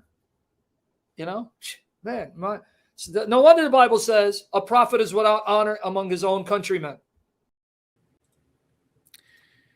So Balrudder says, Shamu, Sam, coincidence?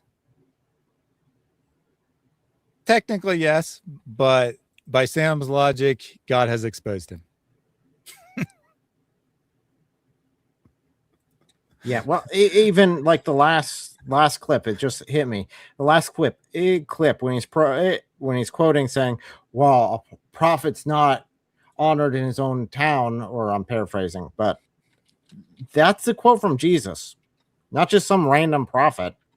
That's Jesus that he's comparing himself to. Yep, you're right. I wasn't even thinking about that, but you're, of course, 100% right. Jesus is saying those words. Because Jesus was rejected in his home synagogue. Mm-hmm. Or I should have said temple. Synagogue's a modern word. In his home temple. Interesting. I'm putting up a poll now. Do you agree Sam violated YouTube's written policy? Whether you agree with that policy or not, right? I'm not asking whether you think he should be banned. I'm asking you whether you think he violated their stated written policy. Because the way these platforms work, they get to set the policy. You don't get to set the policy. So I'm asking the question of what you think about what we reviewed today. I'm going to add that to it before I hit live. I have a feeling I know. That made it too long. I'll just say written policy. People know when, I mean, with what we reviewed today, what he got a violation for. Do you think he actually violated their policy for what he got a violation for is what I'm asking. I think we'll have quite a bit on one side. Yeah, I think I know how this is going to go. I mean, I assume Joan of Arc is watching and she'll vote no. But other than that,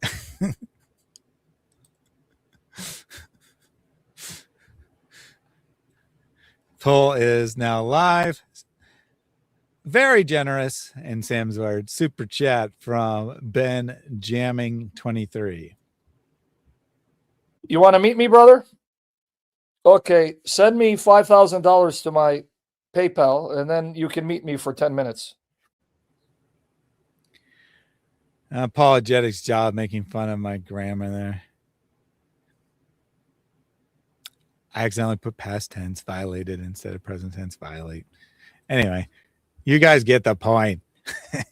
Thank you very much for your very generous donation. In all seriousness, Ben Jennings giving $100, which is insane. I don't know why anyone would do that. Notice Sam begs you for 10% of your income. I say you're insane for donating too much.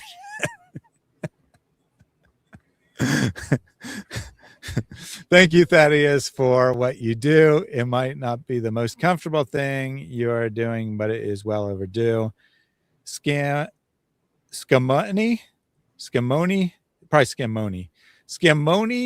loves Muta, and he found a buddy in Malik. Maybe a Muta buddy, who knows? Probably not. Yeah, considering how much he talks about muta all the time, it also really lends to the fact he's probably hiring prostitutes. Because that's what he considers a prostitute in his head is muta. And again, the whole concept of just calling everyone whore all the time also implies that there's a sexually depraved mind behind that does not have respect for women. And that's an indication of porn addiction, as well as many other problems. Indeed. I was going to see if I could find it real quick in the video so that we have context. The problem is I don't think... Oh, it actually... So if you spell Muta without an H, YouTube sometimes puts it that way. So I did find... Oh, wait, no, that's son. I mean, that's not the right one. Sanamuda.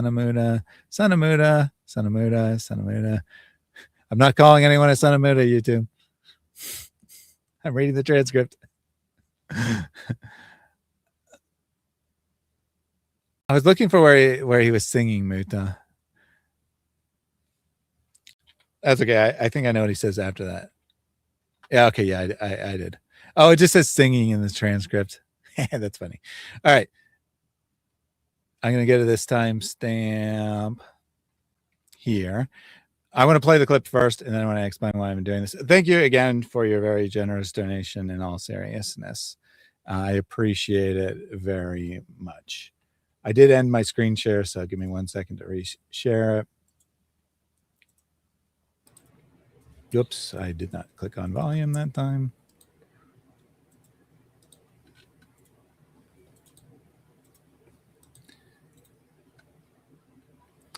So we got a couple seconds before he starts singing, but we're focusing on the singing here.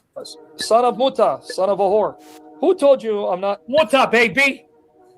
Muta, Muta, Muta, Muta, pa la la la la la la. So look at the question on the screen. Are you a Muslim lover? Why is he singing about Muta? Because he said, I do love the Muta. He may not have said those exact words, but that was the thought, right? It's not in the clip because he goes on and calls the guy's mother a whore and, you know, whatnot. But when they asked him, are you a Muslim? He's like, well, I might be. Muta, Muta, I love Muta. Oh boy, Sam, stop telling on yourself, man. Dude, get some help. And notice he's not, he's in a good mood. He's not offended there, right? If we play a little bit more. Yes, I actually. So the same guy asked him, right? So the reason they were asking him if he was a Muslim is because of his association with Malik. Now he goes on and says, you love God logic, or you mean you love Korah more than God logic. Now Sam gets upset. When he was just asking you're a Muslim, he wasn't offended at all. Yeah, you know, that's not it's all saying I love Korah.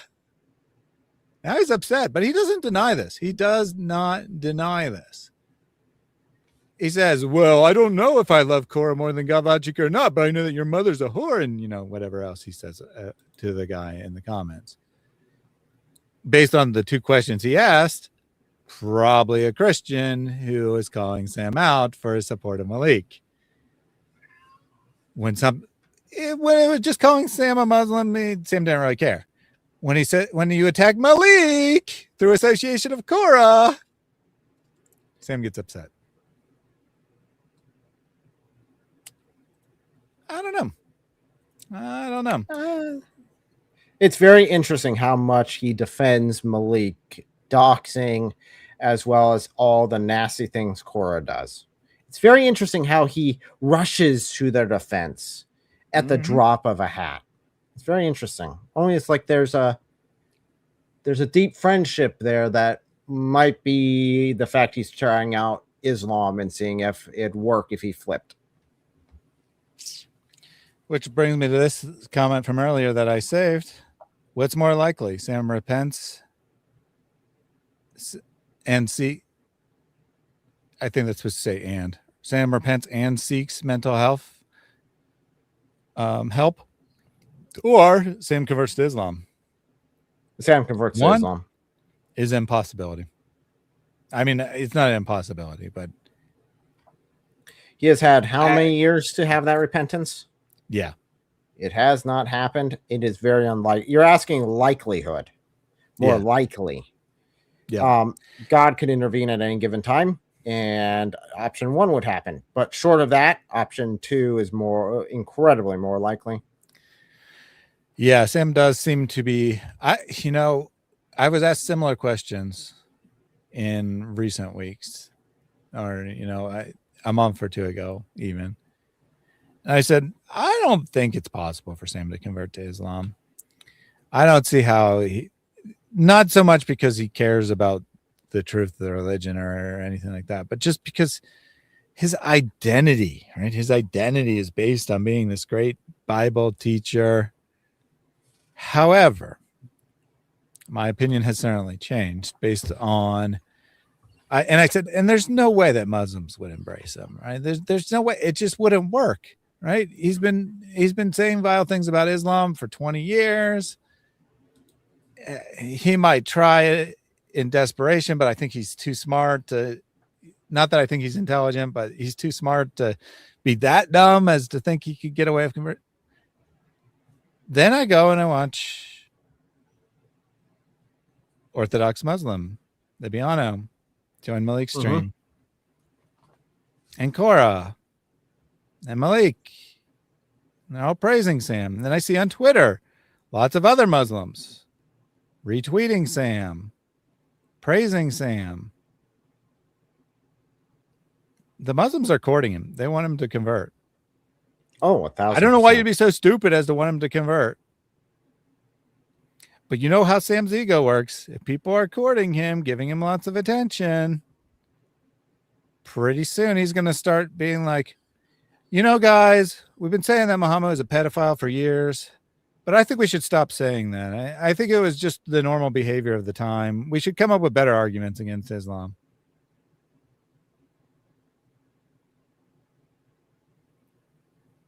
I mean, he's already done that with Quran desecration because he never had any issue with it up until recently. And then, oh no, that's evil. You should never do that because of reasons, because it might drive people away. You know, doing things that cause people to go away would be bad all the time, anytime.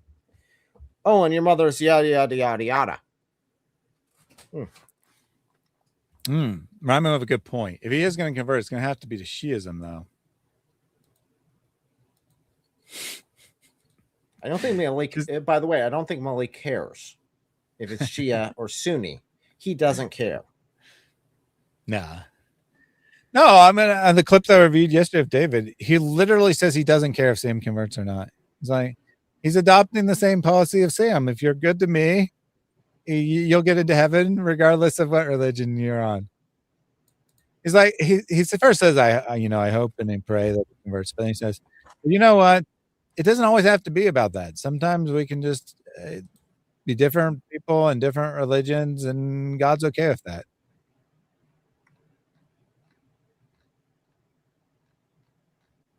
Yeah, so I think it'll take a while.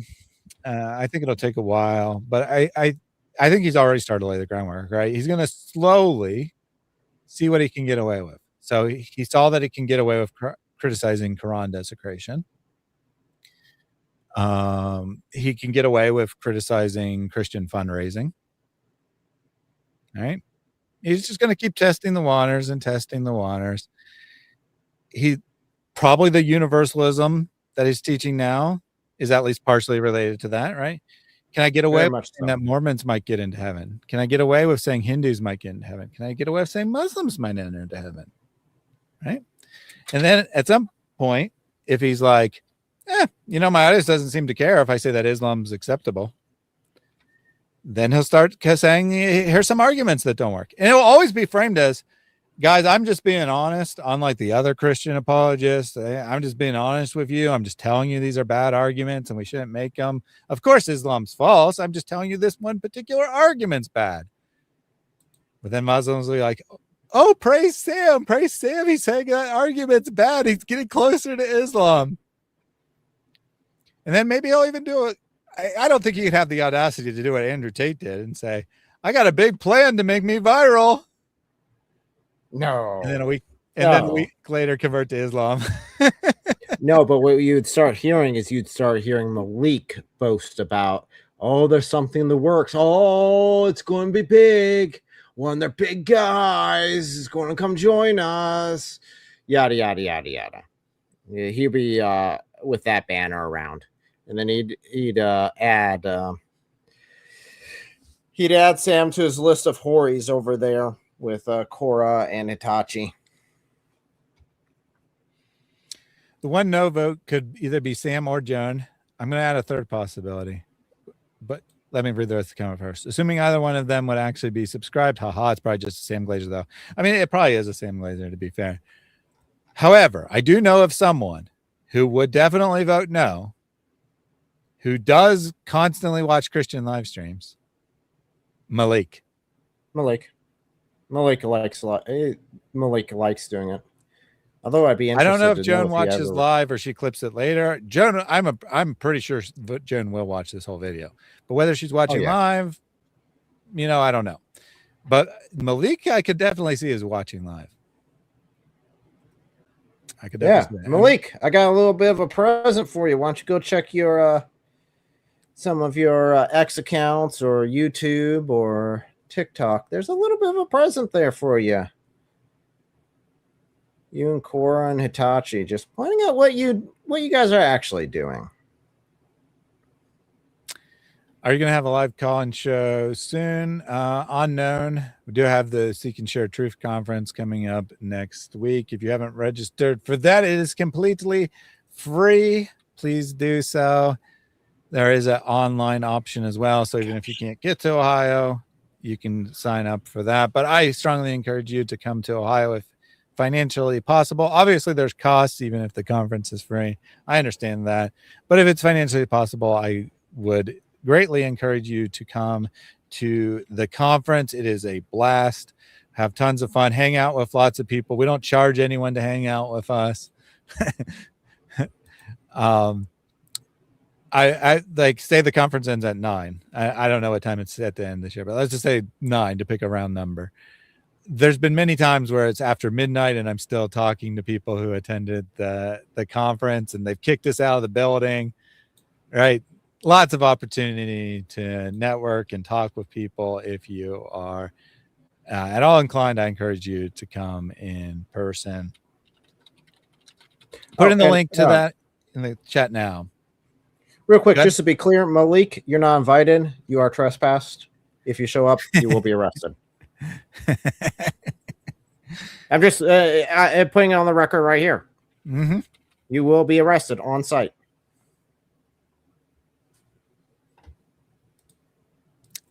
That's good. No, that's good. Though you've made that explicit. Do not show up, Malik. Nope.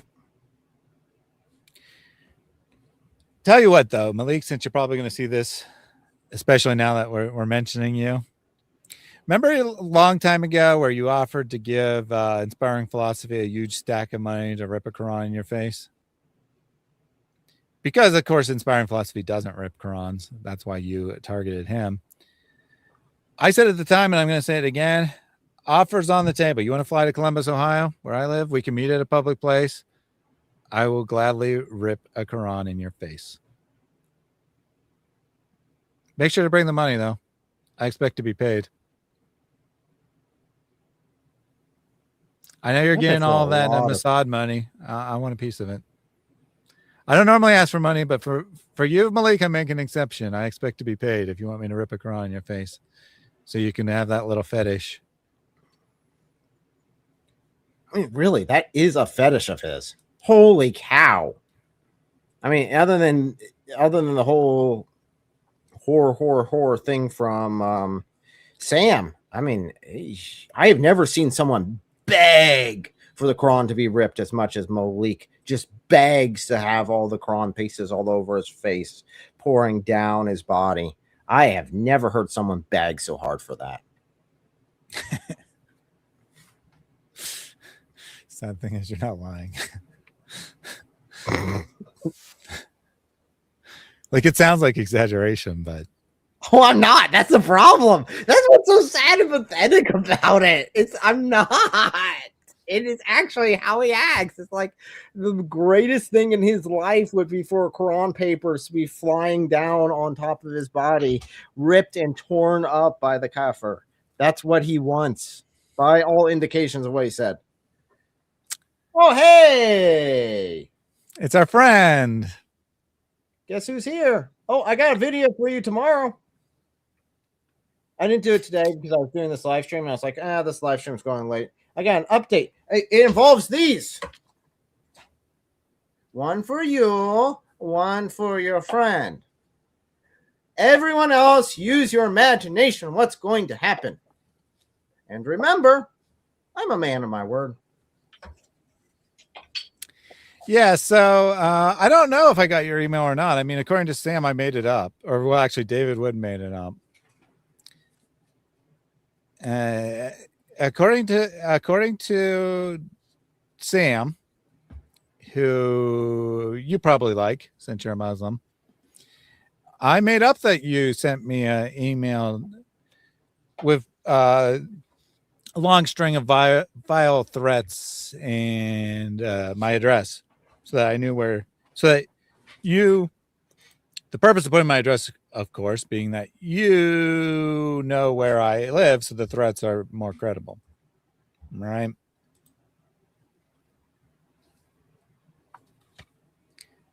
I gave you a warning email. I sent you a warning email and I gave your information. I'm like, wow, that's interesting that you're talking to Malik, because now I think you got it from Malik, because Malik already knew my address. Oh man, if Malik's behind this, I might have to go through a chapter of the Quran. I don't know if Malik's Thanks behind to this this or guy. not. I do know that this guy, well, except according to Sam, right? Because according to Sam, David Wood is making up a story about this guy doxing me. Because okay, here's what happened. So this guy was on. Eric and I were on a live stream talking about Sam. Again, he comes in. We're talking about Sam, right? The stream's only about Sam. Very weird. Anyway, we're on a Very weird. live stream talking about Sam, and this guy or one of his friends, I don't know which one came in first, came in and made a few comments, and we're like, dude, we're not talking about Islam today. And then he says, what does this number mean to you, Thaddeus? Posting my house number. I blocked him, of course, and I ripped up a page of Quran in response to him doxing me, or at that point, not doxing me, but, implied threatening me at least. And then another guy comes in and he's like, I heard in the group chat that you're ripping up Quran pages. And then a third guy comes in and posts my full address. So I don't know which one is which. I don't know which one this guy. I mean, I know this guy is one of the two that posted my address. I don't know if he's the first or the third, or the first and the third are the same person. But either way, he posted my full address in the live chat. And of course, he was blocked, and more pages of the Quran were ripped up, as is the protocol for this side of kind of behavior. I thought it was probably done for the day. I knew he'd probably come back and be on my next live stream or whatever else. I believe you. I believe you that you found my address independently. It's not very hard to find. You didn't do anything special. You saved a chapter of the Quran. Oh, you didn't save something else, though. Those are already done. So anyway, sir, I did get your email, which Sam says doesn't exist. And I did see your threats and the words you said about my wife and about my son and about me and all the things you're going to do to us. And here I am still streaming. Huh. And look, I haven't even timed you out or blocked you or anything. I'm clearly very scared of you.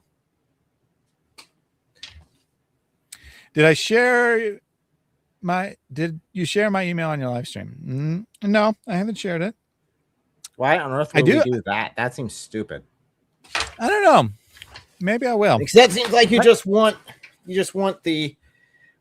us to talk about you more and more and want the publicity. That's honestly what it sounds like to me. I mean, it's obvious you don't give a rat's rear end about the Quran. Consider what I'm going to do to it tomorrow for you.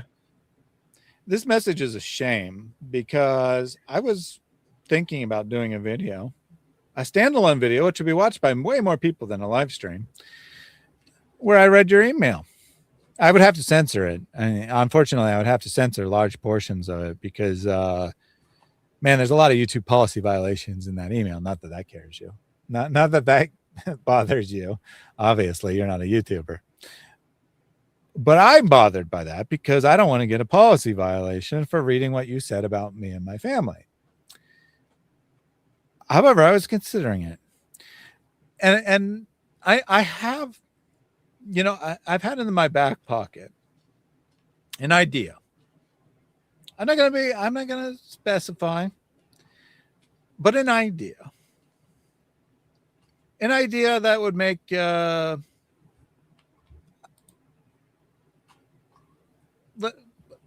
think that I can say this much without giving away any specifics.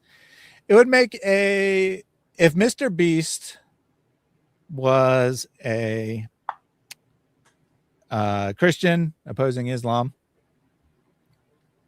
I think this is the kind of video he would do. Let's put it that way. Involving your book, of course. So I was thinking, maybe it's time that I do that grand idea that I've always had in the back of my mind, but I've declined to do for years and years because it just seemed too extreme. It just didn't seem necessary. I don't know. I haven't decided if it's time for that or not. This message though makes me think you want me to read your email, which then makes me want to not do it. Well, I mean, I have been sitting on the L from Ohio video, considering how much this guy's been speaking out. Maybe I should do the L from Ohio video, which does include like 30 Qurans with some stuff taped to the back that goes, yay! It makes lots of confetti instantly. Oh, so by the way, after we were on that live stream talking about Sam and the Muslim doxed me and put my address in the live chat. I mean, it was only probably in there 5 or 10 seconds. It would have been difficult for someone to copy, but you know, it's possible. Someone on X posted my address and kept tagging Sam repeatedly, trying to get Sam to pay attention to them. They seem to, I didn't actually see it. It got taken down before I saw it, but Eric saw it and they appear to be a legitimate Sam fan. This person doxing me on X and trying to, because it got taken down super fast, which is great because that's not been an experience in the past with X, but it got taken down super fast. They seem to be a legitimate Sam fan. Now we got this guy here saying the exact same line as Sam. Sam said that that David is making up this doxing. So I was doxed twice and sent a threatening email. And I'm making it all up because David's planning a $200,000 fundraiser for me. Or David was making it up on my behalf, whatever. That's what Sam said. Now this guy's saying it. Yep. Weird. It's almost almost like this is Sam himself. I don't think it's Sam himself, but definitely one of his fans. Pretending to be a fan. That's not enough whores. I don't think he called my wife a whore once in the email, so definitely wasn't Sam. No, but he did use stupid C, I think it was. Which that's definitely some of the wording there was definitely similar to one of the Sam fans I've been dealing with, which makes me question. I don't believe it's a sudden grab for money. Yeah. I mean, I have gotten threats in the past, to be clear. And Malik did dox my address. Sort of. He I don't know why Malik, like, he kept saying he was going to go after me, and he kept like going super light on me, like in comparison to the other people he was going after. Like, I'm just being fair here. Yeah, he really did. I guess because he didn't hate me, because he didn't have any personal experience with me, unlike, say, Logic, who embarrassed him. Any case, he only alluded to it. Like, he proved that he knew it, but he didn't give the full address to his audience for whatever reason. But in any case, I've certainly gotten threats from people in the past. And what Malik did against me is legally doxing. It just wasn't my full address. I've gotten threats in the past. I've been doxed by Malik. I was fired from my job. Had, I don't know, 50 people telling me I need to set up a fundraiser. Did you see me set up a fundraiser? No. You know why I didn't set up a fundraiser when I was fired from my job? Because I didn't want to do it until if I knew it would cost me money. So the way it works when you have an employment complaint in the United States, you have to first go through the government. It's not even optional. If you don't go through the government, you're not allowed to sue your employer. So people were saying we need to set up a fundraiser so you can sue your employer. And I'm like, I want to do that, but I have to go through the process and the government. Plus, I said, and I might not have to pay for it anyway. I might be able to get a charity to support my case, right? A free speech charity. And so I want to wait till I know if I need money before I set up a fundraiser. Well, we're now a year and 4 months later. And much to my surprise and the surprise of the lawyers I talked to, the government took the case. They reject 90% of the cases that they take or that are given to them. Now, that doesn't mean they're going to do anything, right? It just means that they didn't immediately close it. But the case is still open. It's still under investigation. I've had multiple correspondence from me, adding to the case, multiple correspondence from my employer's lawyer adding to the case. It's ongoing. So I haven't asked for any money. But yeah, I'm making up. So I have a really good reason to ask for money. But sure, I'm making up a story about being doxxed to ask for money. Uh-huh. Uh-huh.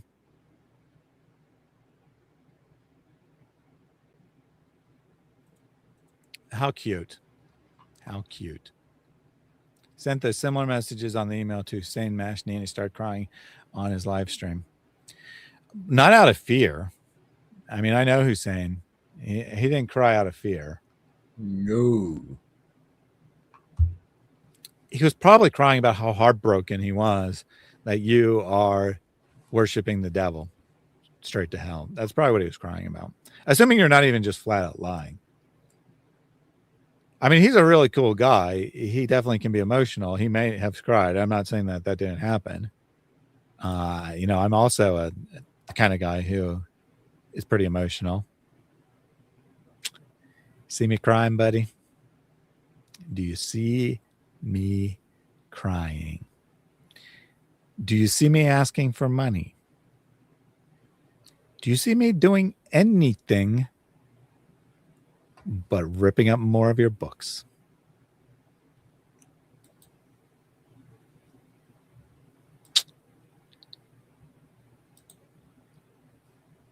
Your threat you sent me was special. I'll give you that. It was a special kind of threat. I get plenty of over the years, I've gotten plenty of messages from people threatening me in vague ways. Yours was special. It was a special kind of crazy. Most people who send messages, they're just trolls. Most people who send messages, they're just trolls. They're just trying to get a rise out of you. You actually believe the nonsense you said, don't you? You actually believe that you're going to come and torture my family.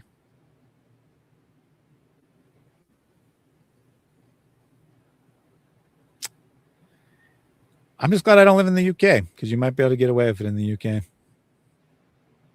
Hey, you come? You come to my house? We'll see what happens. We'll see what happens. And if you do kill me, I'll be in heaven.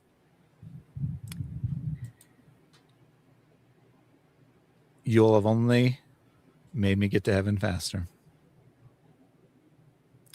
You see, I don't fear those who can kill the body.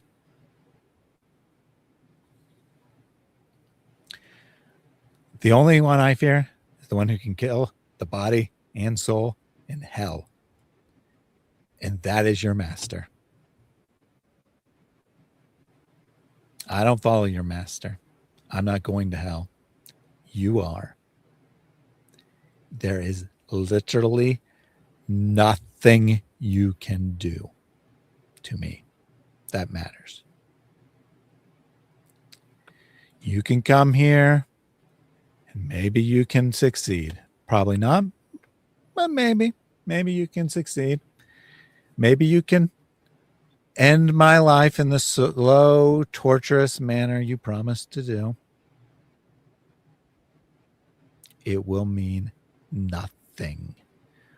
All it will do is increase the amount of hellfire you will be subjected to.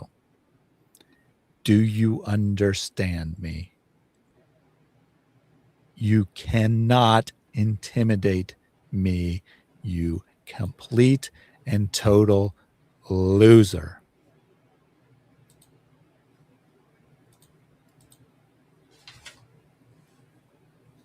Oh, so you're such a coward, you won't even do it personally. He's such a coward, he's not even going to do it personally. He's going to send other people after me. Wow. Big, strong jihadi. Bad. Big, strong jihadi bragging about how he won't do it himself. Guess what?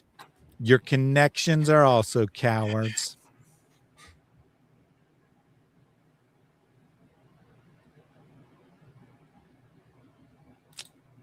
Do I look scared? Do I look intimidated? Does your book look safe in my hands?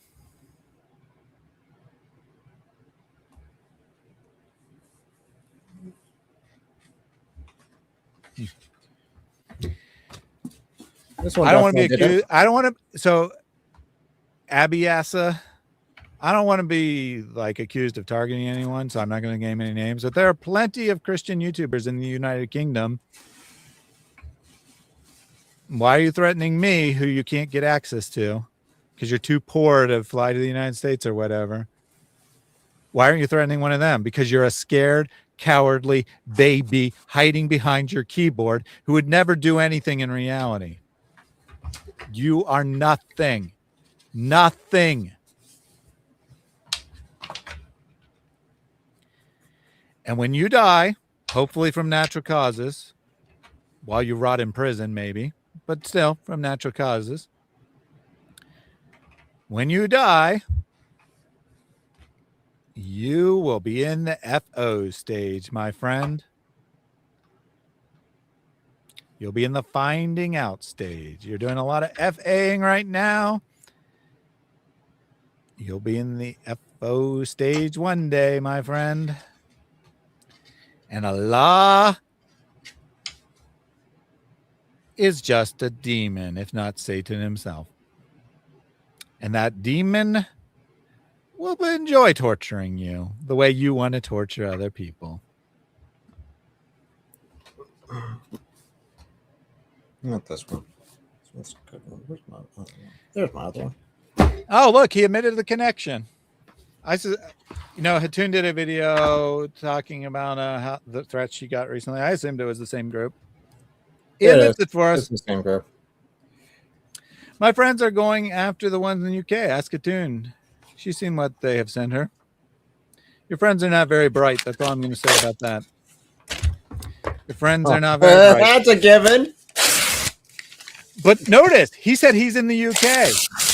The reason he couldn't come after me is because I'm in the US. But now, in the UK, he gets his friends to do it. This guy is just admitting how much of a coward he is. And Hatun is alive and well. A little, tiny, weak woman. And the jihadis can't even take her out. That's not an insult. I don't know what you're talking about. Hatun's scary, man. Oh, I mean... I've seen her in person, man. I was about to specify. I'm all right. That's not an insult. Hatun is extremely scary and extremely tough. But physically, she's a small, weak vessel, right? In willpower, she might be the strongest human on the planet. Yeah, I wouldn't want to get into a tug of war on that one. No, thank you. I yield. I'm good. Thank you very much. Yeah, Hatun's smarter than his friends, no doubt. She's also tougher than his friends. She obviously has more courage than his friends. She's obviously better than his friends in every possible way. We know this. Oh yes. I'm so scared. I've been wondering who will turn up at. You know what the funny thing here is? I don't know if I should say this, but I'm going to say it anyway. I have never been afraid that a Muslim was going to turn up my house. Like, even from a material standpoint, right? Even from a purely instinctual standpoint, I've never been worried that a Muslim might turn up to my house. You know, one person that I am a little bit afraid of, because I think he is that crazy, and I think he would actually try to harm me physically, given the opportunity. Sam. I think that Sam is actually evil and crazy enough to come after me physically. I don't think your Muslims, your friends, as you call them, I don't think they have the courage to actually come after me.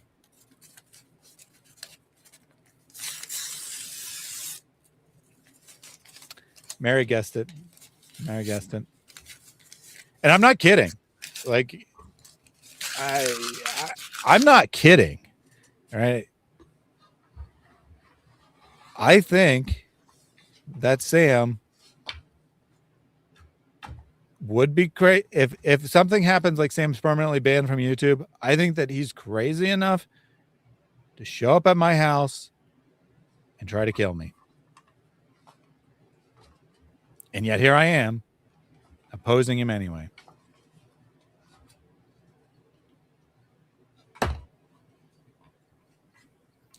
There you go.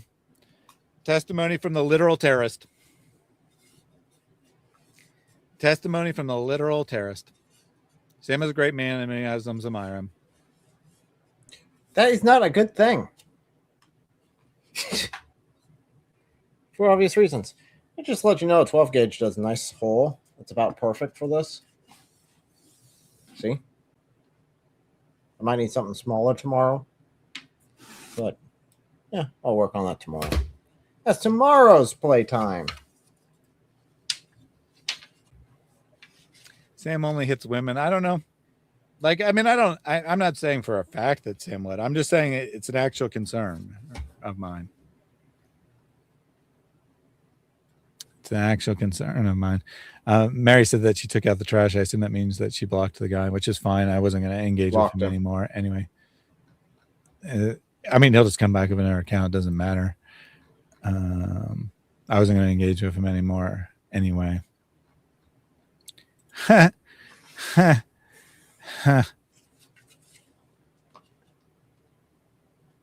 wasn't 100% sure if he was talking to me or the Muslim. Because this was after the Muslim said that we love Sam. So he could have in theory been said, why are Muslims running from Sam? But no, he's talking to me. Why are you running from the Sam debate and playing victim? Playing victim. Sam's playing Uthman here. That's what it is. Sam's playing a little Uthman trick. Whereas he gets challenged to the debate and then he declares that everyone else is running from him because he won't accept it.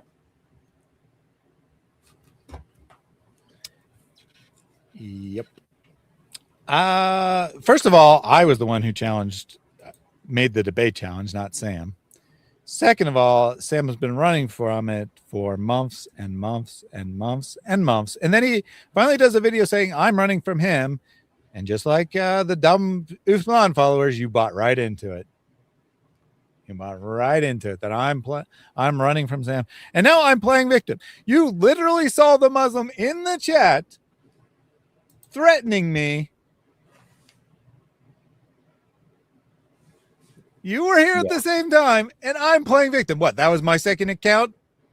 I was sending the messages to myself. Is that your theory here? Do tell me. I'm genuinely curious. What goes inside the tiny little mind of a Sam worshiper? How in the world do you think I'm playing victim? Was I sending myself the messages? I want to know. I seriously want to know. I'm going to take a super chat while we wait for your response. This one from Catholic S'mores. When you start contributing to my PayPal Patreon, it's been 2 years. When you send monthly donations, then talk to me, you cheap penny pinching monkey.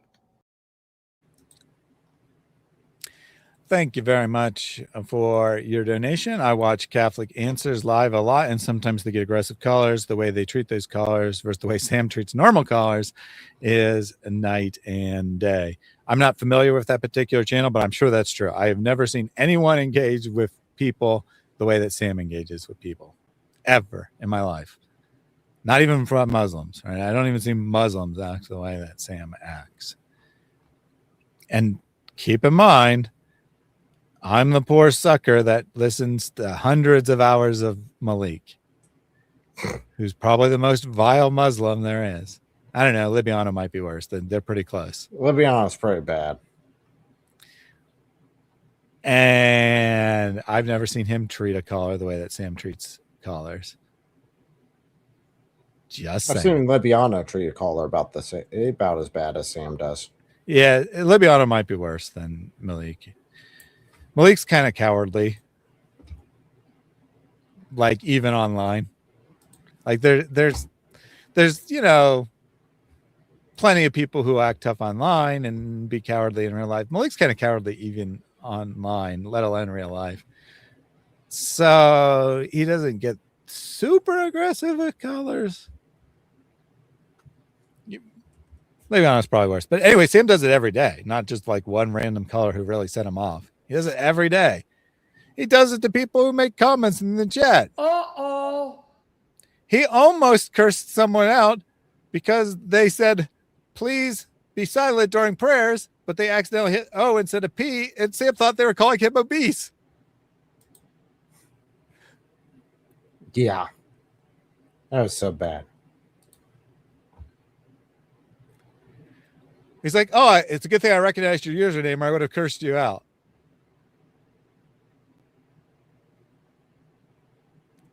He said that. And he probably wasn't joking.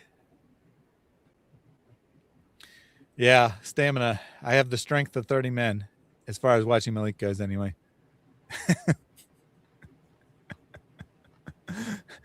I do cheat, though. I don't watch it live. I couldn't tolerate watching it live.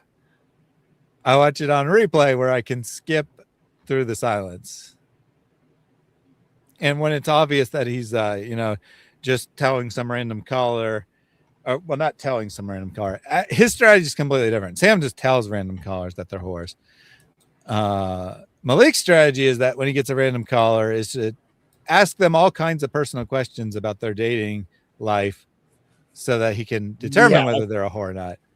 Hey, at least he's looking for evidence before calling people names. Yeah, but man, that is some creepy crap there. Definitely with him threatening to rape women. Yeah. Yeah. So Andrew, I got to correct you. Sam is not OPs. He's Olise. Olise. So the P in please becomes an O like this.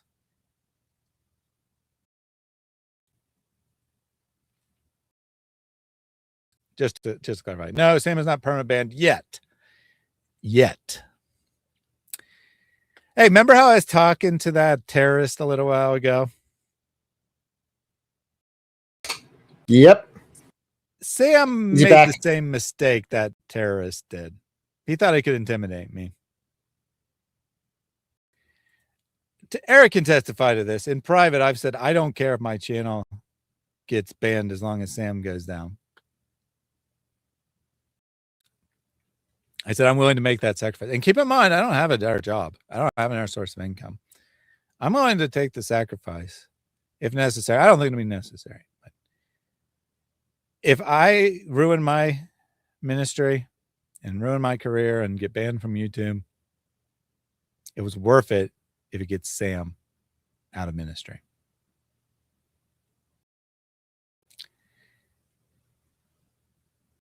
Sam's got nothing on me.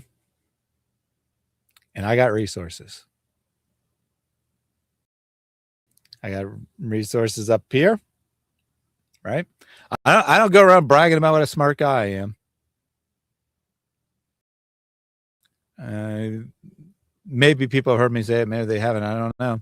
I may have mentioned it before, but it's not something I normally bring up. Like when people call me dumb, I say, "Yep, you're right," and you still can't defeat me in argument. So what does that say about you, right? But I'm actually a pretty smart guy.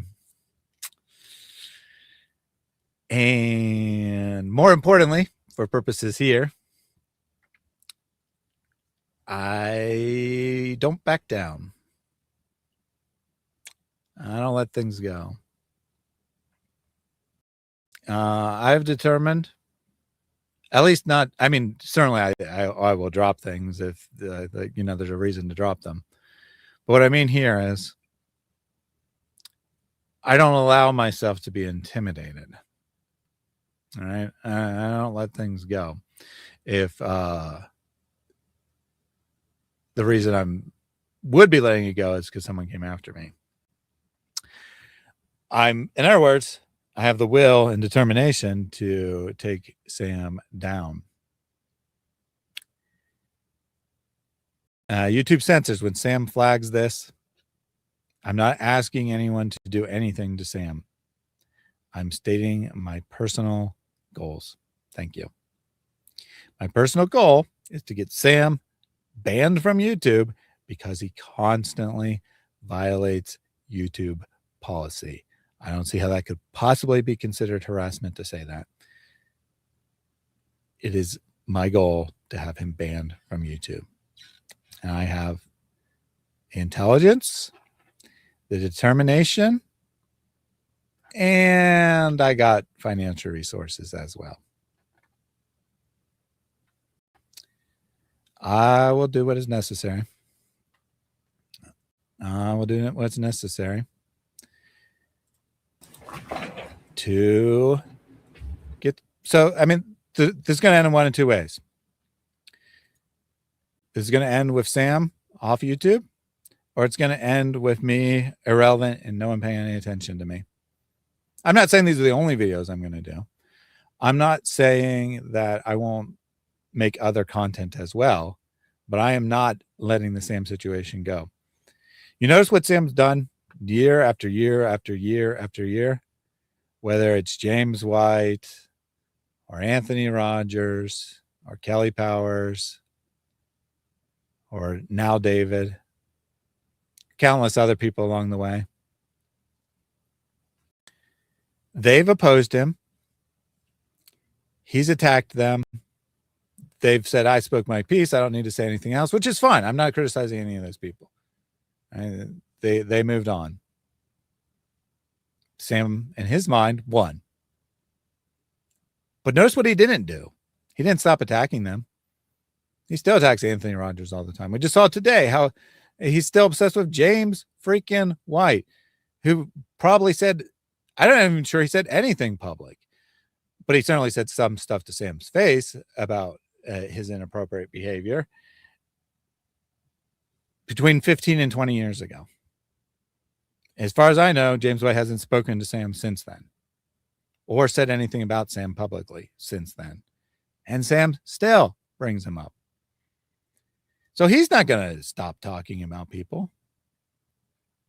He's going to continue to attack and attack. I mean, look at his ex-wife, his poor ex-wife, right? She divorced him 9 years ago. She's never said one word publicly about the situation. Sam brings her up once a week to attack her on his live streams. She's his #1 hate victim of all time. No one will ever top his ex-wife. And you know why? Because she proved Sam as a failure and a loser. He had no offense to his ex-wife.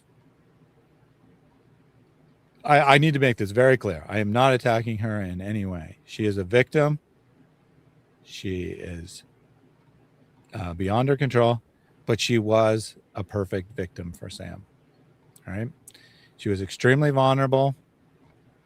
He was able to manipulate her into cutting off her entire family, cutting off all her friends, and being isolated, which is what he needs. Right. That's what an abuser needs. and he still failed to retain her.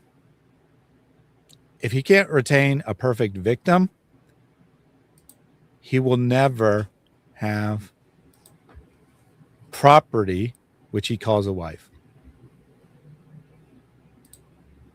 And so she will always be his number one hate victim, because she proved what a failure, a loser, and a disgusting human being Sam is, that he's so pathetic, he can't even maintain a perfect abuse victim as his victim.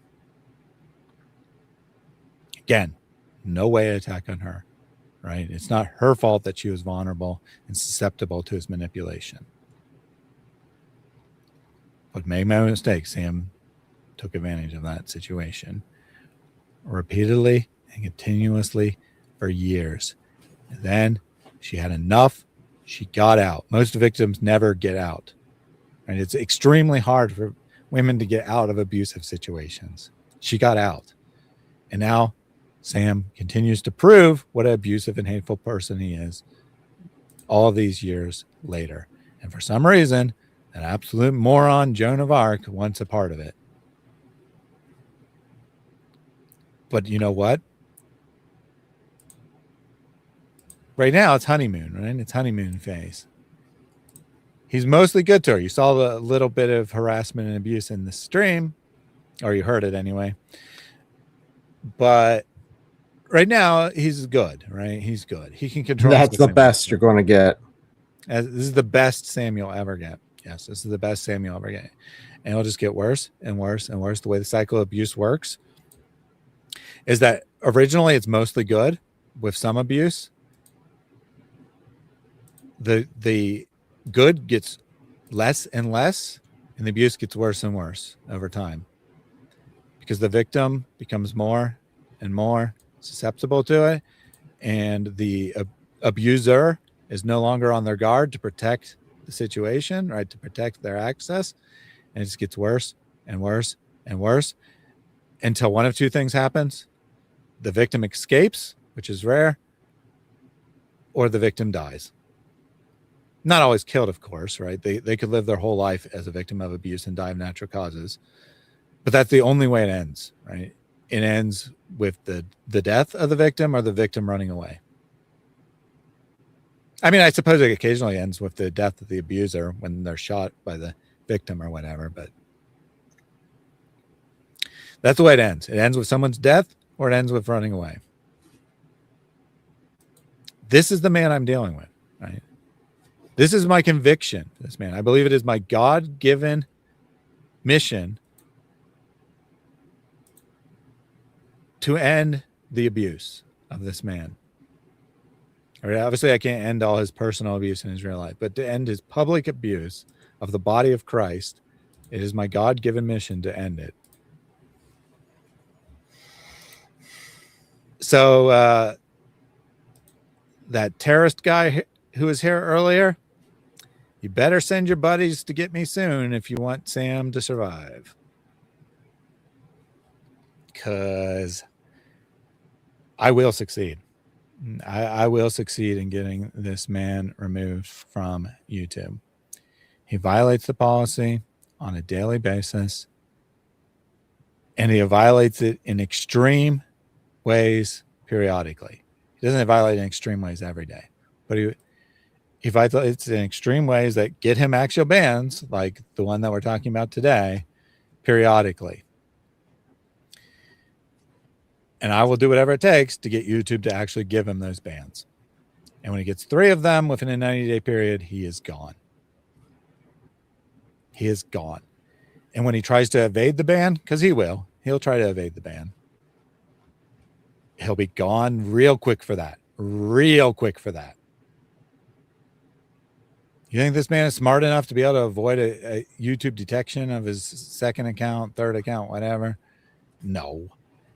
And he's way too prominent for not to go noticed by hundreds of, if not thousands of people who report it as ban evasion. He'll try. I guarantee he'll try. When the day comes and he's banned from YouTube, he will try to come back on another channel. It ain't going to happen. He's going to be on Rumble, streaming to 30 people, and desperately telling those 30 people how much they need to support his PayPal because he's going to be homeless soon because he can't get a real job. And all his financial supporters are abandoning him because he's no longer on YouTube and they don't know what happened to him. It's going to come to an end. Sam's ministry is going to come to an end. And he said himself, as soon as he's not being paid, he's going to stop doing it. Yeah, right. He will try to hold on to this as long as possible. Oh yeah, absolutely. He'll convert to Islam, and then he'll be all of our problems. Yeah, that's true. Actually, that is actually probably the end game. Is that eventually, when he can't get enough money off Christians anymore, he'll convert to Islam, and then those morons will fill his bank accounts. You think your pay for PayPal grift is good? Once you convert to Islam, man, you're going to be the biggest celebrity in the history of the world. The Islamic world, I mean. Freaking Yusuf Estes, who's like the worst apologist in the history of the world, the guy who's best known for claiming that Alexander the Great invented the Catholic Church 300 years before Jesus is born, makes a living off of Muslim donations. Why? Because he's a white male convert to Islam. Mm-hmm. Imagine Christianity's top apologist, as they'll sell him as, Sam converting to Islam. He'll be the biggest celebrity on the planet. Zakir Naik? Who's heard of Zakir Naik? It's Sam Shamoun in every Arab household name. That's his end plan. I don't know if that's his plan, but that's what will end up happening probably. Yeah. Malik's already started that, already prepped it. So yeah, I have no doubt that's what's going to 100% happen. So why can't he get a real job? Well, according to his fans, he's too vile and disgusting of a person to get a real job. He'd actually have to talk to people.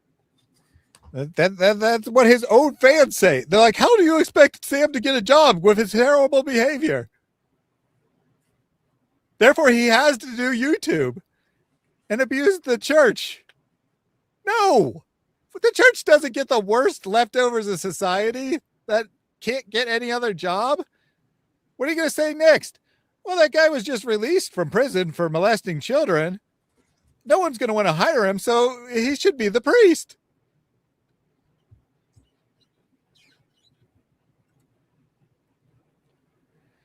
Yeah, I'd have to get past the interview.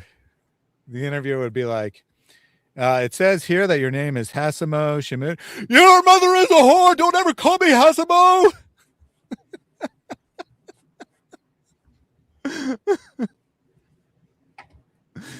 All right, I'll be throwing that in the garbage. Thank you for coming.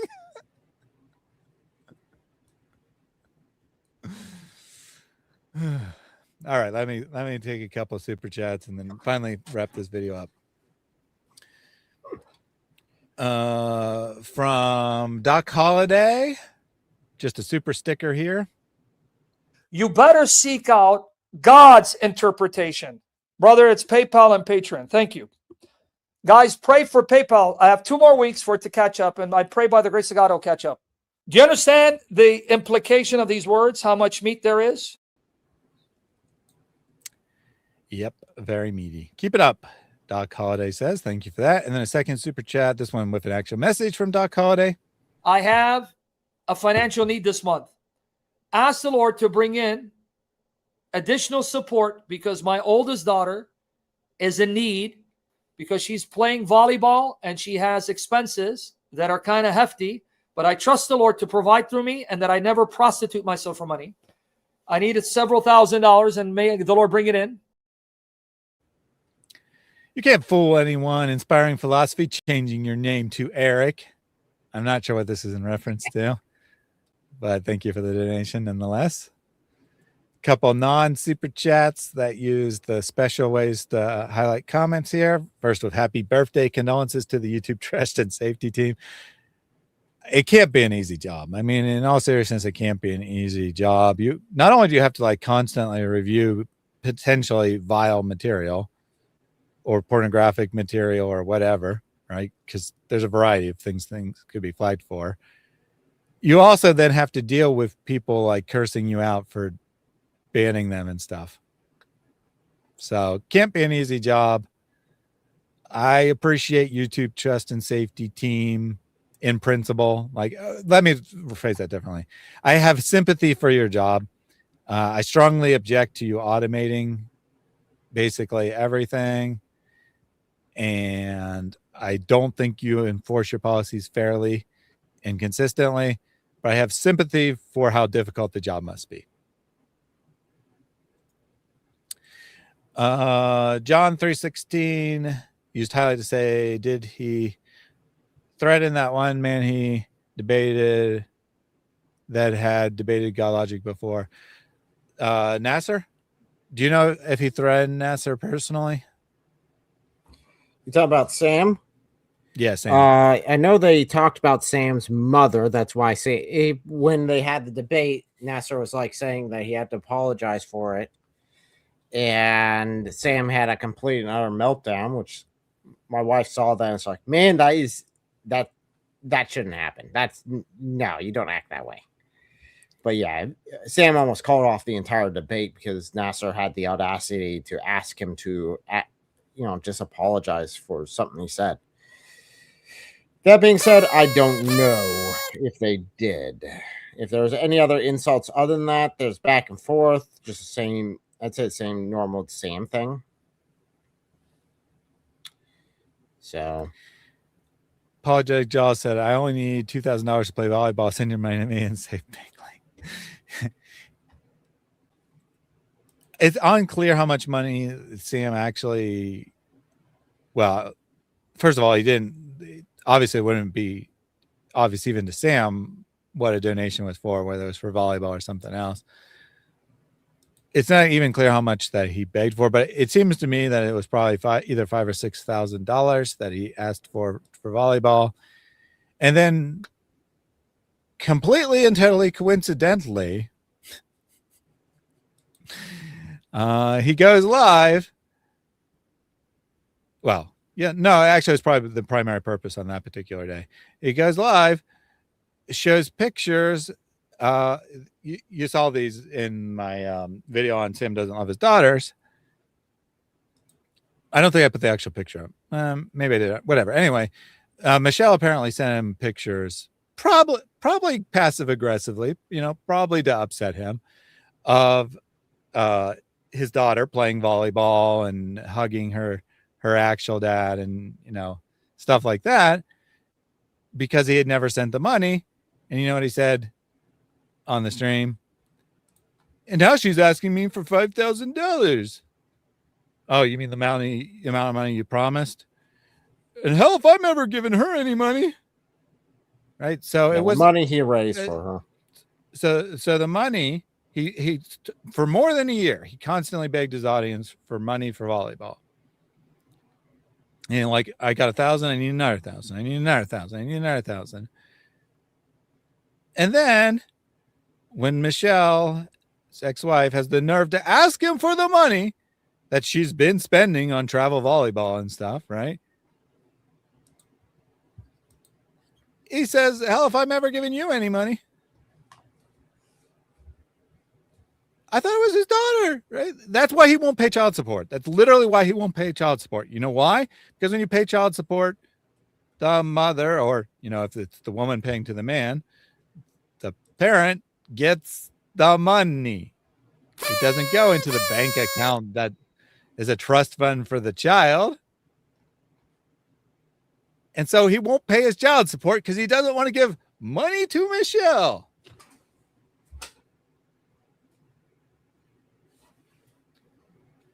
So apparently, based on Sam's own words, not any inside knowledge, but apparently they worked out a deal where he never gets to see his daughters. Because remember, if you pay child support, you get partial custody of the children.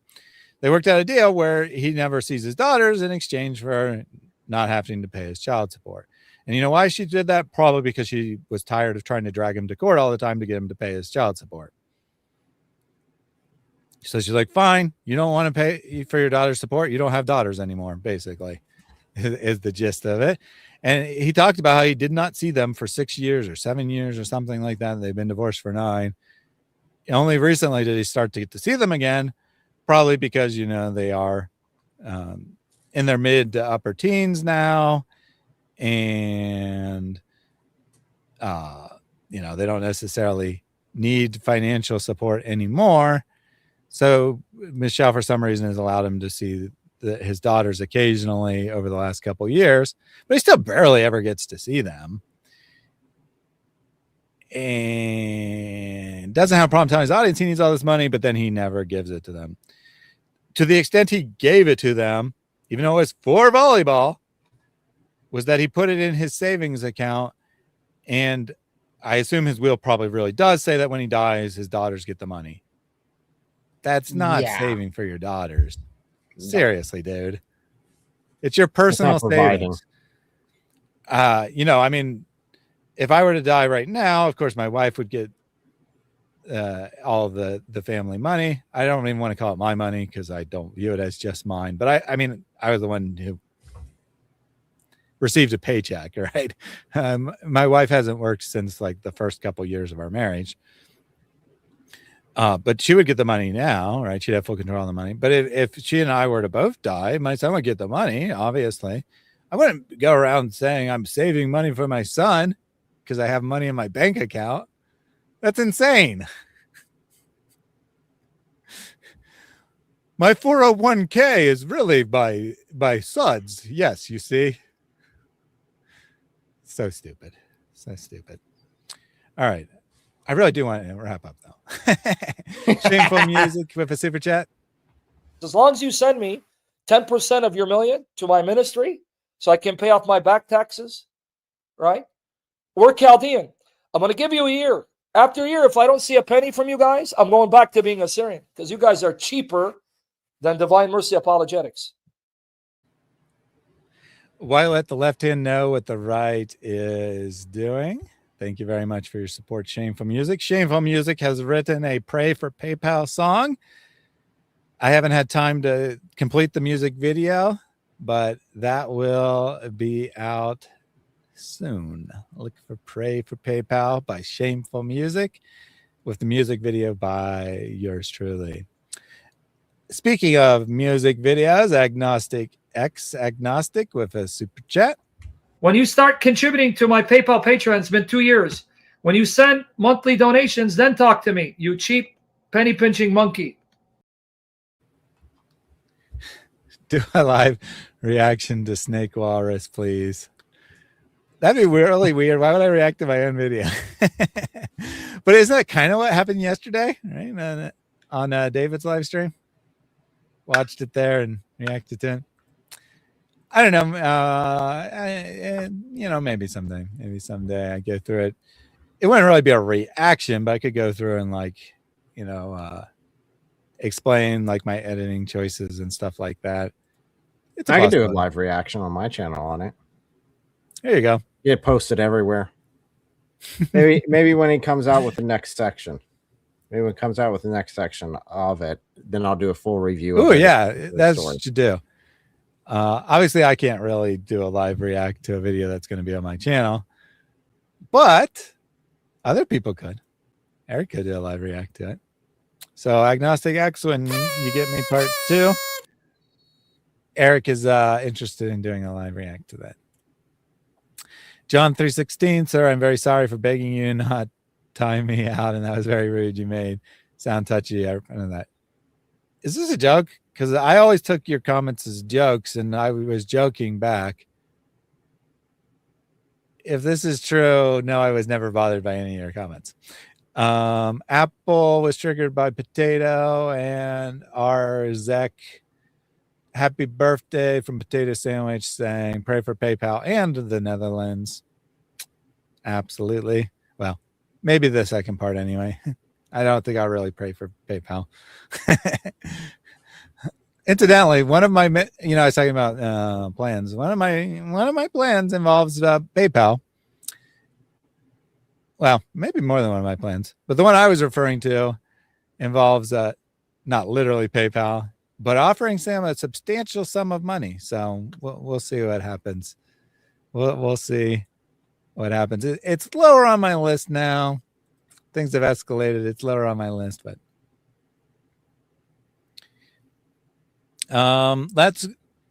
let me answer this. No, I'll save this question for the end. Then there's like 5 more super chats, but let me read the way Sam ended his live stream.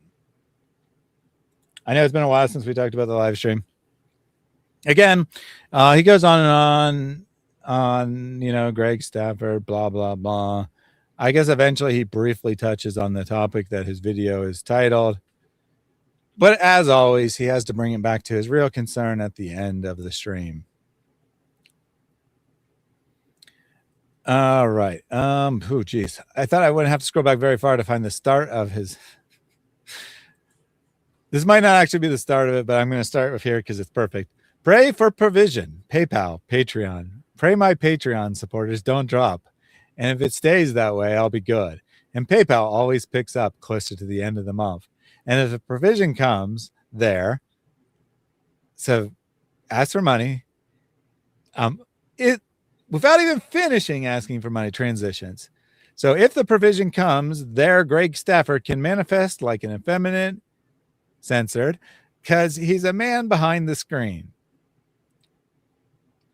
Little toothpick, squash you like I'm going to censor this just because it might be too close to other words. Because you're not a man. You bark behind the screen because you won't say anything in front of your face. So get this, right? We need to pray for PayPal in order to make Greg Stafford manifest, which assuming that he was actually manifesting. So we should pray that Sam gets PayPal so that Greg Stafford sins. That's literally what Sam said.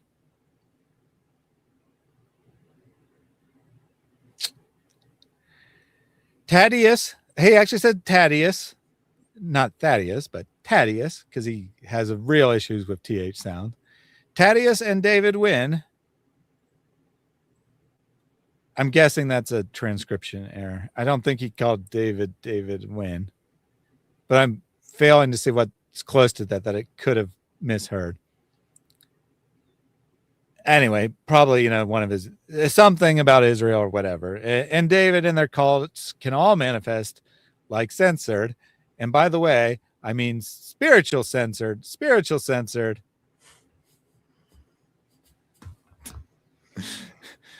Don't be upset. The Bible calls these bastards, Hebrew 12:8, bastards. Not the word I was censoring earlier. Just to be clear. Their mother's a whore, the whore of Babylon, Revelation 17. Calls them dogs, rabid dogs. And what is a censored? Okay. That's how it ties it all together. A female dog, and that's what they are. So I'm being biblical, right? Exactly. Just because there's poop, the word poop in the Bible doesn't mean you could use every foul word that could possibly mean that thing. That's not how this works. I mean, there's definitely sex in the Bible. Does that mean you get to drop the F-bomb every 5 seconds? No. And talk about how everyone's mother is doing muta, apparently. The Bible mentions prostitution, so why can't I? And you might think I'm joking, but not really. Sadly, he's not. Yeah. I'm scared. He's a little effeminate. Censored. I mean, the word shouldn't get me in trouble, but I don't want to toe any lines. He wouldn't do anything. The guy's censored. Keep talking, brave behind your screen, Greggy. You're not a man. And saying someone's not a man in the context of slurs about their supposed sexuality makes that even worse from a YouTube perspective. And it contact me, you threat me, right? I assume that's threatening. Let's see. Call my bluff. You won't do jack, and you'll be barking like a little girl in front of my feet. Now, here's the part that I don't remember if I sent it to Eric, but I sent it to at least a couple people. Like, this alone would be a clear and unambiguous violation. I'll make you lick my sandal, you little effeminate vile slur. Anyway, love you guys. Pray for me. I'll be back Friday for part 4.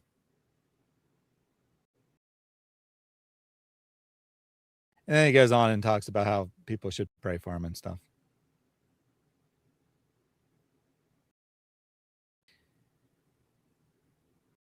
And then he finishes his little closing prayer, which is really just him asking for money and stuff.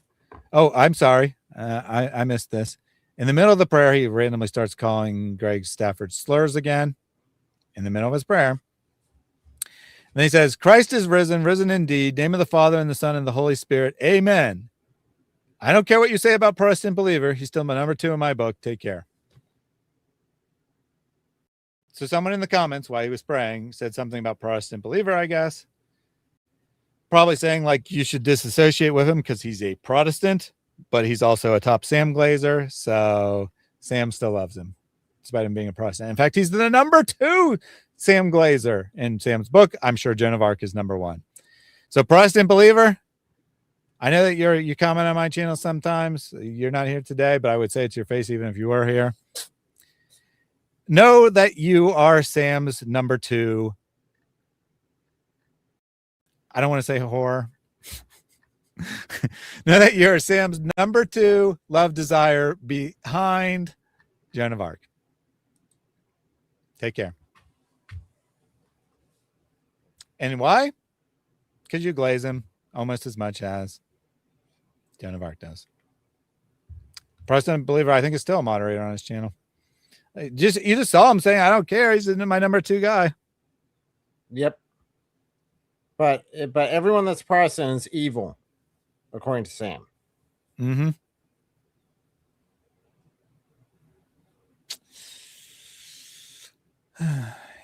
Barking like a what now? Remember, comparing someone to an animal based on their intrinsic characteristics is a policy violation, even when you say dog, let alone when you say other things. And yet Sam is still trying to tell YouTube that this entire live stream was not a violation of YouTube's terms of service. Mm-hmm. Yep. Hey, I'm glad I got a violation for this.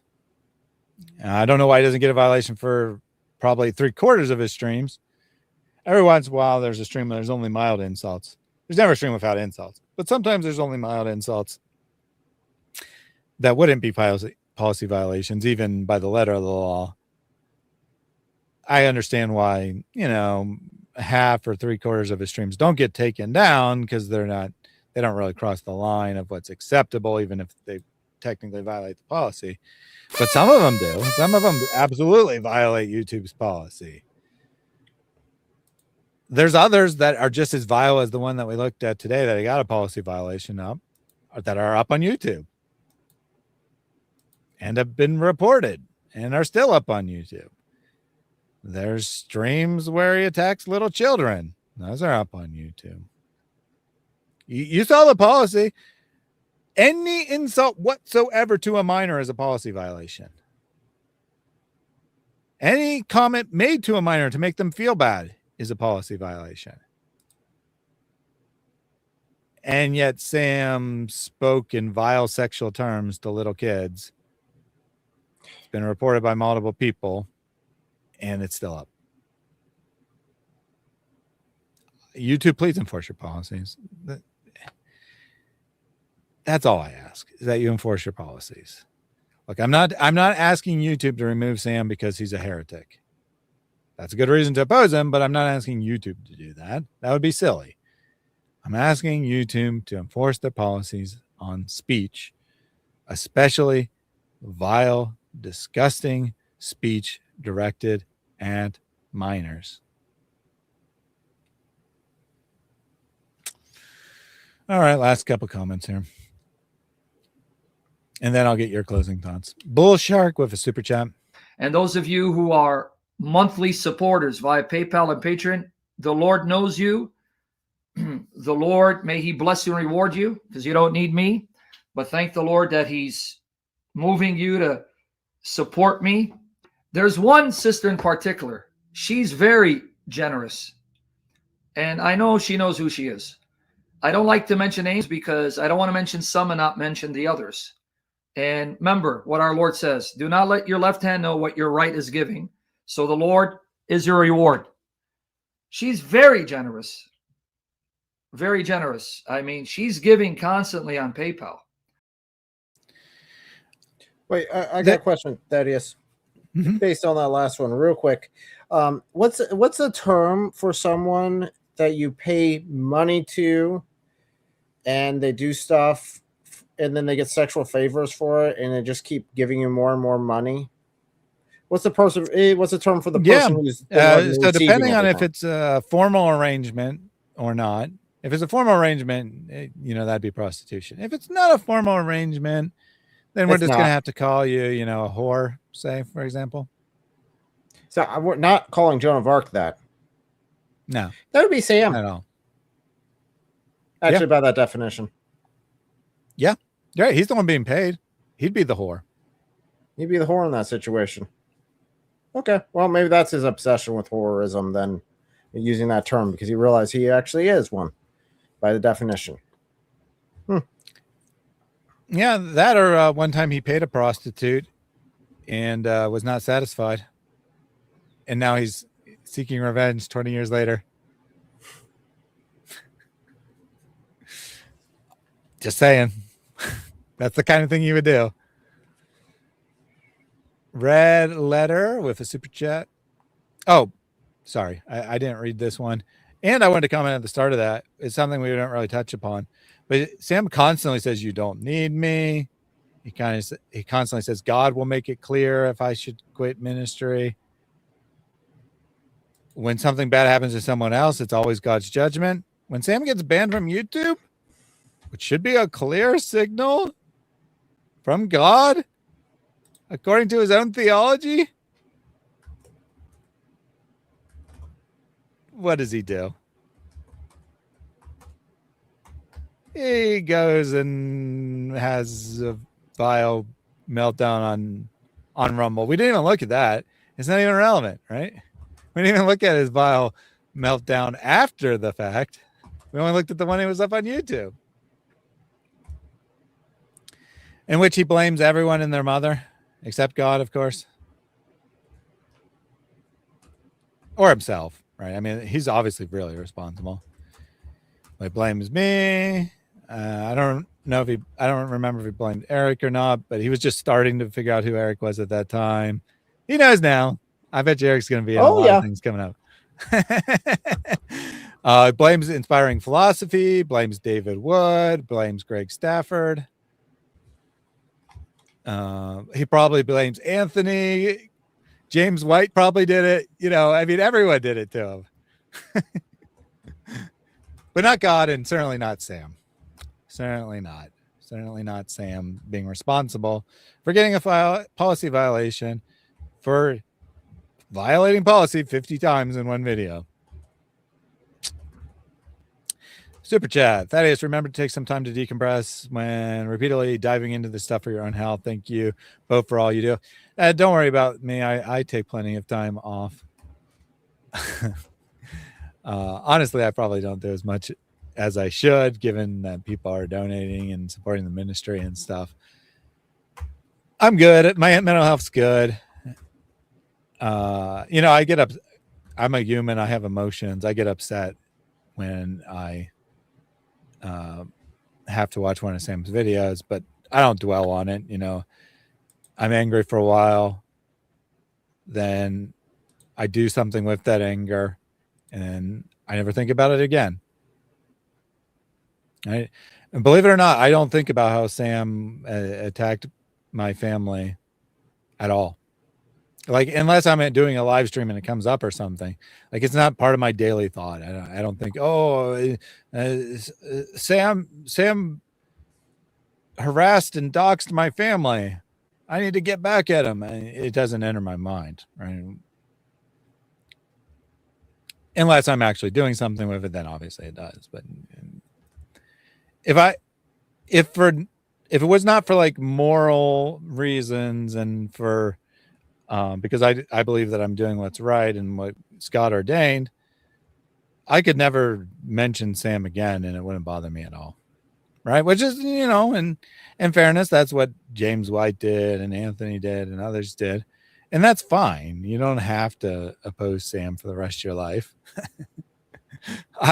But my reasons aren't revenge. My reasons are, I feel that it's morally right for me to do. And remember, I came after Sam before he ever said one word about me. So for all those who think I'm just mad and trying to get revenge, makes no sense. Red letter.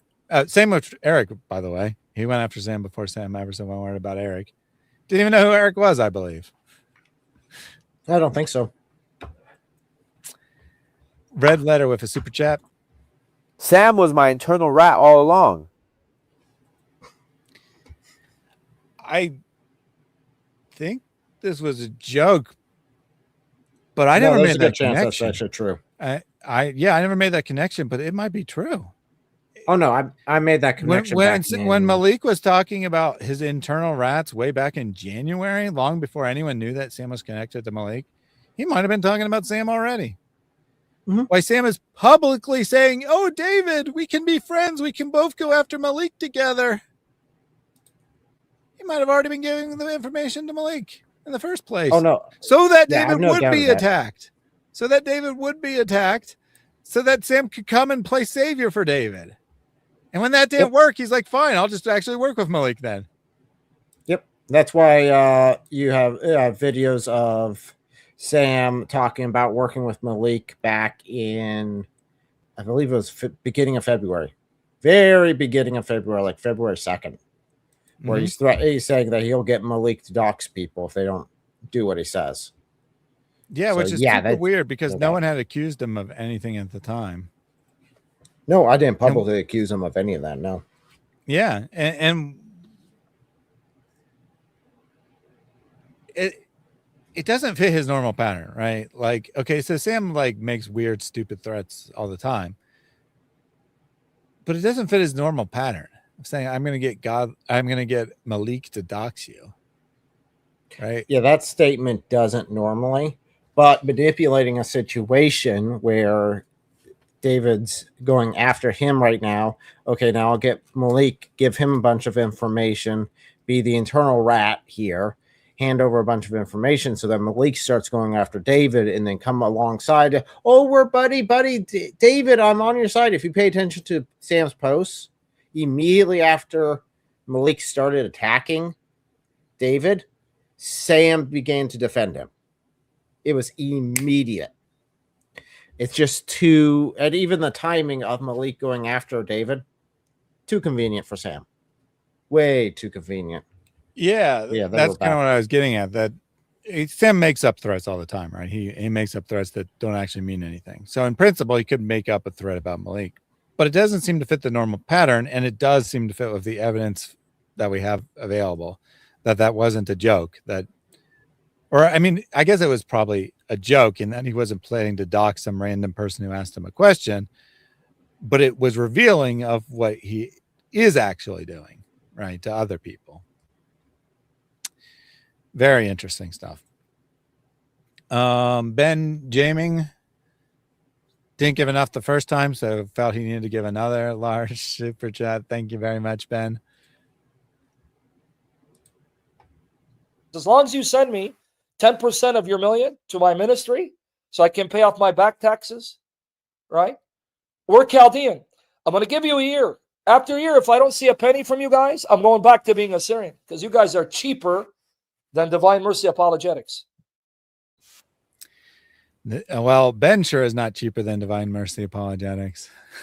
Very generous, very generous. Thank you very much for your multiple donations. He said they're not like this. This was during when the Muslim was sending his terrorist messages. The first previous one might have been as well. Got several new super chats during that time. People sending in implicit support while the terrorist was threatening me. Appreciate it. And yes, I know your name's not Ben. You're probably like a rocker or something, a musician. I got the name, but I don't know what else to call you other than Ben. Anyway, Jack Ray with 10 gifted. I have a financial need this month. Ask the Lord to bring in additional support because my oldest daughter is in need because she's playing volleyball and she has expenses that are kind of hefty, but I trust the Lord to provide through me and that I never prostitute myself for money. I needed several $1,000s and may the Lord bring it in. He needs his volleyballs, guys. He's got to buy more volleyballs. 10 gifted from Jack Ray, which I don't think can be used to pay for volleyballs, but thank you for them nonetheless. Next time, send in 10 gifted volleyballs instead of 10 gifted memberships. Oh, I saw that YouTube now has like a micro donation thing where they put up little like stickers like in the live chat. I haven't enabled that.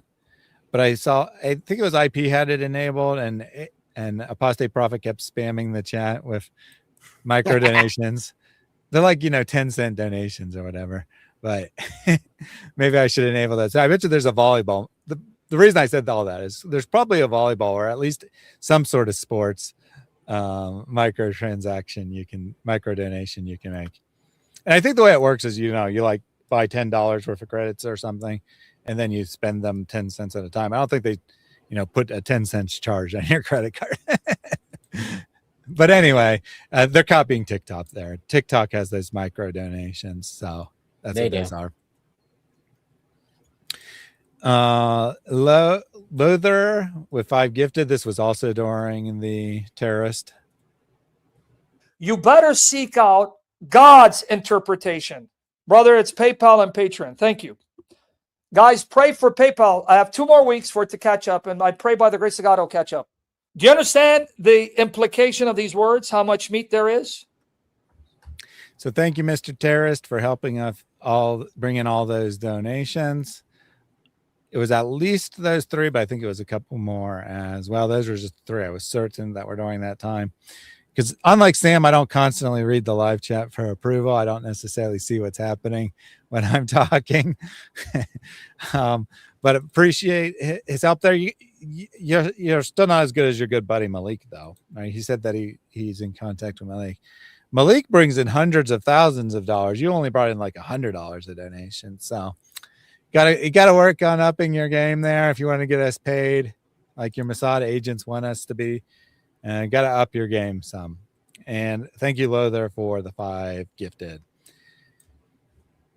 Ryman said, prostitute for money. Sam would be corrupted judge. Yeah, he would be a corrupted judge, I'm sure. James 3:10 applies to Sam and Steven Anderson. I don't know the particular verse offhand, but I'm sure it's something about bridling the tongue since it's in James. It is both the blessing and the cursing come out of the same mouth. How can this be? Verse is the one that specific one that he referenced in that passage about how if you want to be a teacher, which is a lower standard than a preacher, right? So there's preacher. There's overseer, which is like in charge of the doctrinal. From my understanding, is like oversees the doctrinal standpoint of the church. It has the highest standard. Then there's regular preachers, then there's teachers, and then there's regular believers. So it's only at the teacher level, and it already is extremely disqualifying of Sam. He is not qualified to be a Christian teacher in any way. I mean, he's not a Christian, which would also be completely disqualifying, obviously. Sam is a dad, but not a father. Because a father takes care and protects his children. Yep, that's true. I mean, obviously people can use terms in different ways. I'll just put it in an unambiguous way. Sam is a biological father. he is, or a biological dad, or whatever you prefer. He is not an actual dad in any way.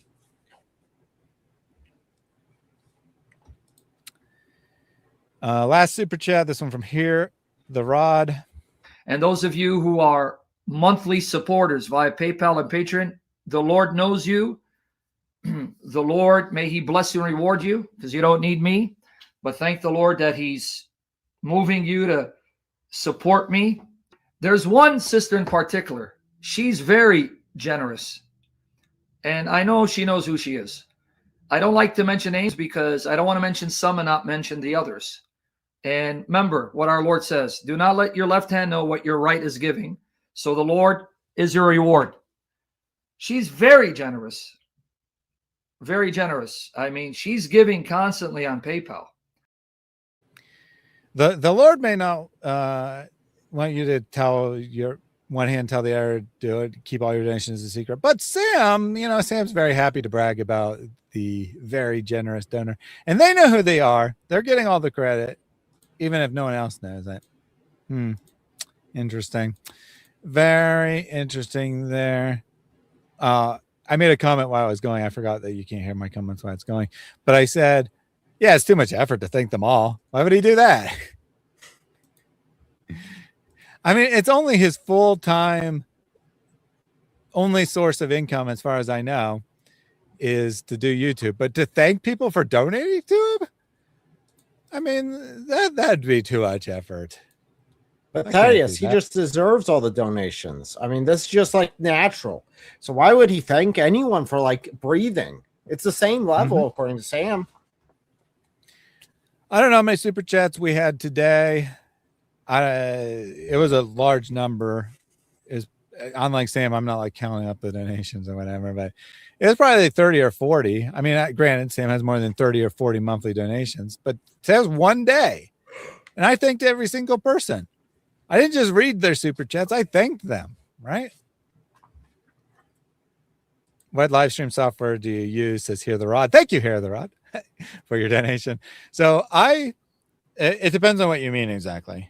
Because there's multiple things involved with how my setup. As far as the software that sends the stream to YouTube, that's vMix.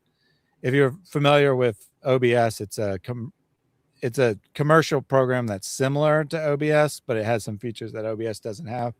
In particular, the stream delay feature that I need if I'm doing live call-ins is not something that's easily done with OBS.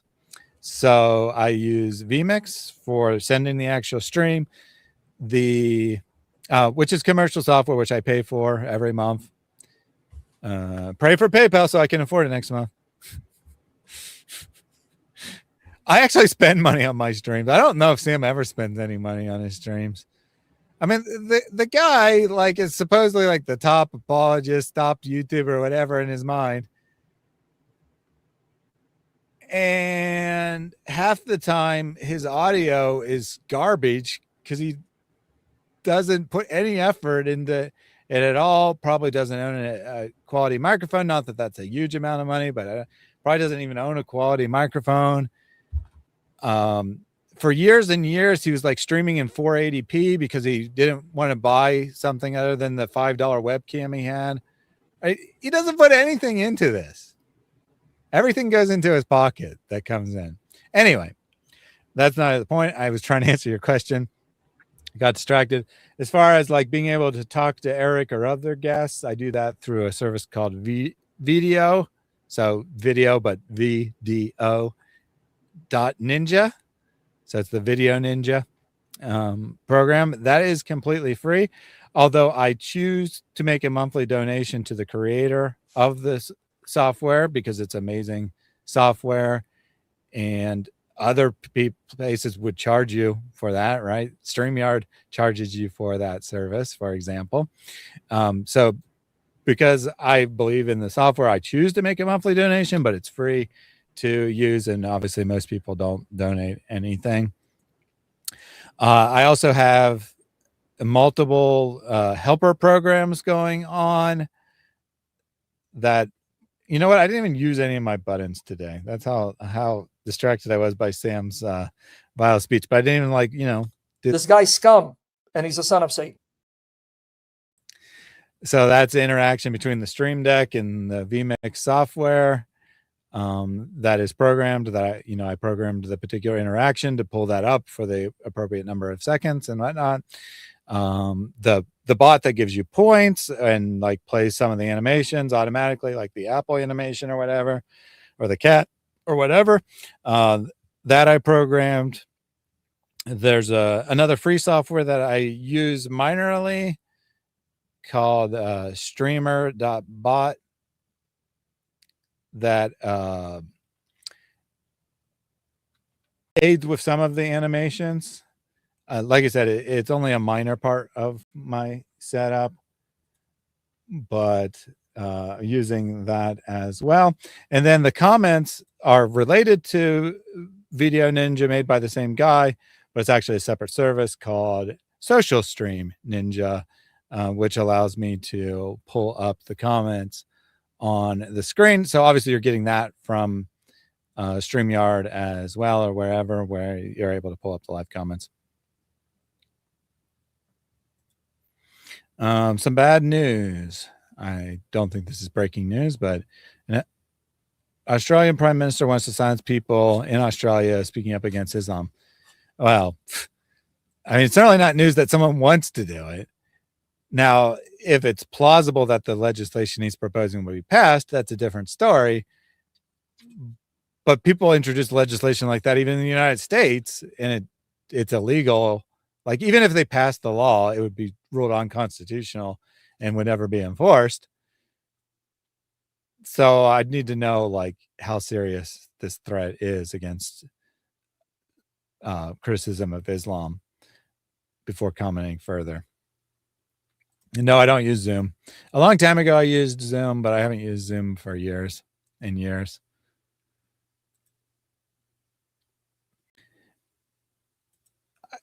Sam, Zoom would not be the best platform for these kinds of streams. You could do it. It just wouldn't be the best because it's designed for large group meetings, not live streaming.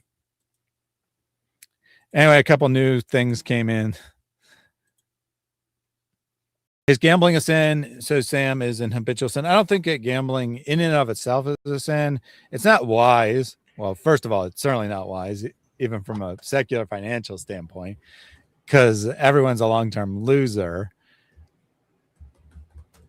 It's debatable, but I think that it's probably like drinking alcohol, right? That in moderation, it's not sinful. Don't do it though. It's not wise. Just my thoughts on that particular question.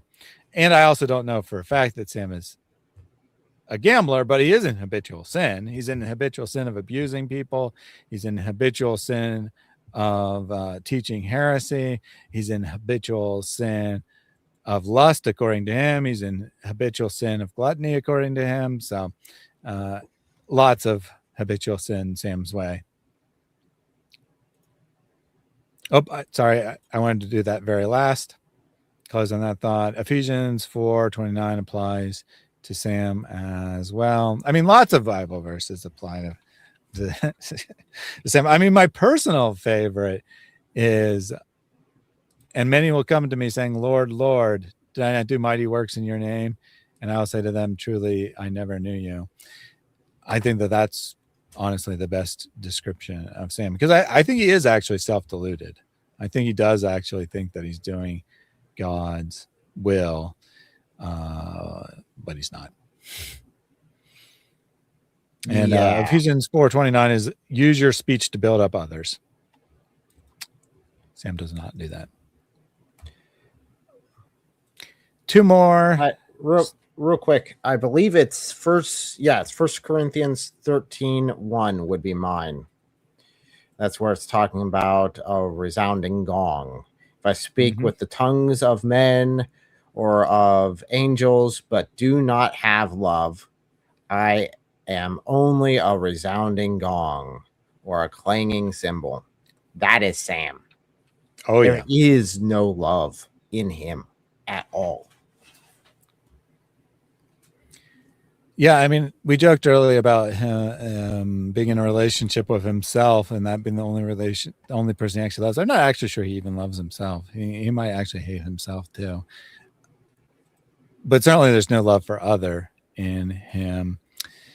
Man is seriously lacking in anything resembling a gift of the Spirit. A good memory is not a gift of the Spirit. Love is the one gift that everyone who is a believer gets. Just saying. Just saying. Super chat from P.L. Branson. When I said one more, that was true, but two more came in after that. P.L. Branson. You want to meet me, brother? Okay, send me $5,000 to my PayPal, and then you can meet me for 10 minutes. 10 minutes.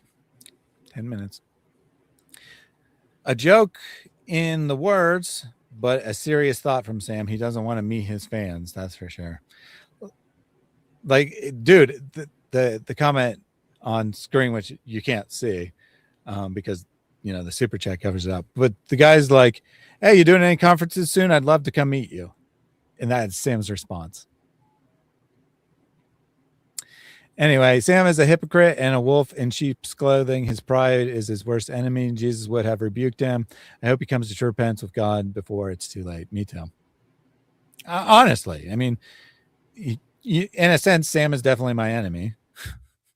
In a sense, I definitely hate what Sam is doing, but I still pray for the best. Right? I still pray that he comes to repentance. I mean, that would be the greatest joy possible from the greatest outcome possible from this situation.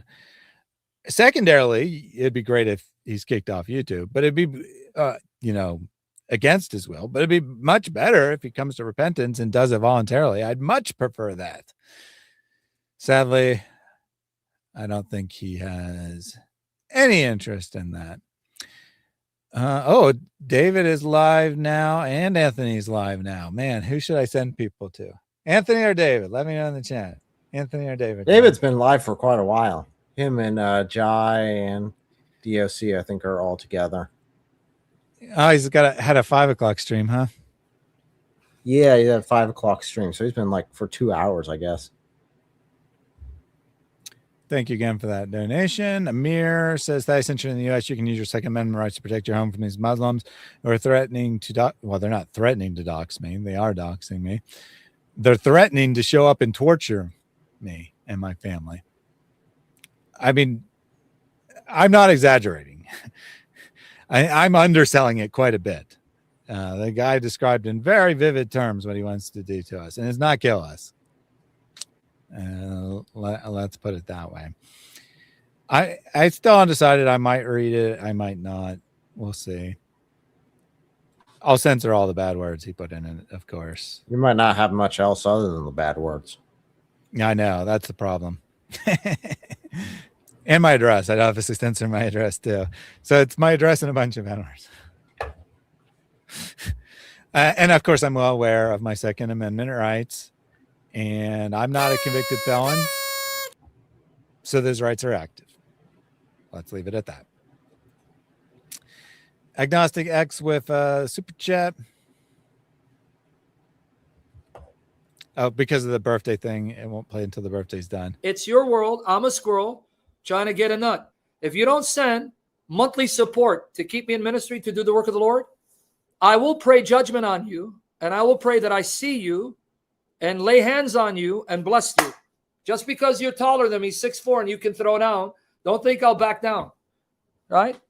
There's something called PayPal and Patreon, sir.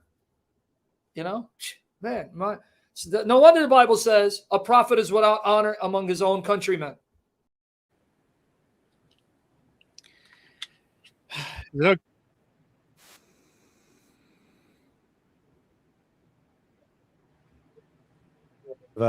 Thank Loris.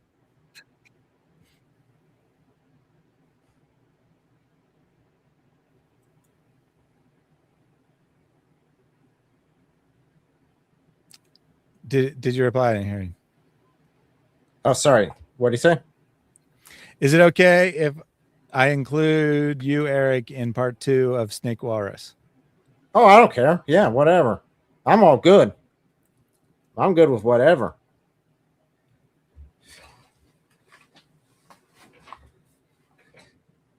All right. And Ryman said, happy birthday. Sam uses the Old Testament to justify his hatred, which you can't even get in the Old Testament. This is my last happy birthday chat. Well, good, because the stream's ending.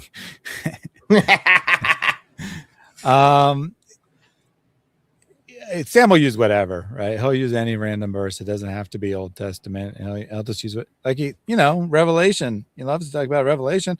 It calls unbelievers the whores of Babylon. Therefore, I can call anyone's mother a whore. Yep. Because they quoted a Bible verse in chat. They're a whore of Babylon. All right, so I wanted to end with this question, so you can use this question to prompt your final thoughts. Out of curiosity, in a few years from now, where do you think Sam will be? Eric. I'm hoping working at Walmart. But I tell you honestly, the honest answer, if he does not get some serious medical attention, he will probably be in the ground. You said a few years? Yeah. There's some serious indications there might be a serious medical issue, but get yourself checked out. That's not me. He keeps saying on the streams, oh, they're going to celebrate. If I die, these guys will just celebrate. All my enemies would celebrate. I'm like, no, dude, I don't want you to die without coming to know Jesus Christ as your Lord and Savior. Please go get medical attention.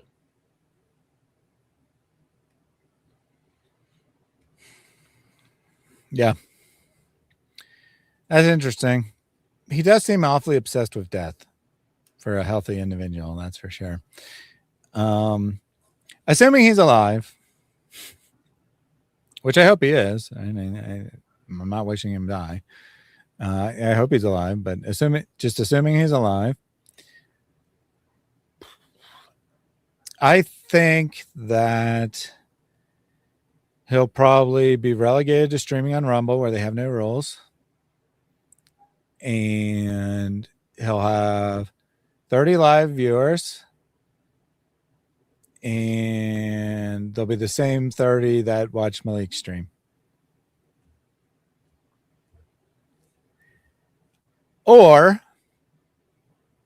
he'll convert to Islam and be world famous Muslim.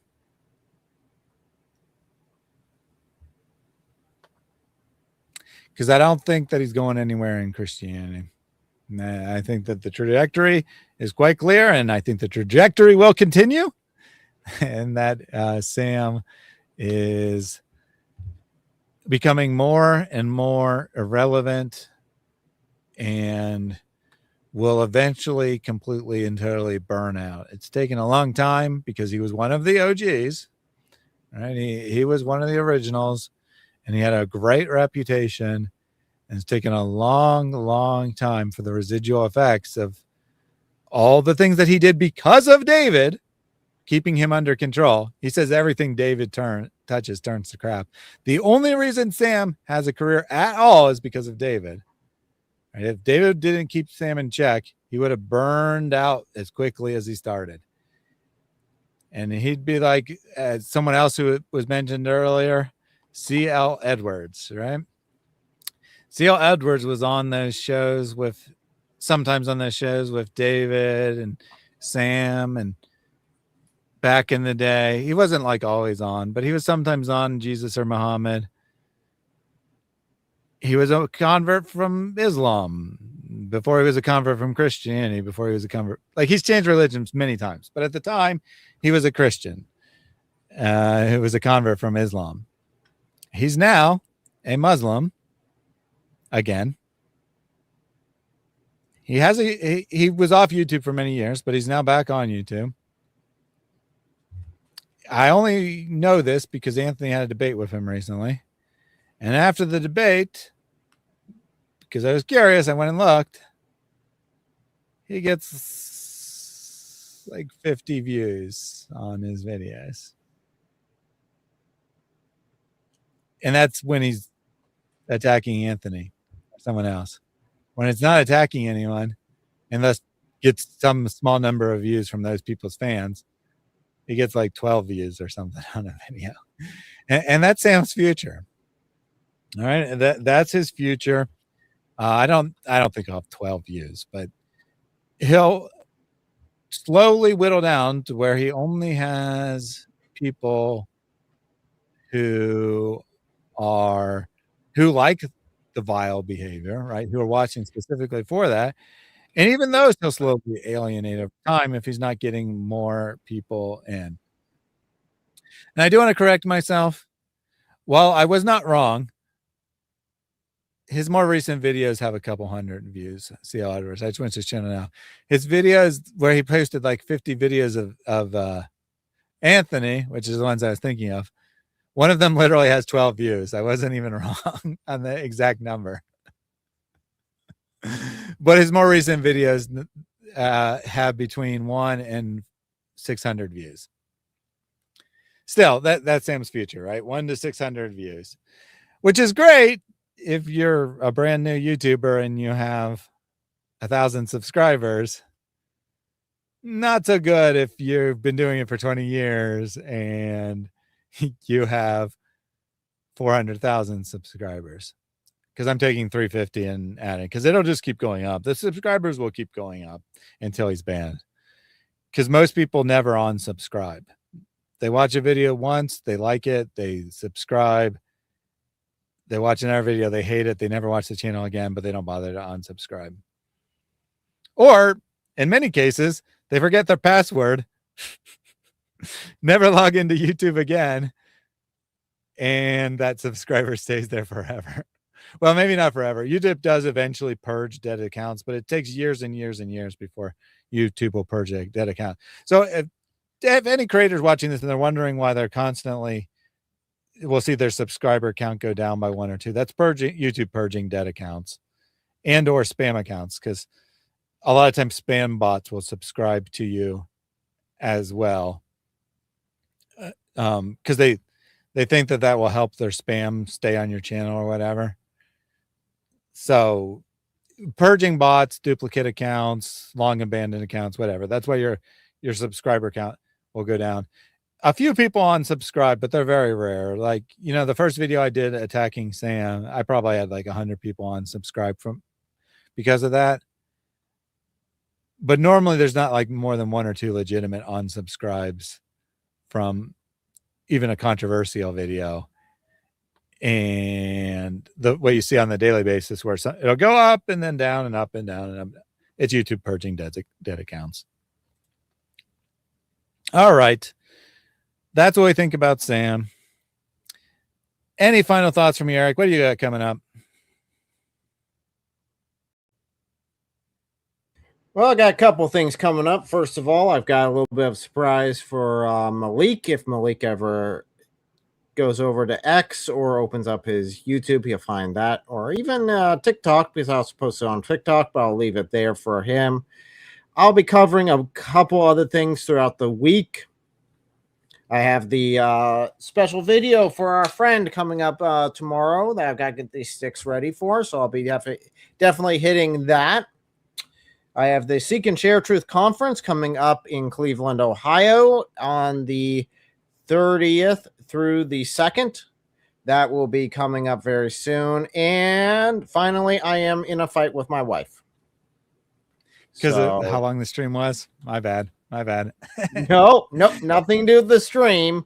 If you go over to my YouTube channel, my community tab, we have our little scuffle over there. Make sure you vote which one.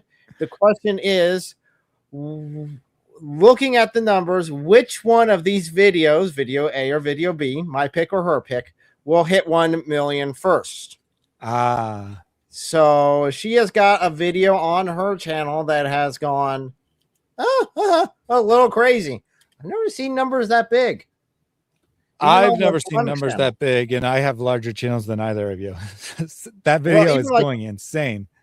Insane. I mean, maybe, actually, correction, maybe on when we're running the polemics channel, maybe on there, if it's really hot topic, but I have never seen like 6K in an hour. I'm like, whoa, okay. So definitely go and check those videos out. Vote for which one you want. So far, L is winning, which is okay. Fine. On your channel. On my channel, my wife's picks winning. Okay, you guys aren't helping. I need to be saved. That's hilarious. So go over there, take a look at them. Let me know which one you guys think will hit 1 million first. So there you go. So Andy just came in and said Sam's channel is still here. I'm confused. Is it that he can't use his channel anymore? Yeah, he's on a waiting week ban right now. If he gets between 1 and 2 more strikes, we're not sure if he has 1 or 2 for reasons I explained early on in the video. I won't go over them again. But if he gets that a maximum of 2 more strikes, he'll be perma banned. So he is currently on a 1 week ban for policy violation, but his channel is still up unless it's perma banned. Obviously, the video that got him a violation no longer exists, but the channel itself will only be deleted for 3 such violations, not for 1. There are violations that will get your channel instantly deleted, but harassment is not one of them, which is what Sam has got a violation for. We did have final results on the poll. 94% said that Sam did violate YouTube's policy. 6% said no. It was running 99-1 when we were actually reviewing that. And then people came in later and I was talking to that terrorist or we were talking about other stuff. So they probably didn't actually see the evidence. It probably was really 99-1 when people saw the evidence. And it was literally one person because it was less than 100 votes at that time. And for all we know, that was Joan or Malik. Or Sam. No, I don't think you probably can't vote in community polls while you're banned, so it wouldn't be Sam. And Elle is in the chat. She says that she knows nothing of this fight. Nothing. Oh, that's because I didn't tell her about it. I made the post while I'm doing this, so we'll see. We'll see who gets there. Which pick gets there first. Mm-hmm. Yeah. I mean, it's hard to predict because shorts are like so unpredictable. But based on current trends, I think she's going to get the 1 million first. I'm not rooting for either of you. I'm just saying. Because yours is like, steadily going up. But hers is like going insanely viral. So. And by the way, you both have more views than me because I did not have 1 million on any video. No, I did not say whose video was going to hit 1 million first. I said whose pick was going to hit 1 million first. Just saying, you got to watch which one's which, okay? Wait. Huh? So you're saying vote on the picture? No, which video, which pick. I picked a video that I think is going to go over 1 million. Elle picked a video that thinks she thinks is going to go over 1 million first. You guys got to vote. So it's not your guys' videos? It's totally our videos. Oh, okay. Okay. I see you're playing word games. Gotcha. Well, I'm gonna go vote on your little poll. And since it's your channel, I will vote for your video. I'm rooting for the underdog because I think it is an underdog. So basically, it depends. Just speaking purely on the numbers here, not on the video quality or anything else. Yours, it's fairly predictable when it will hit 1 million, right? We could do the math and figure it out, but 5 days. It's predictable. Hers, only 5 days. Yeah, only 5. It's like less than it for the video that's on my channel. It's only like less than 1,000 away, less than 1,000 views away from 1 million. So I mean, I've estimated it gets about 300-ish views. So it's like a day. So 5 days, and I'll be over. Well, now I'm not so sure. I like just even from a number standpoint, I'm not so sure. I know that's why it's confusing. Elle's got 2. She's got 2 downsides, because I didn't realize yours was that close. I thought it was more like, you know, a couple weeks away or something. So she's got two possibilities. One, that it'll get to 1 million easily, but it will take 6 days to get there or something, right? Or 7. And the other possibility is, because YouTube Shorts are so unpredictable, that it will just completely die out at some point and get almost no more views and never get to 1 million. So now, not only did I vote for yours out of sympathy, now I actually think you might be the favorite. I don't know. Well, technically, I picked her video, and she picked my video when I asked her last night. So, hold on. I'm thinking hers is going to get over it within 5 days.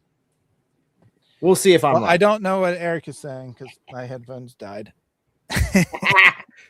Now he has no clue how I'm damaging his channel. Okay.